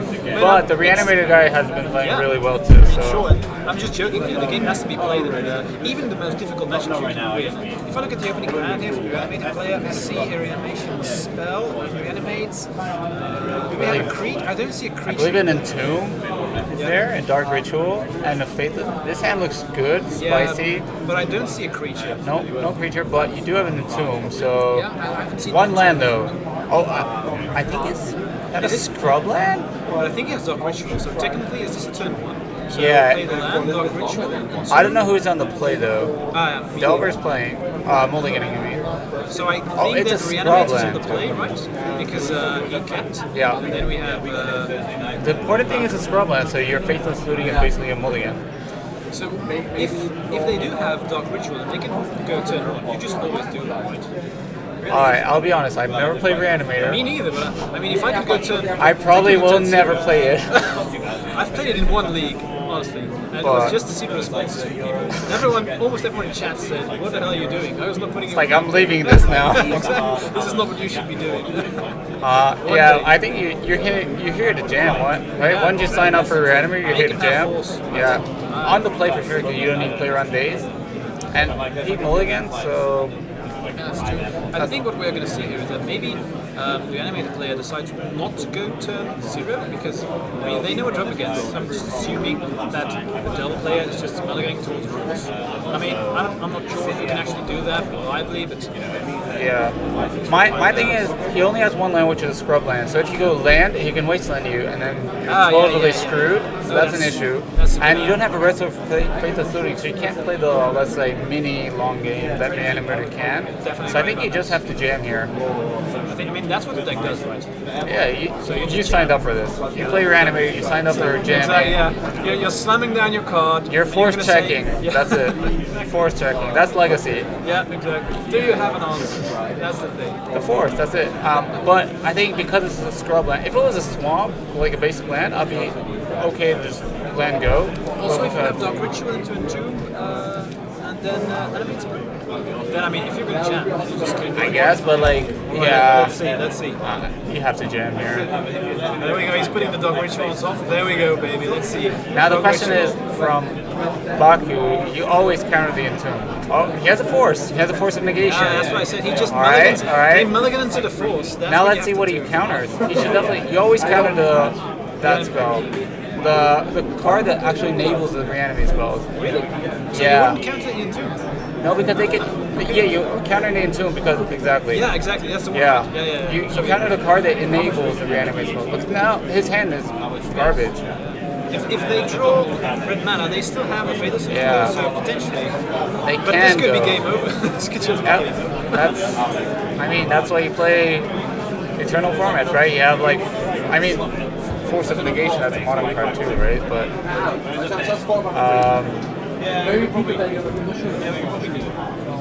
But yeah. Okay, so Baku had the force, so force check done correctly.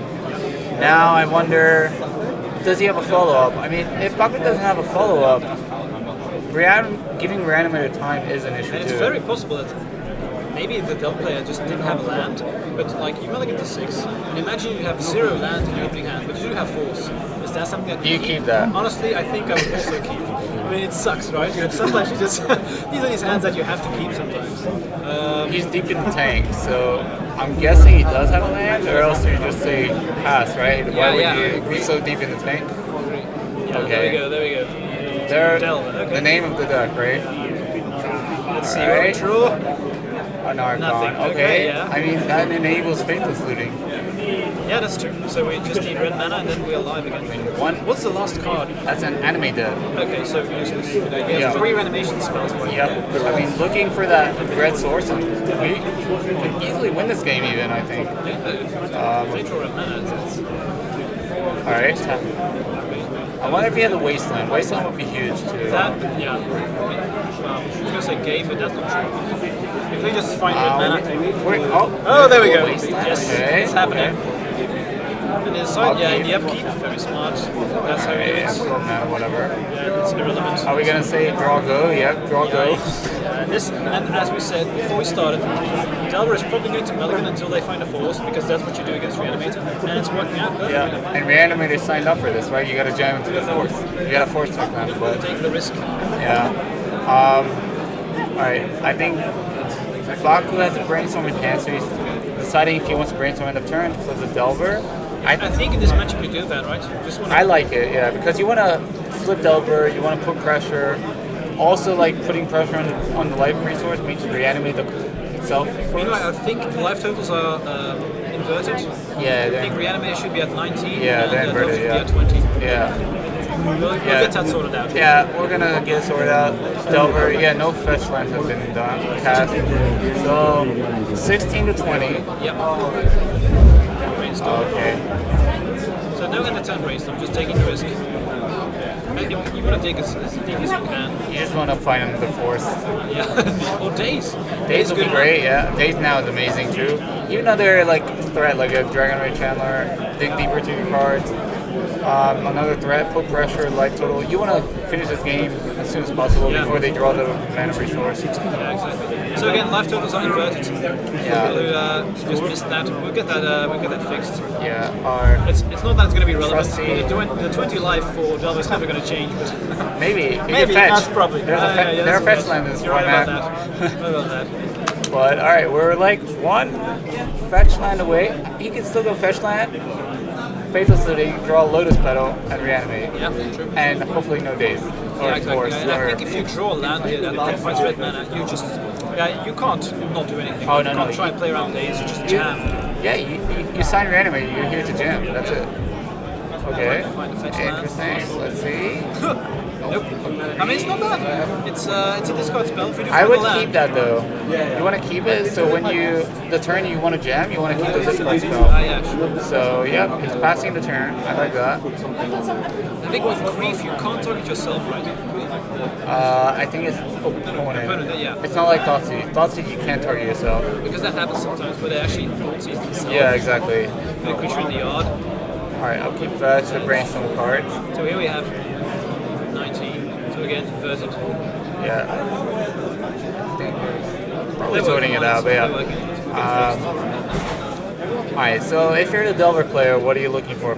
Basically, Honestly, at threats this and point, counters, right? Yeah. I mean, counters. At first, we already have a threat. If there's one thing that Delver is very good at, it's protecting one threat and riding into victory. I mean, if you can find a Murktide, it's going to be over much quicker. But I think I'd rather have something like a Force here than another Delver. Yeah.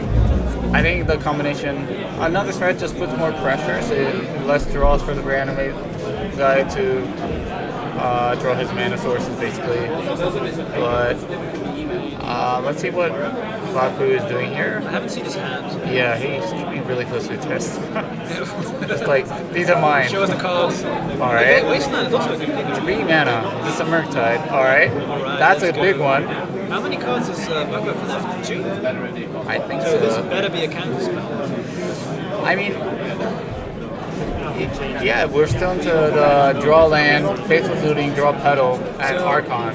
I think I see 2 counters. Is that correct? Yep. Exile 2. Alright, Dark Ritual, that's a brick. Because you can see the Space Federation was exiled with Forcible, so that's not included. No, it was basically Force of Negation and a Brainstorm that drew it. Did we already have a draw from the Yeah, we drew Dark Ritual. So Another brick. I think this is game. 13, yeah, 1 draw, that's it. Yeah, but then can you even... Yeah, he has 8 cards now, right? So he's gonna go discard Archon in the turn. Discard a hand yeah, side. sure, yeah. And because then, you can just if throw you it draw a away. land, you can go Grief, discard your, let's say, 1 counter, and then just Dark Ritual, animate the Archon, and yeah, you can win from there. Archon is one hell of a card. Yeah, it is. I'm not gonna lie, if the reanimated player comes back from this, that would be pretty impressive. If there's one deck that can, it's reanimated. Yeah, that's true. And there we go. Life totals are correct again. Alright, good. Discard. Let's see, Baku drawing. I think a blue card, that's all he wants to see. Non-threat blue card, like a Brainstorm, Ponder, Force, Daze. Give me one of those. Even Expressive Iteration would be great, just to dig deeper for those cards. Okay, one turn clock. Let's see. This is 8. 5, yeah. Basically, oh, it's a 2 turn action. Yeah, alright. He's at 5. So, also dead to double bolt. In case we have that. Yeah, exactly. Right, so let's see. Alright. It's really nice that we actually started out by saying that Delver's probably going to mulligan to Force, and if they do that, they're able to counter the first spell, it's probably going to be game, and that's exactly what happened. We drew the land. Hello there. We drew the land. So they could if they do reanimate. I think it's close. I would probably grief before playing the land. Yeah. But it doesn't. Why? Just to not give that much information, but I think it doesn't really matter. So go to 4. Okay. You can see an Underground Sea, by the way. That means he does have show and tell. Cycle. Yeah. Spicy tick. Okay, Okay, get so the no basic. Yeah, that makes sense we're just for wasteland. reanimating here. Now the question is, does he have double days or like 4 blue card days? It would be. It's possible that the reanimate is just still wins. I mean, Yeah. what I love about Legacy, dude. Exactly. Never surrender until it's over. Excellent. Let's see. Let's see the hand. Let's see the hand. Do you have double protection, or you just? I mean, if he gets a Archon in play, he wins probably. And then now the Delver is asking how many cards in hand. All right, grief. Grief you. Let's see him. Oh, this is good. Let's see him. What do you have? And then, if this works, it's easy, right? To upgrade into. What am I saying? Upgrading it. Into, No, Dark Ritual still solves the deal. Hey, he has to have double days or something like that. Double days will do it. yeah, but he's thinking way too long to have double days, I think. Not? Well, maybe not. Yeah, I think so. I don't know. If you do have double days, dating this one is pretty much the same because that Yeah. means they have to pay, right? So that Well, they can Dark Ritual, right, in response to days, and they play with 1 mana and then two mana left over. But then again, if you have the second day, you still are okay. Would you even do that? Ooh, yeah, they're gonna take the Yeah, force. that's it. And But we wait a got an minute. Archon in play. But the bolt isn't that still lethal? Because No, what's but going to happen is, so we have the bolt, right? They're going to put the Archon into play, Yeah. and that says, if I remember correctly, sack a creature, and then you gain 3 life?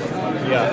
You gain 3 life, the opponent gains, you draw a card. But that means they have to block the Murktide, right? Yeah, they have to block because Murktide. Since But Murktide's a 5/5, so basically right, you the Archon trade. is a 6. Yeah, right, you're right. Oh, and you discard a card. So Yeah. it's gonna either discard the Expressive Iteration. So what do you keep here for Delver? Do you keep the Expressive Iteration or the bolts? I think you have to keep both. Really? But don't you want to dig as deep as possible? What are you digging for? I But guess then, Murktide. but then next you can't cast Murktide, right? Because Yeah, you you're have right. like Wasteland up. So the next card you have is Brazen Borrower, maybe? yeah, that'll do it. If Okay, you don't have the mana to cast it. The thing is, if you go attack with Murktide, Bolt, well, you cannot reanimate still. Okay. So I like discarding Expressive Iteration here, I think. Okay, so you'd keep the build. I don't know. Okay. What's you're right. interesting to me is that he didn't cast his Expressive Iteration last turn. That's interesting. Yeah. Another looting, okay. So But that's I guess good. you don't cast your Specification because he had a force, right? So if Yeah. you don't have a blue card, you're not going to be able to force, so that makes sense. I wouldn't take the risk. Imagine Yeah. if you have Specification, That makes don't find a blue card, you would feel very bad. Okay. So I agree. What he with that. can do, by the way, he can do a nice play. He can tap blue, if he draws Murktide, he can tap the blue, Wasteland his own Volcanic, cast Murktide, throw the other Murktide, and then he has to block the Archon. And then the first Murktide is a 7/7. So Archon is basically a chump block. But alright, then draw the Murktide. Alright. But now you can bolt the Archon, so buys you time. I believe the reanimated player went up to 8, so he cannot reanimate the Archon yet. That's true. We draw a land, that's bad. Okay, did we draw a land? Okay, now we're just gonna exhume. Yeah, reanimate wins this probably. Reanimator is at 7 now, right? Because they gain 3. Yeah. Get up Badlands, I'm guessing. Yeah. Wow. I mean, another swamp. Okay. Yeah, playing around Wasteland. Didn't they have animated left? Yeah, either animated or exhume one of the 2 mana reanimate spells. But yeah, this game's over sadly for the Delver player. Wow. And it's insane that they just, at the exact time that they needed to, they just bring it back. And then we have the animated. Boom. Yeah. Now it's going to be difficult for Delver to get back. So I believe the Delver player is at 13. They took 2 times Archon hits. No. Archon haven't swung in because they blocked. But he takes 3 damage as well. Oh yeah, right.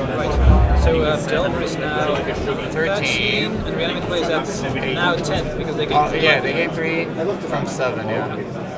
13. I don't know what the Delver play. I guess Brazen Bar is the only card that really gets you out of this. Yeah, exactly. You have to draw that.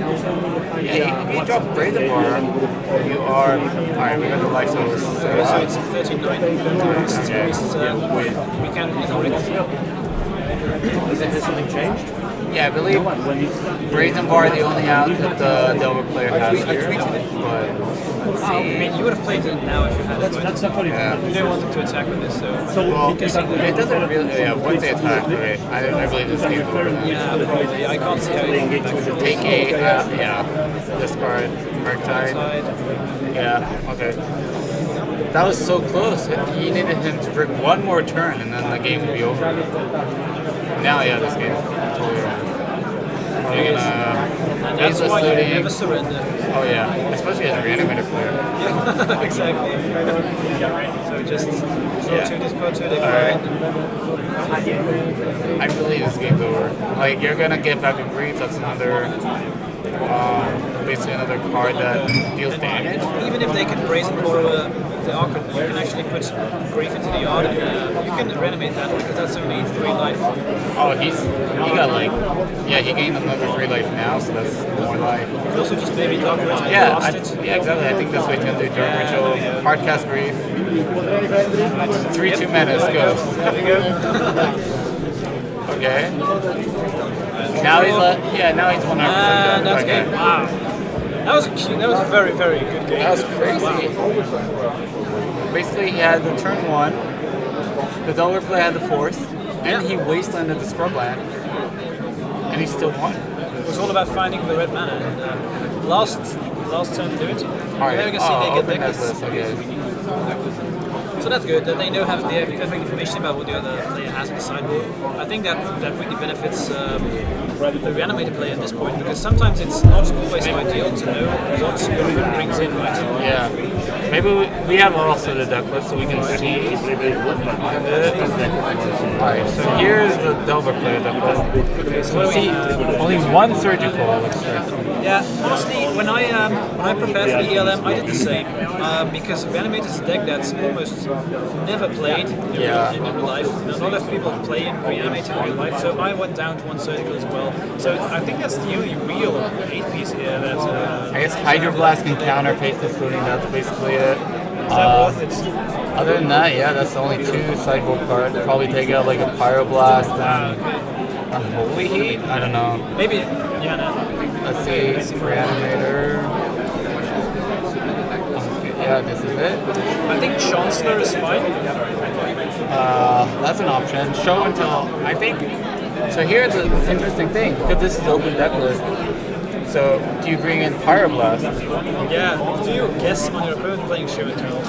Yeah. I don't know. Even if you guess that they are bringing Show and Tell, is 4 cards in the entire deck worth it? I'd say no. Do you bring in the reanimator player though? I think once you see only 1 surgical, I think you can go on the graveyard plan pretty easily. So. 1 surgical. It's Delver, so they find the cards that they need. But it's only 1. Yeah. I know it's like they find it, but where is it? Do they have anything else spicy in here? No, just 1 surgical, 1 Hydroblast for Baku, I think. And yeah, the reanimator, maybe Chancellor. Echoing Truth to bounce Murktide, but is that worth it? Maybe not. I think its main deck is just go. I would just probably submit the same main deck. I think bringing Chancellor against deck that mainly relies on counter magic is worth it. But what do you want to take out? Yeah, I'm not a reanimated player, so I don't know. Thoughtseize. I don't know, but Thoughtseize also the same idea. Yeah, I've never played Reanimator, so I don't know. I could see maybe Chancellor, maybe Echoing Truth to bounce Murktide, but I don't know if you want to go that route of bouncing Murktide. That sounds really bad. Also, you don't want to fetch Underground Sea ever, almost. So, I think I would just submit Sync 16. Really? No changes? Once you see open deck list, only 1 surgical, so you don't really need to bring the Show and Tells. I mean, I think open deck list actually favors the reanimated player because then if he brings in Pyroblast, alright, you can bring them in. That's dead cards. I agree because now the thing is that usually Reanimator just always brings in wear tear because you never know, right? Yeah. And now with open deck list, you know that you don't have to play around Artifact of Enchantment. Brave, and that's so cool. So you can just keep your main deck as clean as possible, and I think that's going to be a huge upside. Yeah, I think open deck list favors the reanimated player through this whole top 8. I mean, he's already in top 4 up a game. so we can see that. I would personally just submit to 60. I know it's crazy. You bring a sideboard to do it, but I mean, if your deck has everything that it needs, it's not crazy, right? You don't have to change cards if you don't want to. have you ever done that? That's a good question. Have I ever done that? Well, I don't think so, honestly. I think I would have at least 1 or 2 cards that are maybe better. I mean, it's also in a negative way. So you face a matchup like, oh, I didn't bring any cards for that matchup. I don't need them. That's like either you kill that's me a lot or of confidence. yeah. I don't need my sideboard against you. Or the worst part, you know, it's like, oh, I didn't expect to play that. I'm just dead. Yeah, exactly. Have you ever I probably have it sometime. You know, played so many matches of Magic, but not this obvious. It's actually interesting if he did something. Right. So shuffling up. I think seeing that he only has 1 surgical, I think reanimating the player is highly favored here. Definitely. But we're going to see some aggressive mulliganing here on the side of. Also, only 3 days. That's also a thing. You see, by the way, the other player showed the opponent a card that the other player didn't know. And I would just quickly want to discuss it. Where do we have? It's like a. Let's see. The Unchained Berserker. Oh, Have yeah. you seen that card? Yeah, we saw it. We saw it on the stream lab. That's so cool. Actually, new adaptation to the new Dungeon Stompy list. we actually saw it not against Stompy. We saw it against Jeskai Control. Really? Yeah, Pro White. I mean, it makes sense. You can't plow it. You can't prismatic ending it. You can't Teferi it. I hadn't thought about that. Yeah, he brought it in. It was great. Nice. It was really good. Just turn 2, a 3/1 attack.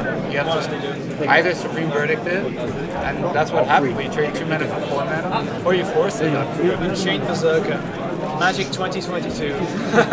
We're Never here. thought I'd see the day. We're here. You have to respect the new cards, right? Yeah, exactly. New mechanics. What do you think about the initiative? Yeah, I don't know, man. Honestly, it's so difficult. If I find it difficult to have an opinion currently, because the list isn't tuned yet, so we have a lot of variations currently. And in my personal playing sessions, I found that depending on the build, it can be a great matchup or a very bad one. We have to see, because I've also heard that the mirror match is very miserable currently for the dungeons, and people are still solving that one.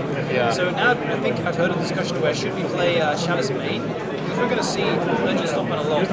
Chalice is worthless in the mirror, right?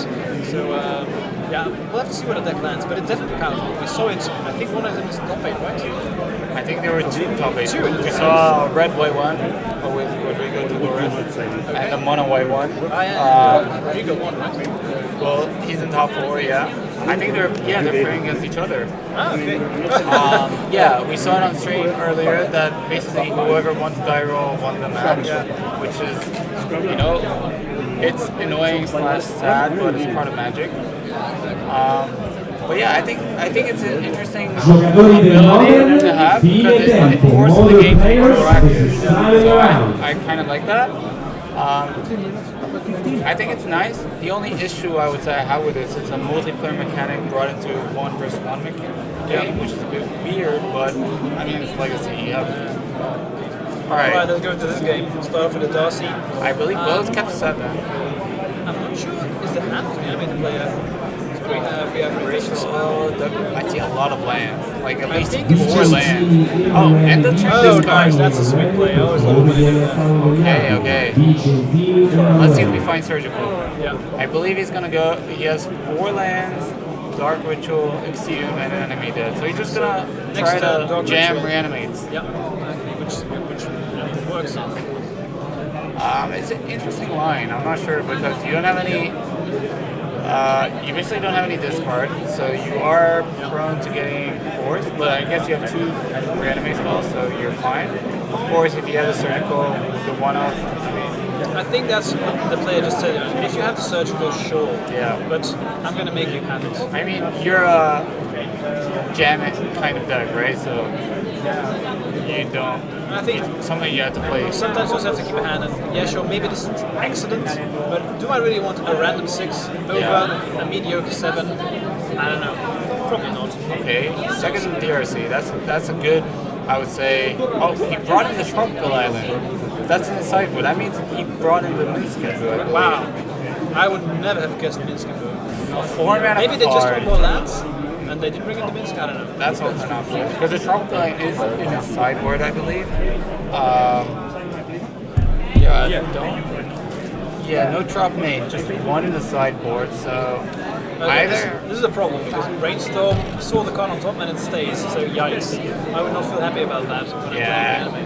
that's probably either a counter spell of some sort or a surgical. And if it's a surgical, that's like the best one. Maybe just thinking about the triggers, it's also possible. Did we see it? Oh, he didn't draw the card yet. So alright. So, Okay, so- alright, there goes a Brainstorm. So we see the hand just yet. Alright, I believe that was a Yeah, I think so Murktide. And thinking about the second one. I didn't see that. Two back. The nice thing here is that Chandler is way better than Delver here because it digs deeper to the important part. It's funny, right? We are now at the stage where if my opponent plays turn 1 Delver, I'm like, phew.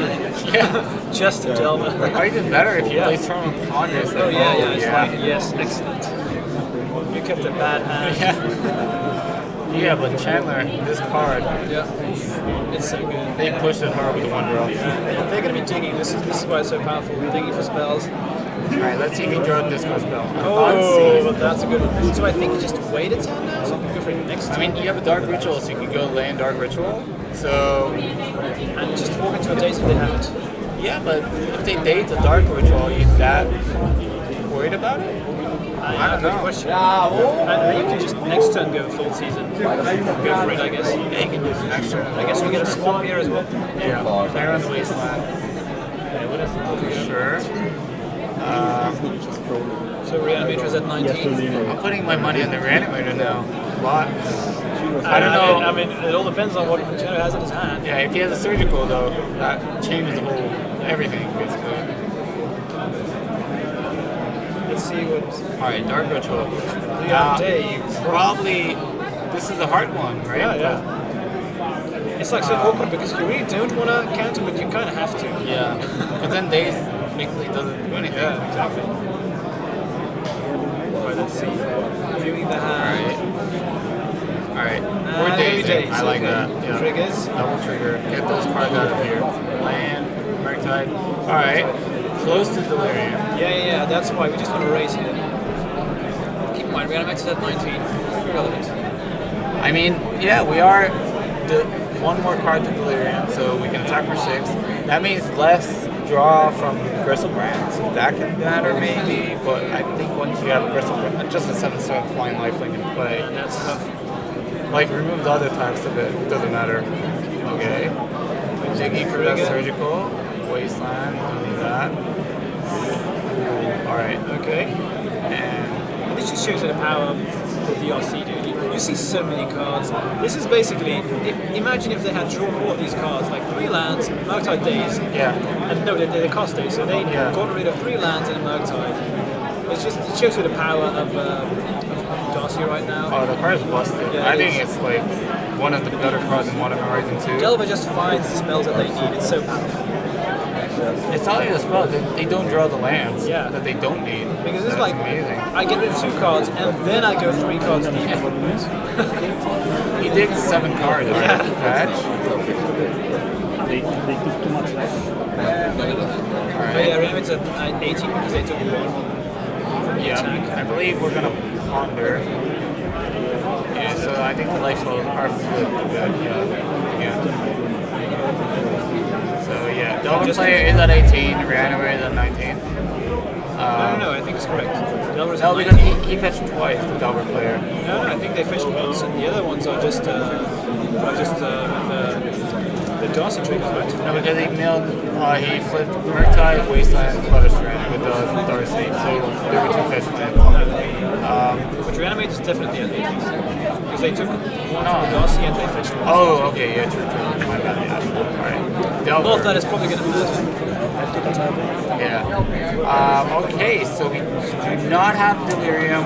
We played a Delver, so that's a threat, but it's also minus 1 blue card. 3 cards left. Ooh, and 2. Interesting. So that's a plan against Surgical, I believe. Now, do you just jam? I think so, yeah. Do you wait for Thoughtseize, or? You have Thoughtseize. I would probably play Thoughtseize. Or maybe Dark Ritual first and then Thoughtseize and go for it.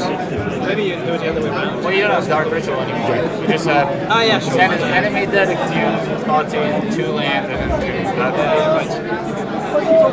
You can't afford to wait very long against just Delver. As we said in the first game, we had the champ, right? Yeah.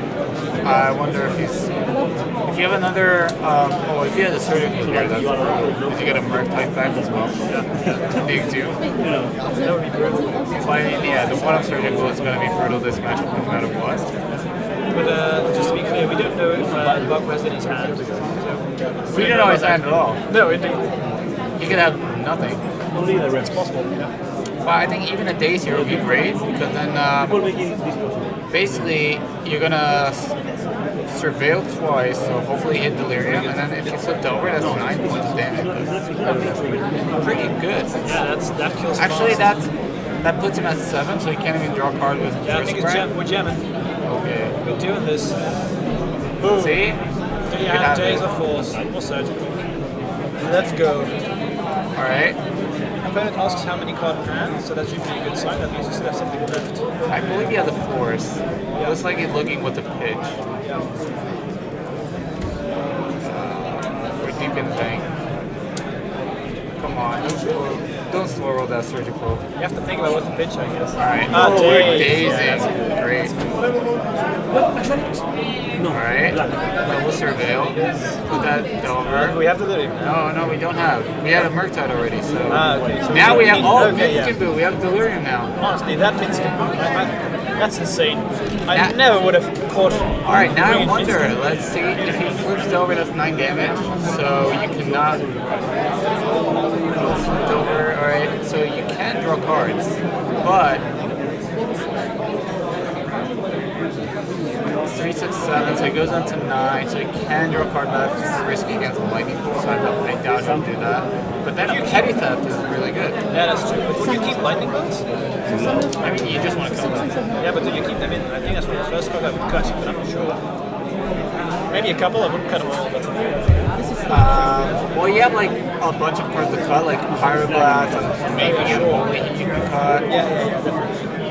Alright, Bishop Bobble. I mean, we're just taking for surgical, right? Surgical, Force. So many lands.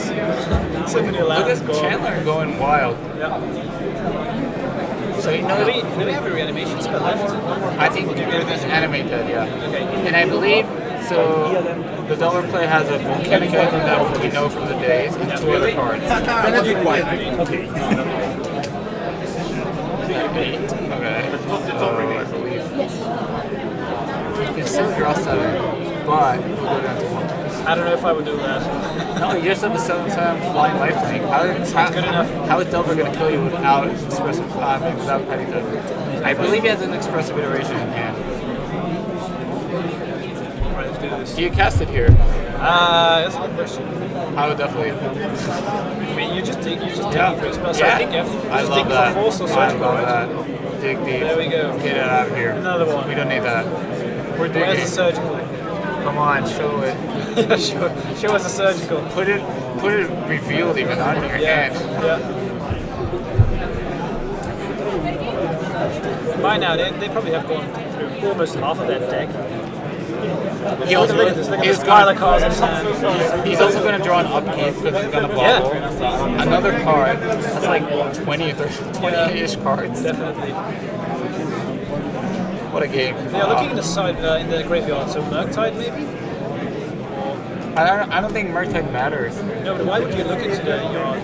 Maybe just thinking about the statistics about one of the odds of finding certain cards. Yeah, probably. Maybe counting. Yeah. I wonder what his last card is. Let's see. So I see Murktide, I believe. So there is a Murktide. I believe one of the cards marked, which basically the card doesn't matter.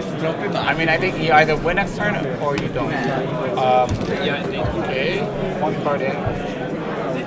Have we played land yet?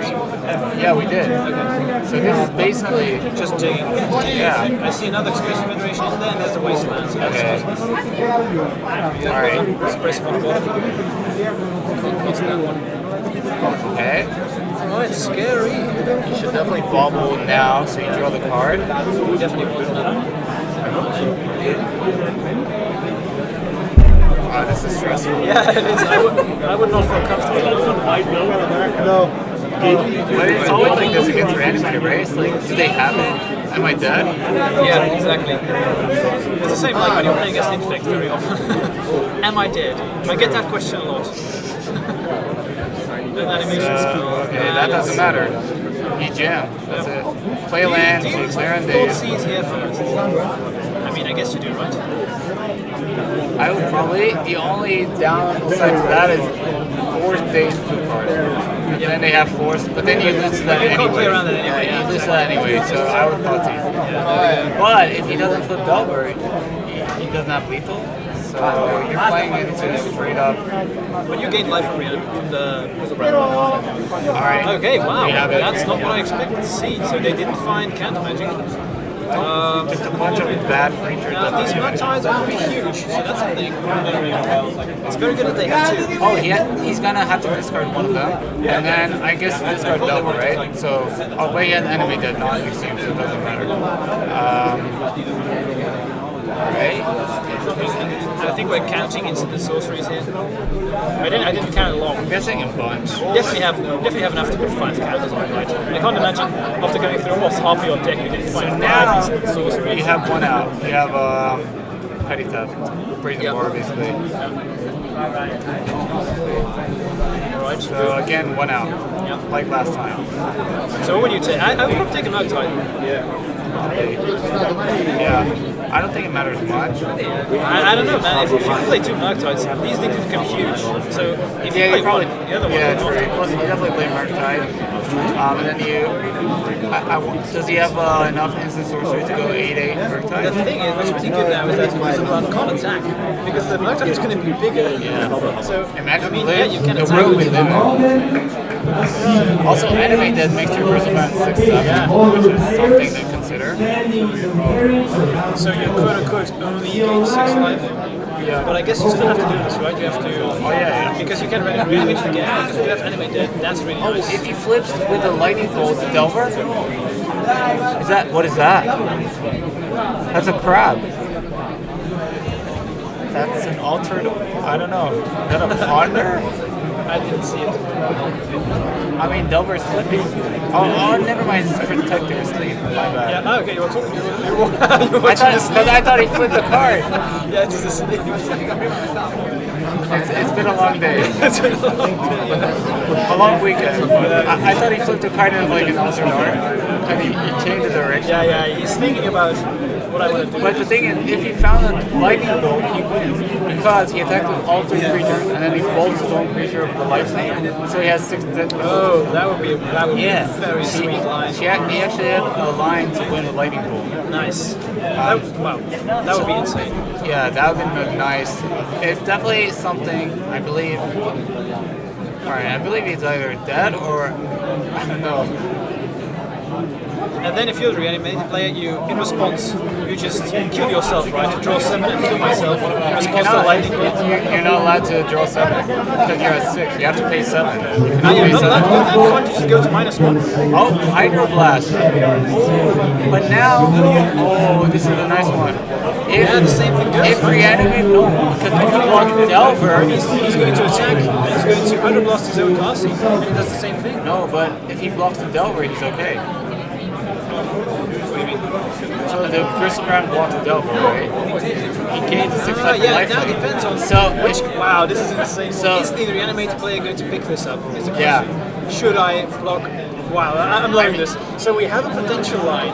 Now, of course, we should know that Hydroblast has been revealed. So, wow, okay, so many things to understand. So technically, the animated player he should could play Murktide, just a big Murktide. Oh yeah. That's the play, right? And then he cannot attack. Yeah, alright, it looks like he's gonna play a big Murktide. I like that. Also, it means that I believe your DRCs don't have to attack and you're removing Delirium? Oh, the bubble and the instant boo. He's gonna have to attack anyway. Yep. And then he's gonna gain 6. Oh, that's bad. Do I see a Delver in there? So I think we are deciding not to. Oh, no, it's the other. I believe he's trying to get rid of Delirium so that Darcy don't have to attack. That's what we're at. But then Gristlebrand attacks, but no, I don't think Gristlebrand can attack. Probably not. You're at least going to make Murktide big enough to kill Gristlebrand. No, but I mean, if you get rid of Delirium so that DRCs don't have to attack this turn, and then you can draw, let's say, another Griptide or Lightning Bolt will do it. Yeah, look at he's getting rid of Delirium. I like this.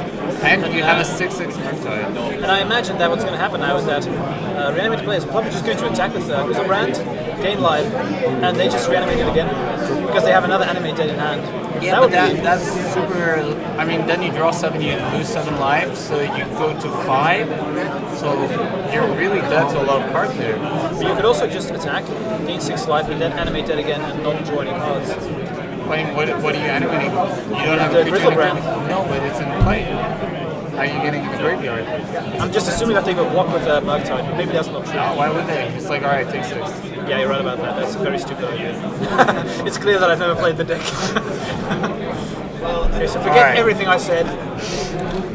So I believe this is a Murktide. Remove Delirium, so we don't attack. We don't have to attack with Darcy's.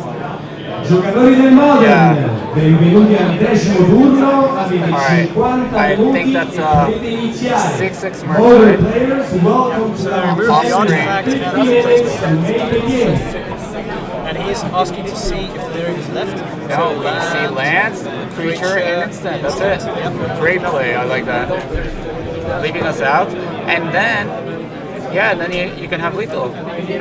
I believe. No, you still need a lightning bolt. All right. Oh, No, I think I he guess- has Entomb plus. Yeah, never mind. We have everything. He has Entomb plus animate that, so you get Archon and. Oh yeah, of course. That's also a possibility. Yeah. Man, this game was very interesting again, but it's not over yet. We'll have to see what happens now. I think it's kind of over. He has Hydroblast Murktide in hand that you know about. Oh, Hydroblast Delver in hand that you know about. So you just go Entomb plus Archon or whatever big fat creature you want to play. Yeah. Maybe they brought in the one that gives protection from creatures. That would be a good one. Yeah, true. I'm That not sure one if you would too. do that, but we'll find out, I guess. There we go. Oh, That's the one I'm Sarah's talking about. Emissary. Yeah, that's a good one. But again, then you're cold to Petty Theft, I believe. That's true. So Get you the color.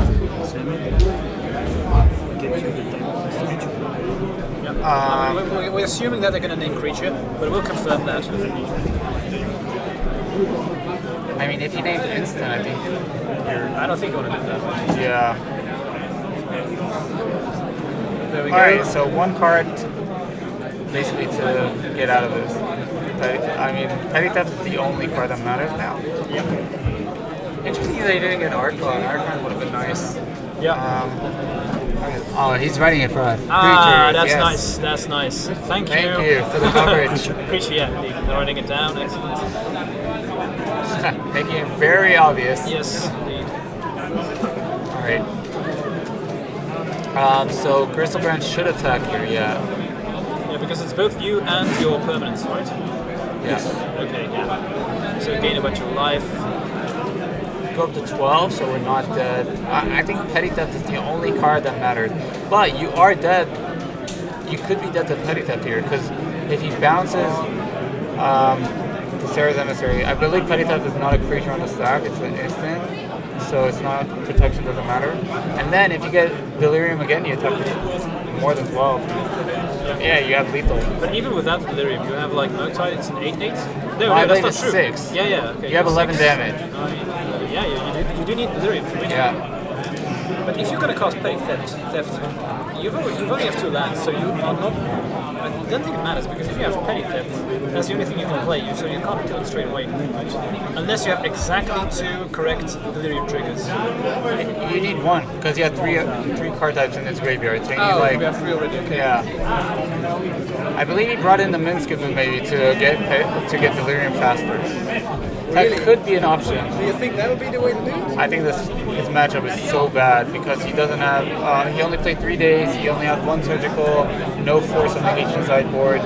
But he does have force of negation main, so he has 5 forces main deck. I believe just like I said, depends on the matchup of the draws of the Reanimator. If they draw well, you can't keep up with a lot with that. No, I don't think. So the other creature is it's normally a 7/7, but right now it's a 6/7, right? Yeah, I don't know what they're talking about there. It looks like going back and forth. But technically, I think you have 1 more turn because it's going to be 6 damage, so we're going to go to 13, and the turn afterwards we're going to deal 12, so we're going to be at 1 life. But then I still think you're dead. Yeah, I think so too. But alright, come on. Play to your outs. You going? Let's do the Lightning Helix thing. Let's play the 1-of. Come on. We need this excitement here. Yeah. Alright, let's see. I don't know what they're sorting out. I believe life totals or probably life totals. Yeah. But I think we had life totals correct. So it should be 19-6 currently. Yeah. I guess the player knows better than you. It's fine to check this, you know. We are in, we're playing for the finals. You want to be sure everything's correct, and it's fine to just check from time to time. Do you have this? Do you have this? Maybe someone had like 18 life, and this is relevant, right? These are on-time matches as well. So. Yeah. So take your time and make sure that if you make a play or that everyone agrees with the board state, it's very important to do that. Yeah. Especially these days when triggers and stuff are going crazy. So. Yeah, it is. But I think currently our players did excellently. I don't think I've seen a single missed trigger. No. Definitely not. So that's. I think we drew, right? He drew 7. I mean, you have protection from creatures. You know all right. You know that they don't have a bolt in hand, so this is a good play. I like this. So I believe you went back. You went down to 5. Yeah, gain 6, so take down 7, so go down to 5. Yeah. Yeah, so you're not there to put double ball. He can also not double ball because you have the Tropical Island. Land. Lotus Petal. I don't think I want to thought seed there, though, right? You don't want to put yourself in lightning bolt range. No, you definitely don't go to 3. That's really bad. I like this. Read this card, pitch, I believe. Thinking about Unmask or Thoughtseize. Yeah, I guess so. Alright, pitch on you don't want to lose too Thoughtseize. We're gonna see the Delver plus Hydro Blast that we knew about. Alright, I still think it's Petty Theft or Bust. Yeah, probably. Now for sure. The next time you're gonna get Archon into play, and yeah. Alright. I agree. Jam it. Come Let's on. see. Come on. Show us the top deck. Just reveal it. Just reveal it. Slam it. Oh. And we have a game. We have a The Animator finalist. takes it home. Wow, but these games were very interesting. I really enjoyed them. Yeah, we have a finalist though. And that's why it's also cool because sometimes you hear that Reanimator are like there's all index, but you can have this game went awful long, right? Like almost an hour. So even though it's technically a turn 1 deck, these games can go on forever. So that was. I mean, game 1 was insane. He got forced, he got wastelanded, and he won. And it just shows the power of the. It just shows the power of the deck, right? You get totally crushed on turn 1 and you still win. Exactly. Meanwhile, we are getting information here about the finals. Just a second. All right, let's see the bracket. Oh, right. So wow, this is Boogeyman. insane. Wide Initiative versus Reanimator. This is cool. So the Boogeyman is the format. Yeah, right? who's the Boogeyman? Is it Reanimator or Wide Initiative? I believe it's the Initiative. We have the 2 Boogeymen of the format Alright, right let's now. see the deck list. Yeah. I think against Reanimator, as always, it depends on the sideboard, right? How much did you prepare for this matchup? So let's. I'd say the Reanimator is heavily favored, right? Game 1, I would say for sure, but let's see. I mean, that's what I expect, but I'm not sure. But Reanimator, if you go turn 1, that's very, very powerful against the Initiative deck, right? So I believe this is the sideboard.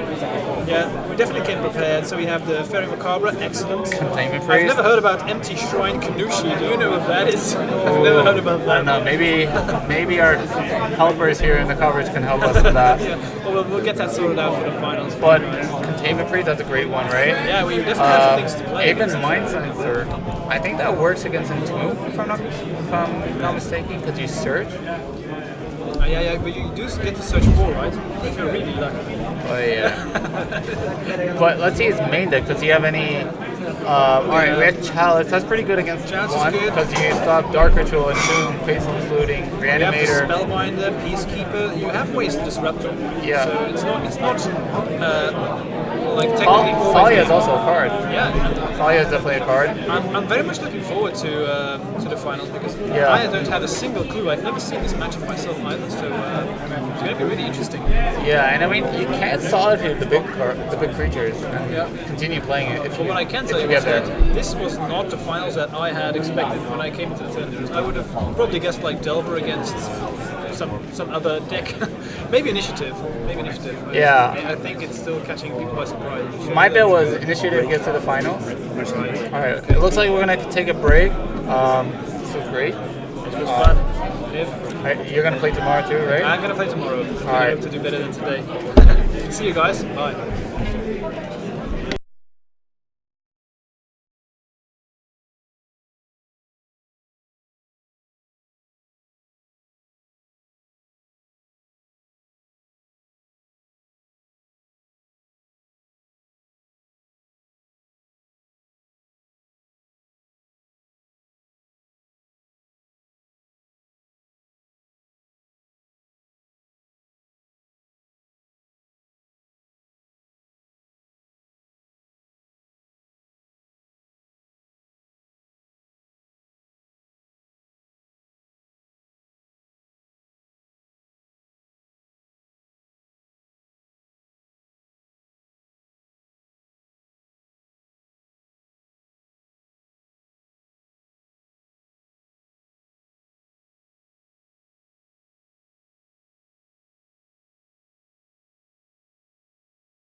No, ho sbagliato. Buff.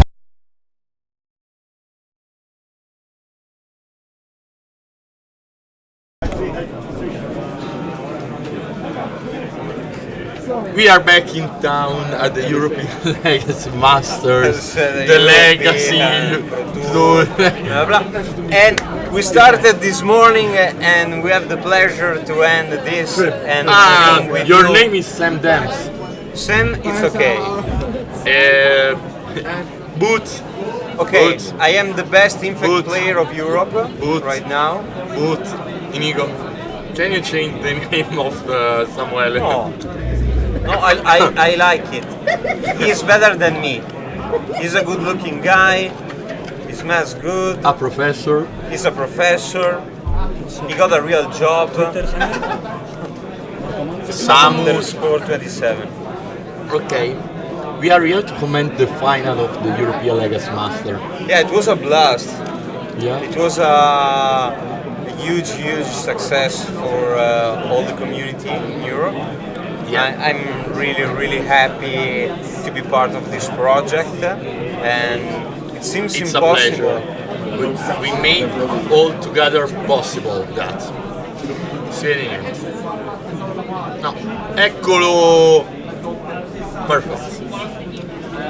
It was a pleasure. There are a lot of guys and girls that work around the webcam for us, that make contribute video, photos, tweet, create the prize, give you money. No, no, quello non potevo dire. No, I soldi non li diamo. And it is a pleasure for us. Also, we have a man that pushed the button all the day. I think Rancor is the man of the buttons. Before the final, we need to show you the guys that provide us the best stream support we have ever had at Four Seasons. So it's now time for the show of Rancor.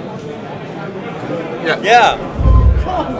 We want to say thanks to him, because he was amazing. Everything. He made everything. But I have to tell something. Today, at the starting point of the day, he was very happy about that. We set up all. When the first computer broke, crisis. There was a very big crisis. I'm very afraid about the life of Rancor because he take personally about that. It was very bad. And also he's not used to our Italian way to fix things. So ma che sarà mai? Yes, fix things. Fix things. Si è rotto tutto. Computer breaks and we bring a new one. This is the fix thing. Rancor, I don't. Okay, I leave. Bye. Niente, siamo diventati. Back in business. Back in business. E per i più deboli di cuore tappatevi il naso. Non lo puoi dire. So, the final is initiative. Against? Reanimator. Black Red Reanimator. Okay. The match starts in 3 minutes. Okay, in 3 minutes. We can talk about something about in 2 minutes. What do you want to talk? Yeah, the main thing is that initiative find a way to sneak in the final, and the broken deck. It's too early for me to say that, because every time a Stompy deck comes out in the meta, it's easy to call him broken or unbeatable, something like this. We have to see if the meta adjusts to that. Yeah, we need to wait. We only need to wait just to understand if the deck is really broken or not. But as we said before during the tournament, at least in this event, because we got 10 players, right? Yeah. 10 out of 83, 82. Yeah. It's the second most played deck today. Yeah, it's the second most played deck, and that means something. That means that the best in the best Euro player thought that the deck was good for this kind of event. So it's something to take in mind when you need to rate the deck in the metagame. So I think no. Other 2 minutes. Other 2 minutes. All right. So yeah, we. No. No. We can talk about everything: the weather, the light, politics, religion, everything. We can talk about everything. Special thanks to our sponsor. Main sponsor Gianluca Bose.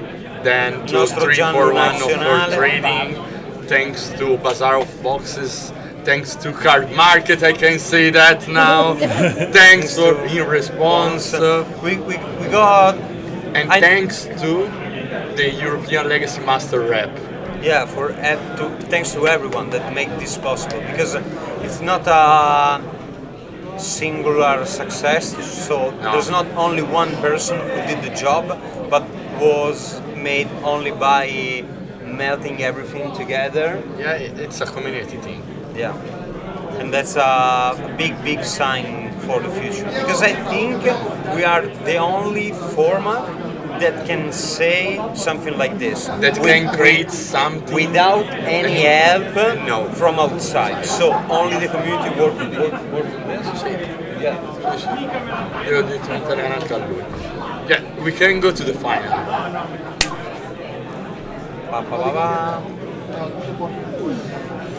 Okay. Alright. Black Red Reanimator starts.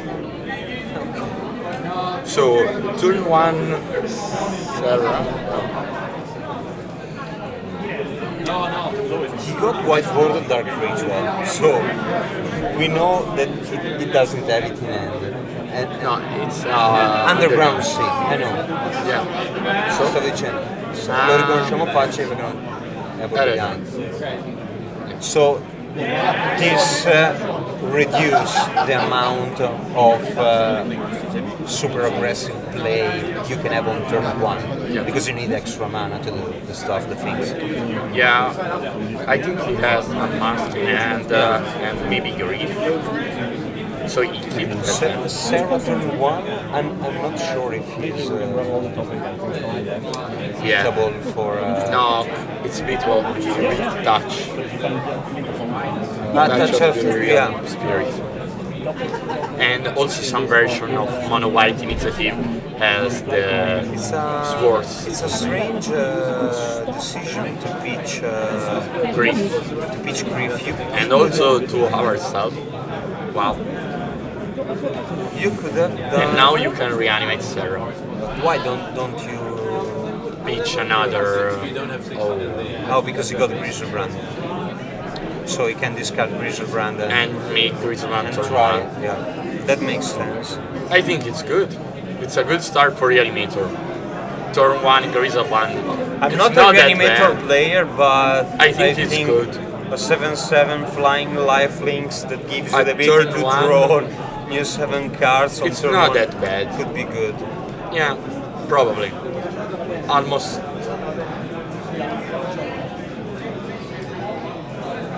Yeah.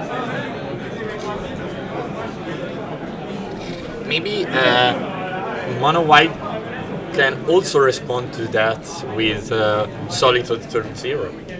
But at least 7 new cards will be also. He saw a Lotus Petal and an Unmask. And now the strongest play from Reanimator. Unmask you and they usually concede. Yeah. It's easy. We got Petal. I'm not sure if he got a ritual.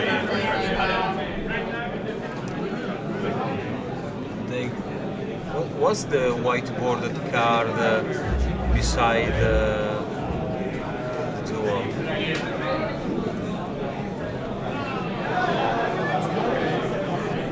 The white card? Ah, and animate that, okay. The whiteboarded card. Yeah, I think Unmask you is the right play here. Yeah, because you don't want to allow your opponents to Take play the anything initiative. on turn 1, and then you can attack and draw your 7 and finish off the game. Yeah, quite easily. So Okay. Lotus Spell. Okay, these cards are angel. Sarah.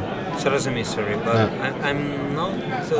Why not a mask? I don't get the point, honestly.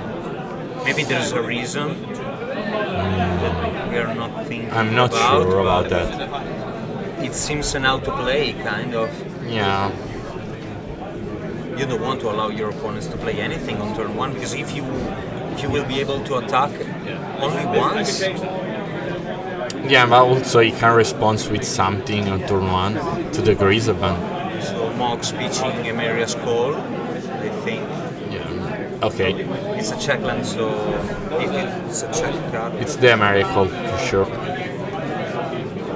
I'm not sure about that move. Yeah, it's miracle. Vai Francisco. I really don't get the point to all the unmasking end. This unmask, because I mean you got. It's free. It's free. It's free to play the mask. Concede. And it went incredibly well, because your opponent did something and he only did a free one just to snitch into your hand. And I think we can see the deck list. And try to understand what is going on in your hand. Yeah. But I mean, it seems really an auto-play, so probably he knew something that we don't know. Yeah. Or he got a special. In sideboard he has the Chancellor, Coffee Purge, Warrantier, Yona for white, seems decent. Yeah, seems really strong. And the Shrintel plan, but I don't think it's good here. I think in that matchup you want to go for turn 1 for reanimate. fast combo, that's it. Your opponent has not the ability to force or counter your play, so you only need to avoid stuff like ley lines And surgical. So surgical. you put in I'm Serenity. Not sure that they got surgical. No, they had Fairy Macabre. They had Fairy Macabre. So it's really hard to play around Fairy Macabre, to be honest, but the you other can also discard it. The other guys has 2 Continuing Priest, no the Line of the Void, right? But he has 2 Fairy Macabre and that one. Nothing else. What is that?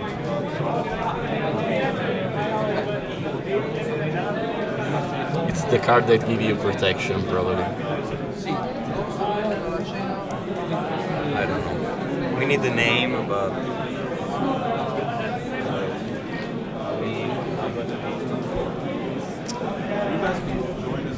wow. We will see it. Usually, the second turn from the second game from Reanimator are the weakest, because you're not starting, but playing against a deck that only have few cards that can interact with you makes this a little bit easier. So yeah, it's a great spot for Reanimator. Yep. I mean, it's not the most played deck right now, and it's a little bit unexpected. Yeah, and also I think it's a very good matchup against Initiative. Yeah, and also a lot of players are decided to cut some part of their graveyard hate, because they know the name of their opponent. They know what they are playing against, and they expect there's no Reanimator. There's no Reanimator specialist. Only one guy qualified for this event with the Reanimator, so choosing to play this deck, it's a good meta call. I think we are now ready for the game 2. It's a set match for Gonçalves.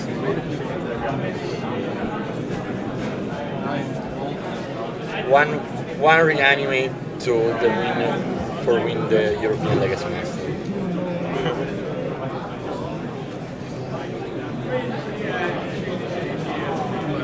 That is impressive. I can feel the pressure. I mean, Yeah. if I were the reanimator guy, while shuffling, You know that if you draw nuts, you won everything. I have to draw with. I have to open an hand with Dark Ritual and Tomb and Reanimate. Please, please, please. Yeah. Oh, he decided to side Trentan also. He's considering it Yeah, at probably least. to go around Fairy Macabre. Or ley lines. Yeah, that is a great thing. I like that it is considering it. Yeah. Even if in the end probably will not be part of the deck, but I like the approach. Yeah. To not close yourself in the usual play pattern you have. Trying to put yourself in a situation where you would have to be. Yeah, I think that I told with Q in the rep of the American France, and he told me that Gonsalves worked very hard for that tournament. He studied a lot the matchup, the possibility of the other players, and work about that.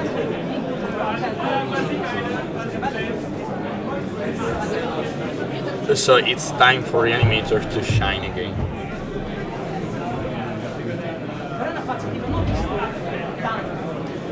Only one blue-red Delverine to beat, I think. It's not an easy field for... No, and also it's the most expected deck. 1, 2...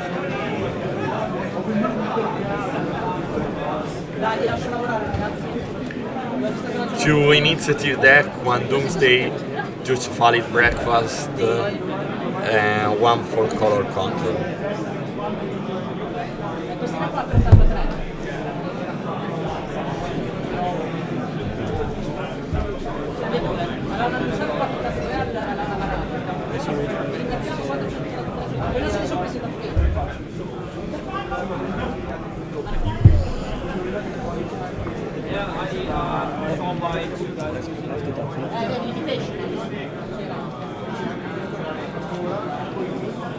So much tension Yeah. with the mulligans. Yeah, and also This means that they care about the final. Yeah. That's important because I was a little bit afraid that some player will underestimate the importance of being the tournament. first winner of this event, and I'm really happy to see that both of them care about that. it. Yeah, So yeah, I think that it's a very, great very sign. important. It's a great sign. That means to me that all the communities from every country worked in the correct way. Yeah, and they catch the point that we want to reach.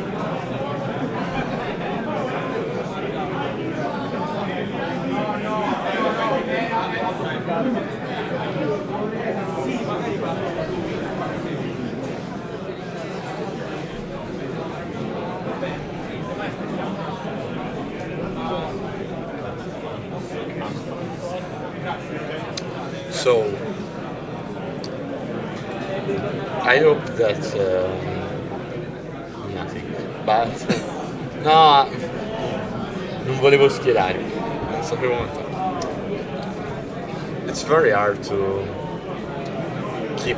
I'd like to see a game free, to be honest. Yeah. It's not because I'm a fan of Mono White Initiative, but because it's in my better mind, to see a final with 3 games. with 3 games would be something something really cool. Okay. So it's time to Mono White to make turn 1 initiative with Fairy Macabre. Double Fairy Macabre.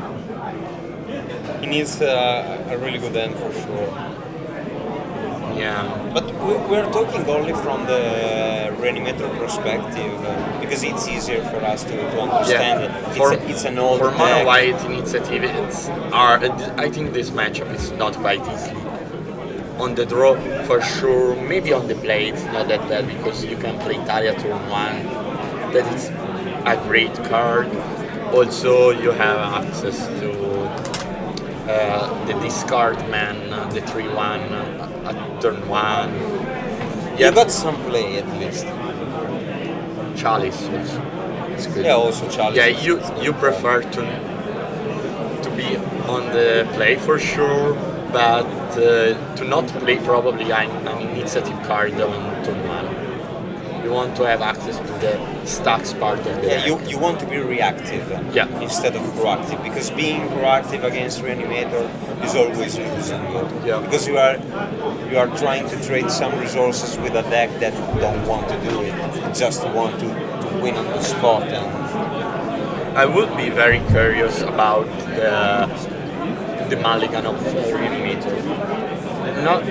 There are some hands that are very easily to mulligan, but I would like to know what is the hand that Reanimator want to keep on the draw. Because it's hard, because you have to keep an hand that is not bad against Chalice, not against Italia, good against Fairy Macabre. It's not easy. Oh, no land. But you don't need land with this deck, but in this case it seems that if you draw, you're not protected from anything.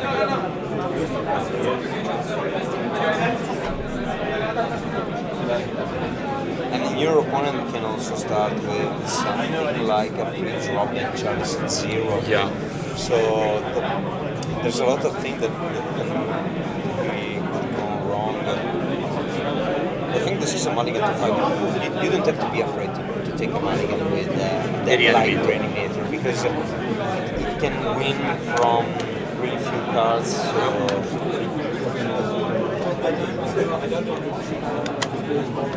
It doesn't suffer the mulligan as a blue deck. No. For example. I think a lot about that. Yeah. Also because the feeling to the final, you are near to the win, you decide to keep that hand.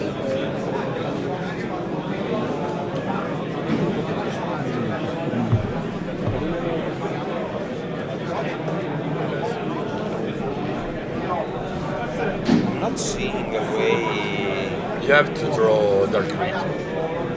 But can you discard Forgotten 2? Decided to keep. Okay, Mox.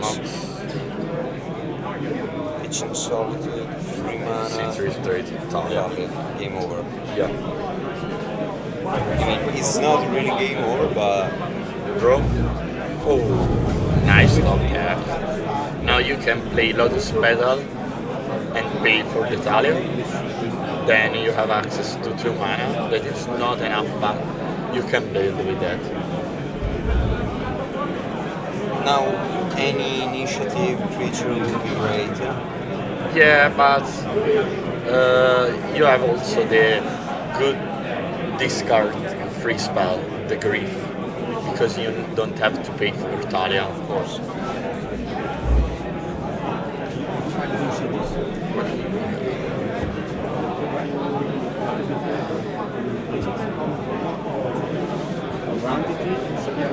Okay, so Grief, turn 0.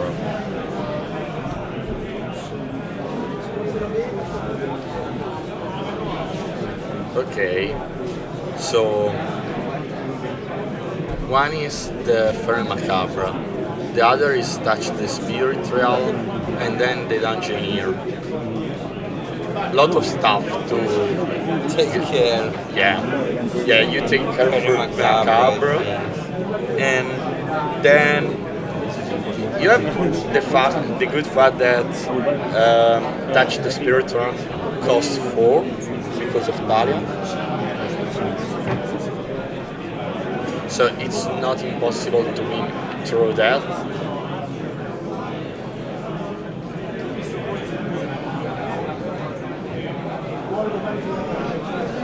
By the way, Mono White got exactly the end where we were talking about. Yeah. Thalia on turn 1. With the followed Ferry by Macabre. Ferry Macabre. Nothing.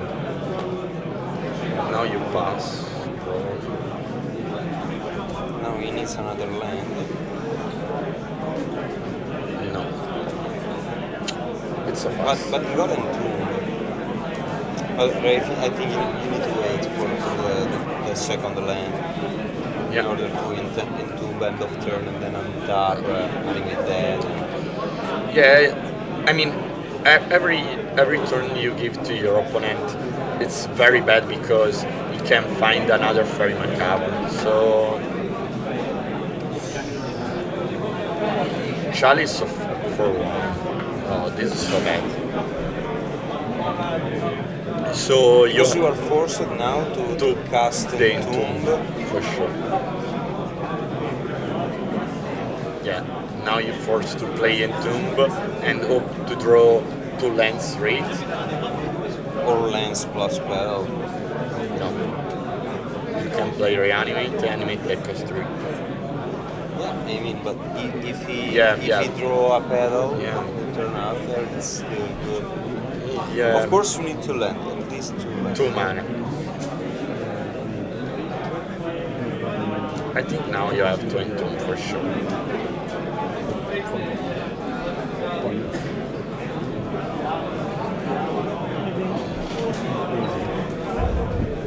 For what? There is a land. Or maybe Sarah. Or Yona. Yona would be great. Yeah. You know what? Your deck is mono white. Yeah, I'm I gonna name play white. Yona. Seems easy. Touch of the Spirit Realms. It's white. Yeah, but if you channel it, it's still white. No. Are you able to? It's an effect. Yeah, so you are able to Channel. link a Yona and then play your white spell. I think so. Niv, what do you think? You can play the channel touch with Iona in play. I think you can play. I think you can. You can play. Iona doesn't say ability, only you cannot play. Also ability. No, Iona does not say. Does not say. But I think you gain protection also, or no? Just check Iona. I think you can channel. Let's see. Yeah. You can cast, so you can channel. Yeah. You can channel. Yeah. So you can channel to blink for the turn, play your threats. It's not easy to go through Iona. Then it comes back. Yeah. He comes back, but he got double touch in his hand.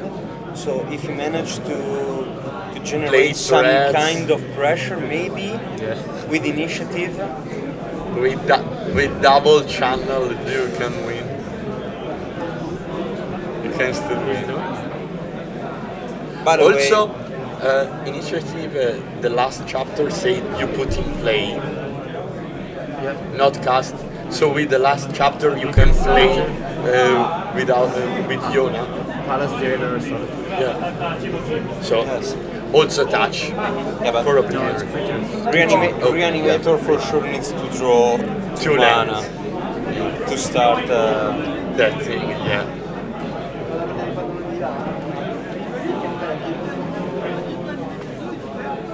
Pass, draw. No. And you want to land, and you're going to draw a an 8 mana drop. And now, yeah, but also the mono white initiative draw, Ferry Macabre and Ancient Tomb. I think the game is over here.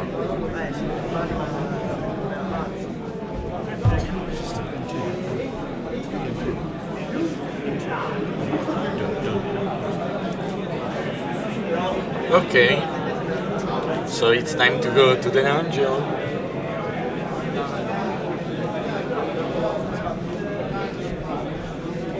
And this put a lot of pressure on you. Yeah. Very lot.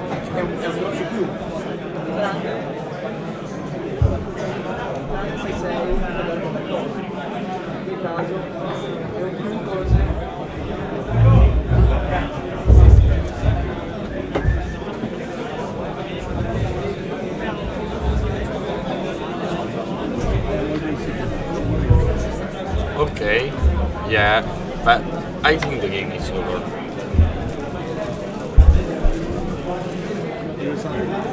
It's impossible for Reanimator to recover from that. It's really hard. I think if one thing Reanimating can never seem possible. It's one deck that can do it. Yeah, but This game is hard. Zahorak has also very macabre in hand. It's hard to recover from that. I mean, if you go, you don't just on the dark ritual. Yeah. So you need a land. Grief, because the grief doesn't get destroyed by Stadia.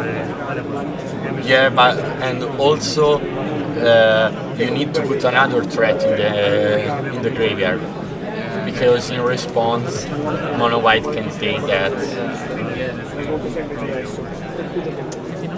And also the race from initiative deck are really, really fast. He dies in 2 turns, right? Because you just take 5 damage. You have to.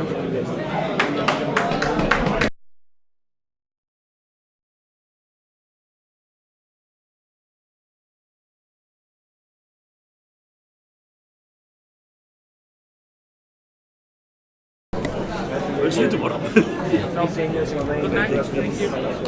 Okay. So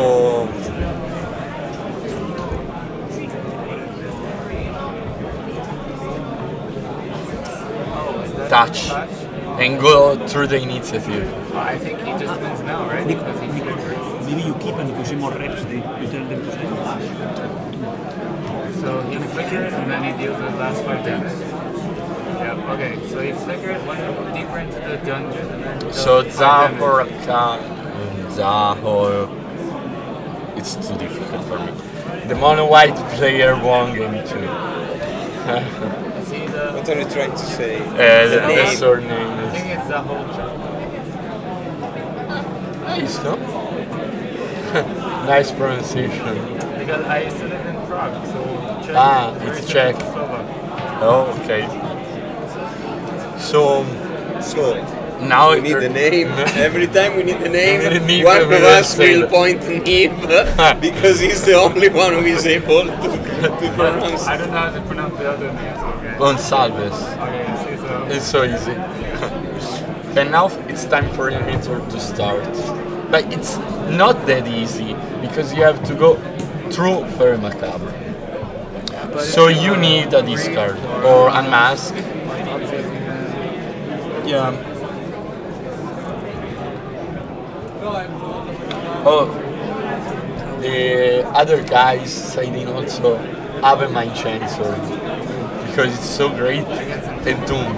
and also it has continuous priest. Yeah, he has Continuing Priest and Ave Mind Chancellor and Teferi Macabre.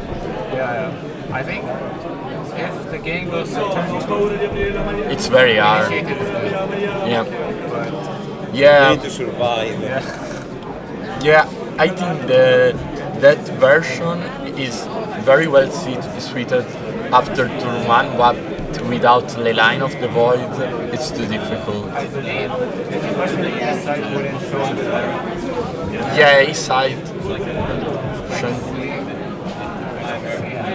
No? You spend some time To think about to it. think about it, but in the end, you decided to not do it. I don't see any Shonta, which is interesting. I guess Shonta is bad against containment trees, so it's good against very Yeah. You need to find the balance, which kind of piece of it you want to. But I mean, if the containment breach is on the board, how do you beat? I don't think you got Echoing Truth. Yeah, it's not easy. Yeah, you're right. And then I think now he wants only to go for turn 1 here. I mean, you can Dark Ritual and then Arcast Archon. But yeah, I think he just has to turn 1. Yeah, he puts also Took's Eyes on the play, so he has also the line with Dark Ritual sides and kill your opponent. So now you have access to probably 12 discard spell. So do you guys have a method for shuffling, like your own ritual of shuffling? Yeah. Yeah? How many piles do you do? 6 pile, and then 1 to 5 to 3 to 4. This to is like a 6. math equation. Yeah. No. I believe everyone has their own method. Like, it's automatic. You don't think about it. It's a ritual. Yeah. Yeah, I'm 8 pile. You? I think I do 6. Oh no, 7. 3 and 4. No. So everyone's different. It's different, yeah. And because then you know if you remember which card is the last, and then if it's not there, it's like, oh, I have 61 or I have 59, or you know. Yeah.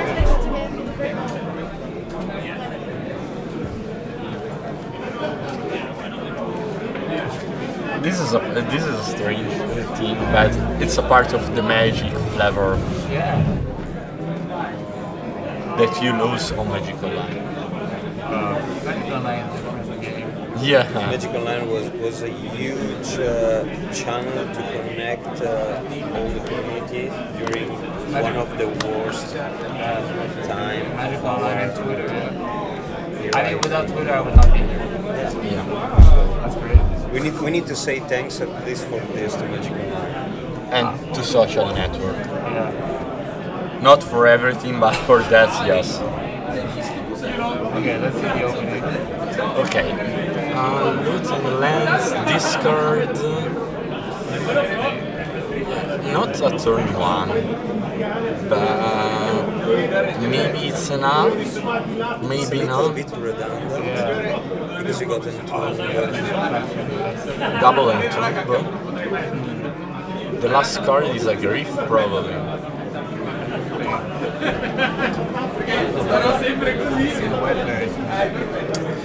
a lot of white cards. Oh, wow. Do you see any black cards? You only have That's the only import- 2. that's The only important question. Yeah, only 2 black cards. It's very hard for the reanimator. Okay, mulliganing. Wow, Interesting. so aggressive. Both players mulligan. So aggressive for reanimator. You have a decent hand, for sure, on the play. But he had no reanimates. Yeah. He had this card, he had him 2, but no reanimates. So he's going for the turn 1, I think. Yeah.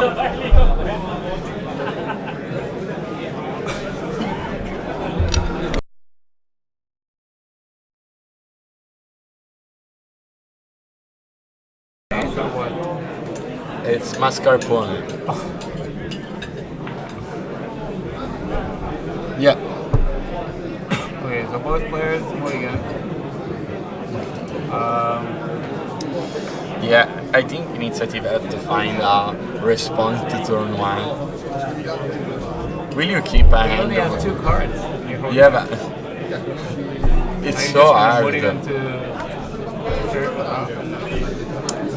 Yeah, it's so hard. But let's say you have a hand of turn 1, let's write or even turn 1 containment priest. Or Charlie. Like mulligan. I don't know. Yeah, now he has I think containment that price. At least the first mulligan is free. Yeah. Okay. London mulligan. Okay, he has containment price on turn 2 in hand. Yeah. Yeah, I would keep. And the other guys, He has nothing. His hand is really bad this time, I think. He has land, Dark Ritual, Lotus Petal Brief. Let's see. this is the reanimate. land this is an reanimate, unmask. unmask, sides, grief, ritual. But So what do you do with this hand? you can play no double grief. It's not enough. It's like in Modern. Yeah. Black red scam. I mean, do you keep that go to 5? I mean, that's interesting, I don't know. For me, it's a mulligan, but I never played Reanimate in my life, and I will never play Reanimate in my life. Why? It's a flavorful deck. It's not for me. Maybe if I have like 1 hour to finish a game, I know you do it pretty quick, because the game is so quick. I think that's a point. You have no big spot. How do you win? Because it's not a long game. Yeah, I like this one. Okay, and the white player kept. So I think the reanimated player has to do a turn 1 or 2 victories. If you're not going to beat the white player, Yeah, a 3-2 with Menas can keep the initiative bad. And also because he decided to take a mulligan with the first from band. WhatsApp. It Yeah. was mediocre but playable. More playable than this. They had looting and tomb, reanimate, discard. No reanimate. No, it didn't have reanimate. Yeah. But he got faithless looting. And discard. what's the message? Yeah. And entomb. They had entomb. It's hard. I mean, don't here really you wanna see log the into my issue with WhatsApp. reanimate, right? You need pieces, you need protections, that's a lot of cards. Your pit spells is another card. So let's see. Log into WhatsApp web. If I were in the Okay. Ritual lands.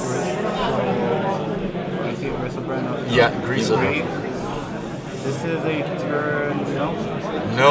Nothing. If it was a mask, it's way better. Yeah, you can unmask yourself. But you can't. I don't know. I guess you can. Don't matter. I'll just send a message to Simon now. But you go down to 4. What's his name? And if you keep what you put there, I guess 2 lands. and then you can double grief.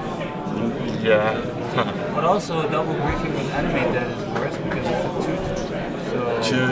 it's less pressure. 2-1. -1, -1. Is it minus 1 or 0? Minus 0, yeah. So it's a 2-2, so it's even less pressure. I mean, you can just go Thalia and another pressure with the first time. Yeah.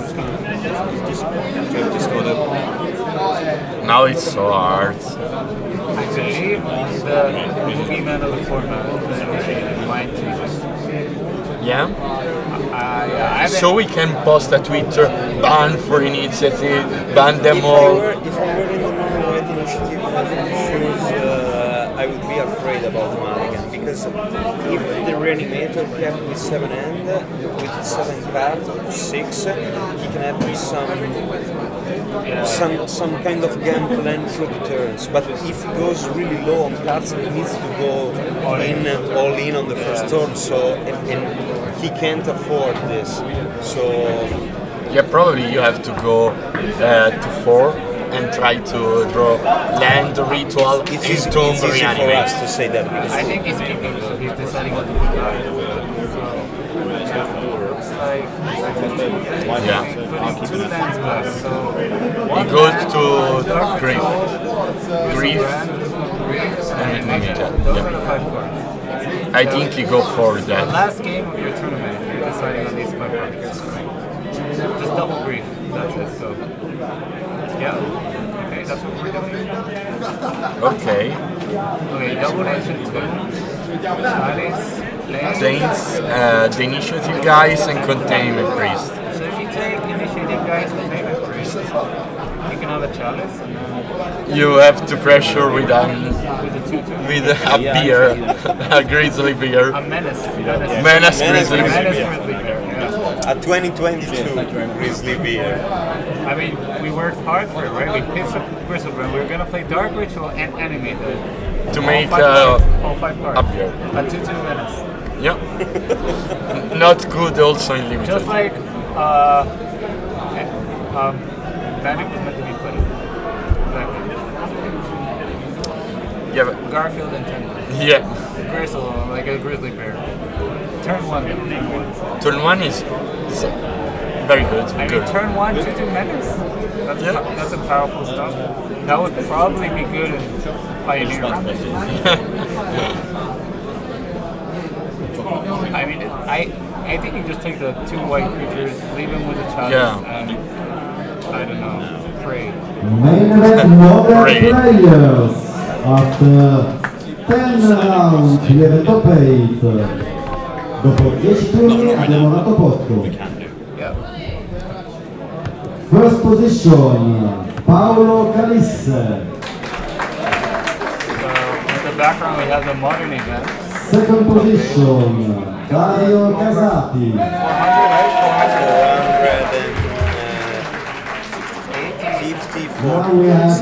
64 effective players. 10 rounds of modern, and tomorrow also 10 rounds of legacy. Yeah. And they have to say something. If they decide to split, the price would be 1K each. That's amazing. Fourth, That's to me. Lorenzo Oh, Lucchini. look what he did! Yeah, he reanimated the initiative. I like Wow! Yes! Yes! Okay. This is a 2-2 but better. Davide Rosa. This is why I don't play random. We don't see that line. Yeah, animate that. Get us small. Now we can scry too. We can build something. Ottavo. And then maybe draw a card or just go aggro. Wow. Interesting that he got a swamp and not a bad land. No, you take a basic. No, but with the fetch. fetch. Because Initiate doesn't play Wasteland, I think. Yeah. So that's something. Okay. So we will see if initiative defeat initiative. Because with the final you can take Grizzle Burning play. It's nice. I want to see that. I want to see that. Okay, we drew An ancient tomb. No, but he got Containment Priest, so... a third ancient dude. No, I believe it with this. You can. Oh yeah, he still has ancient the containment priest, right? So that's You can I'm not sure that you can. what. put in play with the No, initiative. containment priest has said if it wasn't cast from hand, I believe, and then in Yeah. exile. So it's just So we're just making a 4/4 right now. And then 5 damage. I don't know. Let's see what he did. To draw Dark Ritual, I believe he did +2 counters, yeah. Or maybe he missed it. Or No, he missed. But you can't miss probably. I don't know the ruling on initiative. It's way too new. I believe. Do you? Yeah. You have a judge call. Yep. I believe it's a mistrigger. Yeah, probably, but I think you have to choose one path. Yeah, I think you have to basically continue in the dungeon, right? So, but then you already drew the cards, so scrying to is kind of weird. Yeah, we'll see how this. If they know what card. He got 0 cast in hand, right? He had 1 swamp that he searched, so that's it. So That was they revealed. can reconstruct Yeah. the hand and even let the players cry, I Because think. The swamp was known for everyone. Known card. And it was the only card in hand. Yeah. That's the most Yeah, I important think you can reconstruct. Yeah, because now he has 2 cards, the drawn and the swamp. So you just put that card back and it's right there. If they Or do that. they put the counter. Yeah. Yeah, that's what I'm guessing he's saying, that 1 card is a swamp. Yeah. And the other card is no. I don't know what the ruling is. No. Is it a mistrigger? Yeah. Is it we go I don't back? know. Is it I don't know, it's a multiplayer card. Maybe we don't have the rules for that. It's possible. But do you scry here or do you put counters and just go aggro? I could Go aggro. Yeah, just beat them down, go get dinner fast. But I'm a Delver player, so Yeah. the answer is always go You're just aggro. hungry, you want to get No, dinner? because what do you want? What do you want to scry for? I don't know. Yeah, because you know that your opponent has also containment priest. Yeah. You started with Ancient Doom, with yeah. Ancient So you're Doom. beating down. Yeah. I You, like you that. have to go with I a like Delver. that. But then if he plays his own 3/3, another, let's say another initiating guy. Yeah, But you can attack into it Yeah, because because you're you're making a 4/4. 4/4. Yeah, and then you untap as well. Yeah, interesting. Okay. I like that. Yeah. Let's see what the ruling is. So? Non sanno. So, what is the ruling? Mistrigger? It's a mistrigger, Yeah, but we need to understand what. I believe it's a mistrigger because no counters and no scry were done, and it looks like the die on the Yeah, dungeon. mistrigger. Okay. So you can miss your initiative trigger. That's important. A good lesson for tomorrow. Can we ask a judge what was the final answer? Just to be sure. Oh, it drew very macabre. Not A great. little bit Yeah, too late. I think too late for that. We already have containment priest, and we cannot hard cast it. So, now I put my counter on that. Okay, Okay, so now I believe he continues in the dungeon. Yeah, not missing now.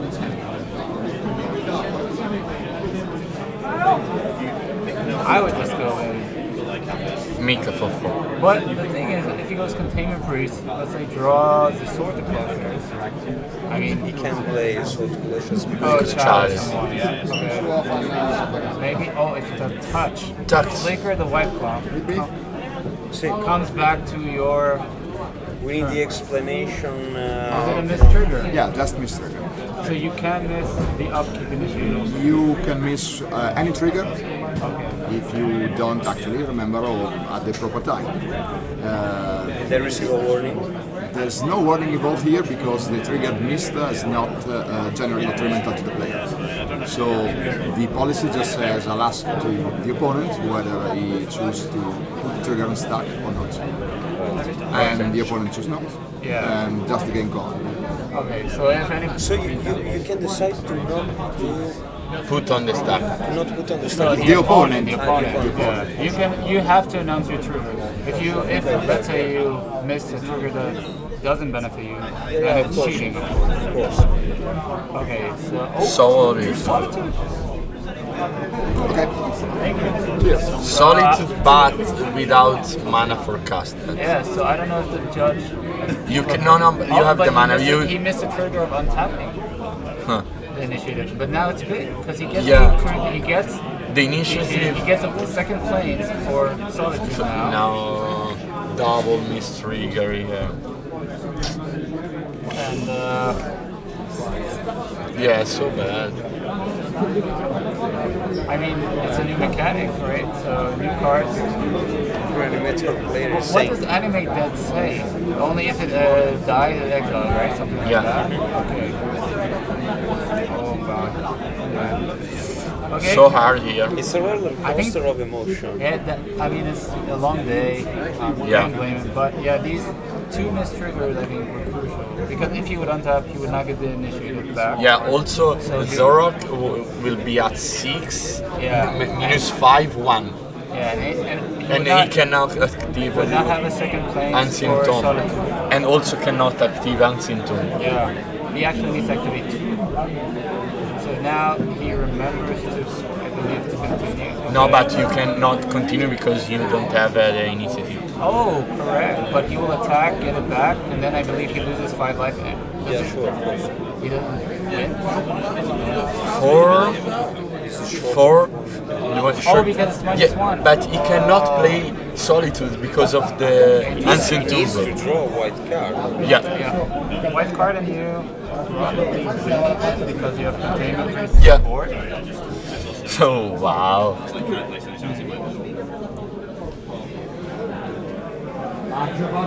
So you go down to 1. Wow. This is a roller coaster. If Reanimator doesn't miss the 2 trigger, we're gonna exhume, but we have Fairy Macabre. He's gonna discard Fairy Macabre, get it back from exhume, so he has a blocker. But he should give it back. No. He doesn't forget. Okay, I like that. Nice. Oh, but it's exiled, right? For containment. It's exiled. No. Containment freeze is not one-sided. Okay, right? so now you have to remember the trigger of the white blue and tap I don't them. think that matters. The only thing that matters is you draw a white spell. Yeah. But then you can just block with containment. Yeah. So, alright, draw a white card. Well, we got there. Yeah. Alright. And he did on top, but that doesn't matter. Alright, now I think the initiative deck is probably gonna be. Yeah. Probably, yes. Wait, how does Solitude work with containment? It's still triggered, right? You still have a trigger? That's an interesting question. I don't know. We still need a judge. But containment free said if you cast it not from your hand, it's exiled, but you still have a trigger. Yeah, I think so. Yeah, like I believe it's still triggered, right? Yeah, because you cast from your end. No, but you evoke it from your hand, so it doesn't matter. But yeah, it was cast. So You cast with the book. Yeah, so it doesn't matter. But also, it doesn't matter. I think Okay, so the ancient tunes don't matter anymore. We have the initiative, so we don't continue. Draw. Exhume doesn't matter. Attack. And we're just going to solve it. That's the game. Yeah. You gain 5 lives for but This game or 4 lives. was entirely made by pitching creature. Yeah. From both sides. Magic 2022. Yeah. And Mistrigger. A little bit of Mistrigger. No, but The Mistrigger didn't matter eventually. Oh, actually the first one did, yeah. Because he missed 1 dungeon. Gonzalez. He missed 2 damage. Yeah, and 1 dungeon trigger. Yeah. Gonzalez. Oh no. But it's okay, it's a long game. Don't exhume or whatever. I guess you can exhume to exile the soul tricks. That's what exhume does now in container. I believe he's just dead. Like he increased on board, chatted some once, so Yeah, also you lost 5 Also now. initiative. yeah, you have the initiative. I guess his out is drop resource equity, but then he could just hard cast the game whenever he wants. Yep. You have no out, probably. No, I think this game's over. Oh, Even I have a Mindset doesn't mindset. matter. Matter. You cannot cast it even because of all these ancient. Attack you for 4. You're at 10, next turn. Next turn 5. Oh, I think you got 5 this turn, so yeah. Yeah. I think this game's over. Yeah. If the sitting does nothing, you have a choice. You go. So now you draw a card, or what is the next step? Draw a card. Yeah, draw a card. So we get another priest. Why not? And initiative. But it doesn't matter because you can cast again. But the game is Now he has big club with 2, Yeah. so it doesn't matter. But I mean, yeah, the game's over. Yeah. We're never tapping that. I think the only way you lose is if you tap it. Okay, so I believe what's going to happen is going to cast. The Boogeyman won that match. Yeah. So we can say that Mono White initiative is broken. Please ban them all. Now we can say that. Yeah, alright. Wow. The Mono White initiative. Deck. Yes. Alright, so, we need. Oh, Neve. Well, we need room. Squishing inside. So the Mono White initiative deck won them all. Mono White initiative won the tournament. Yeah, it was a strange game. Yeah. Because we saw Mulligan to 5. Yeah, but a Mulligan to 5 that risked to won that match. Yeah, he discarded the Palmer and then got it back. And then If he didn't miss the trigger, he will won. yeah, but, But it's a new mechanic. It's a long day. and very difficult to take if you don't play that, so it's hard. But we have to say that Gonsalves won them all, so he's the first European Legacy Master champion. That is great. For next year, we have a surprise also for you probably. Yeah. You can play one of the open. Me? Yeah. Really? Yeah. It's your time to crush them all. Okay. Next year we will talk. But this has been amazing. Really good tournament, right? I think I've talked to a lot of the competitors, and all of them were really competitive, but also really casual, really fun, and so this was really nice. I want tomorrow 10 rounds of Legacy. I want to thank you for coming here Thank you and to for having commenting. I think we have. It was a great day. Yeah, definitely. And tomorrow 10 rounds of Legacy. Yeah, I'm ready for 10 rounds of initiative. Yes.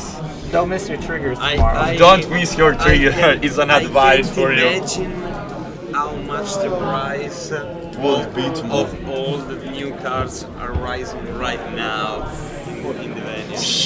Crazy. Okay, so we can close the live right now. Yeah. Thank you for watching all. Thank you for the ads. Thank you for coming here. Thank you to Niv. Thank you to Samuele. Thank you to all. Thank you to Nicolo. Make Legacy great again. Yeah. Yeah? Okay, so see you tomorrow for the day number 3 of 4-season tournament with the Legacy main event. Ciao! Spengi!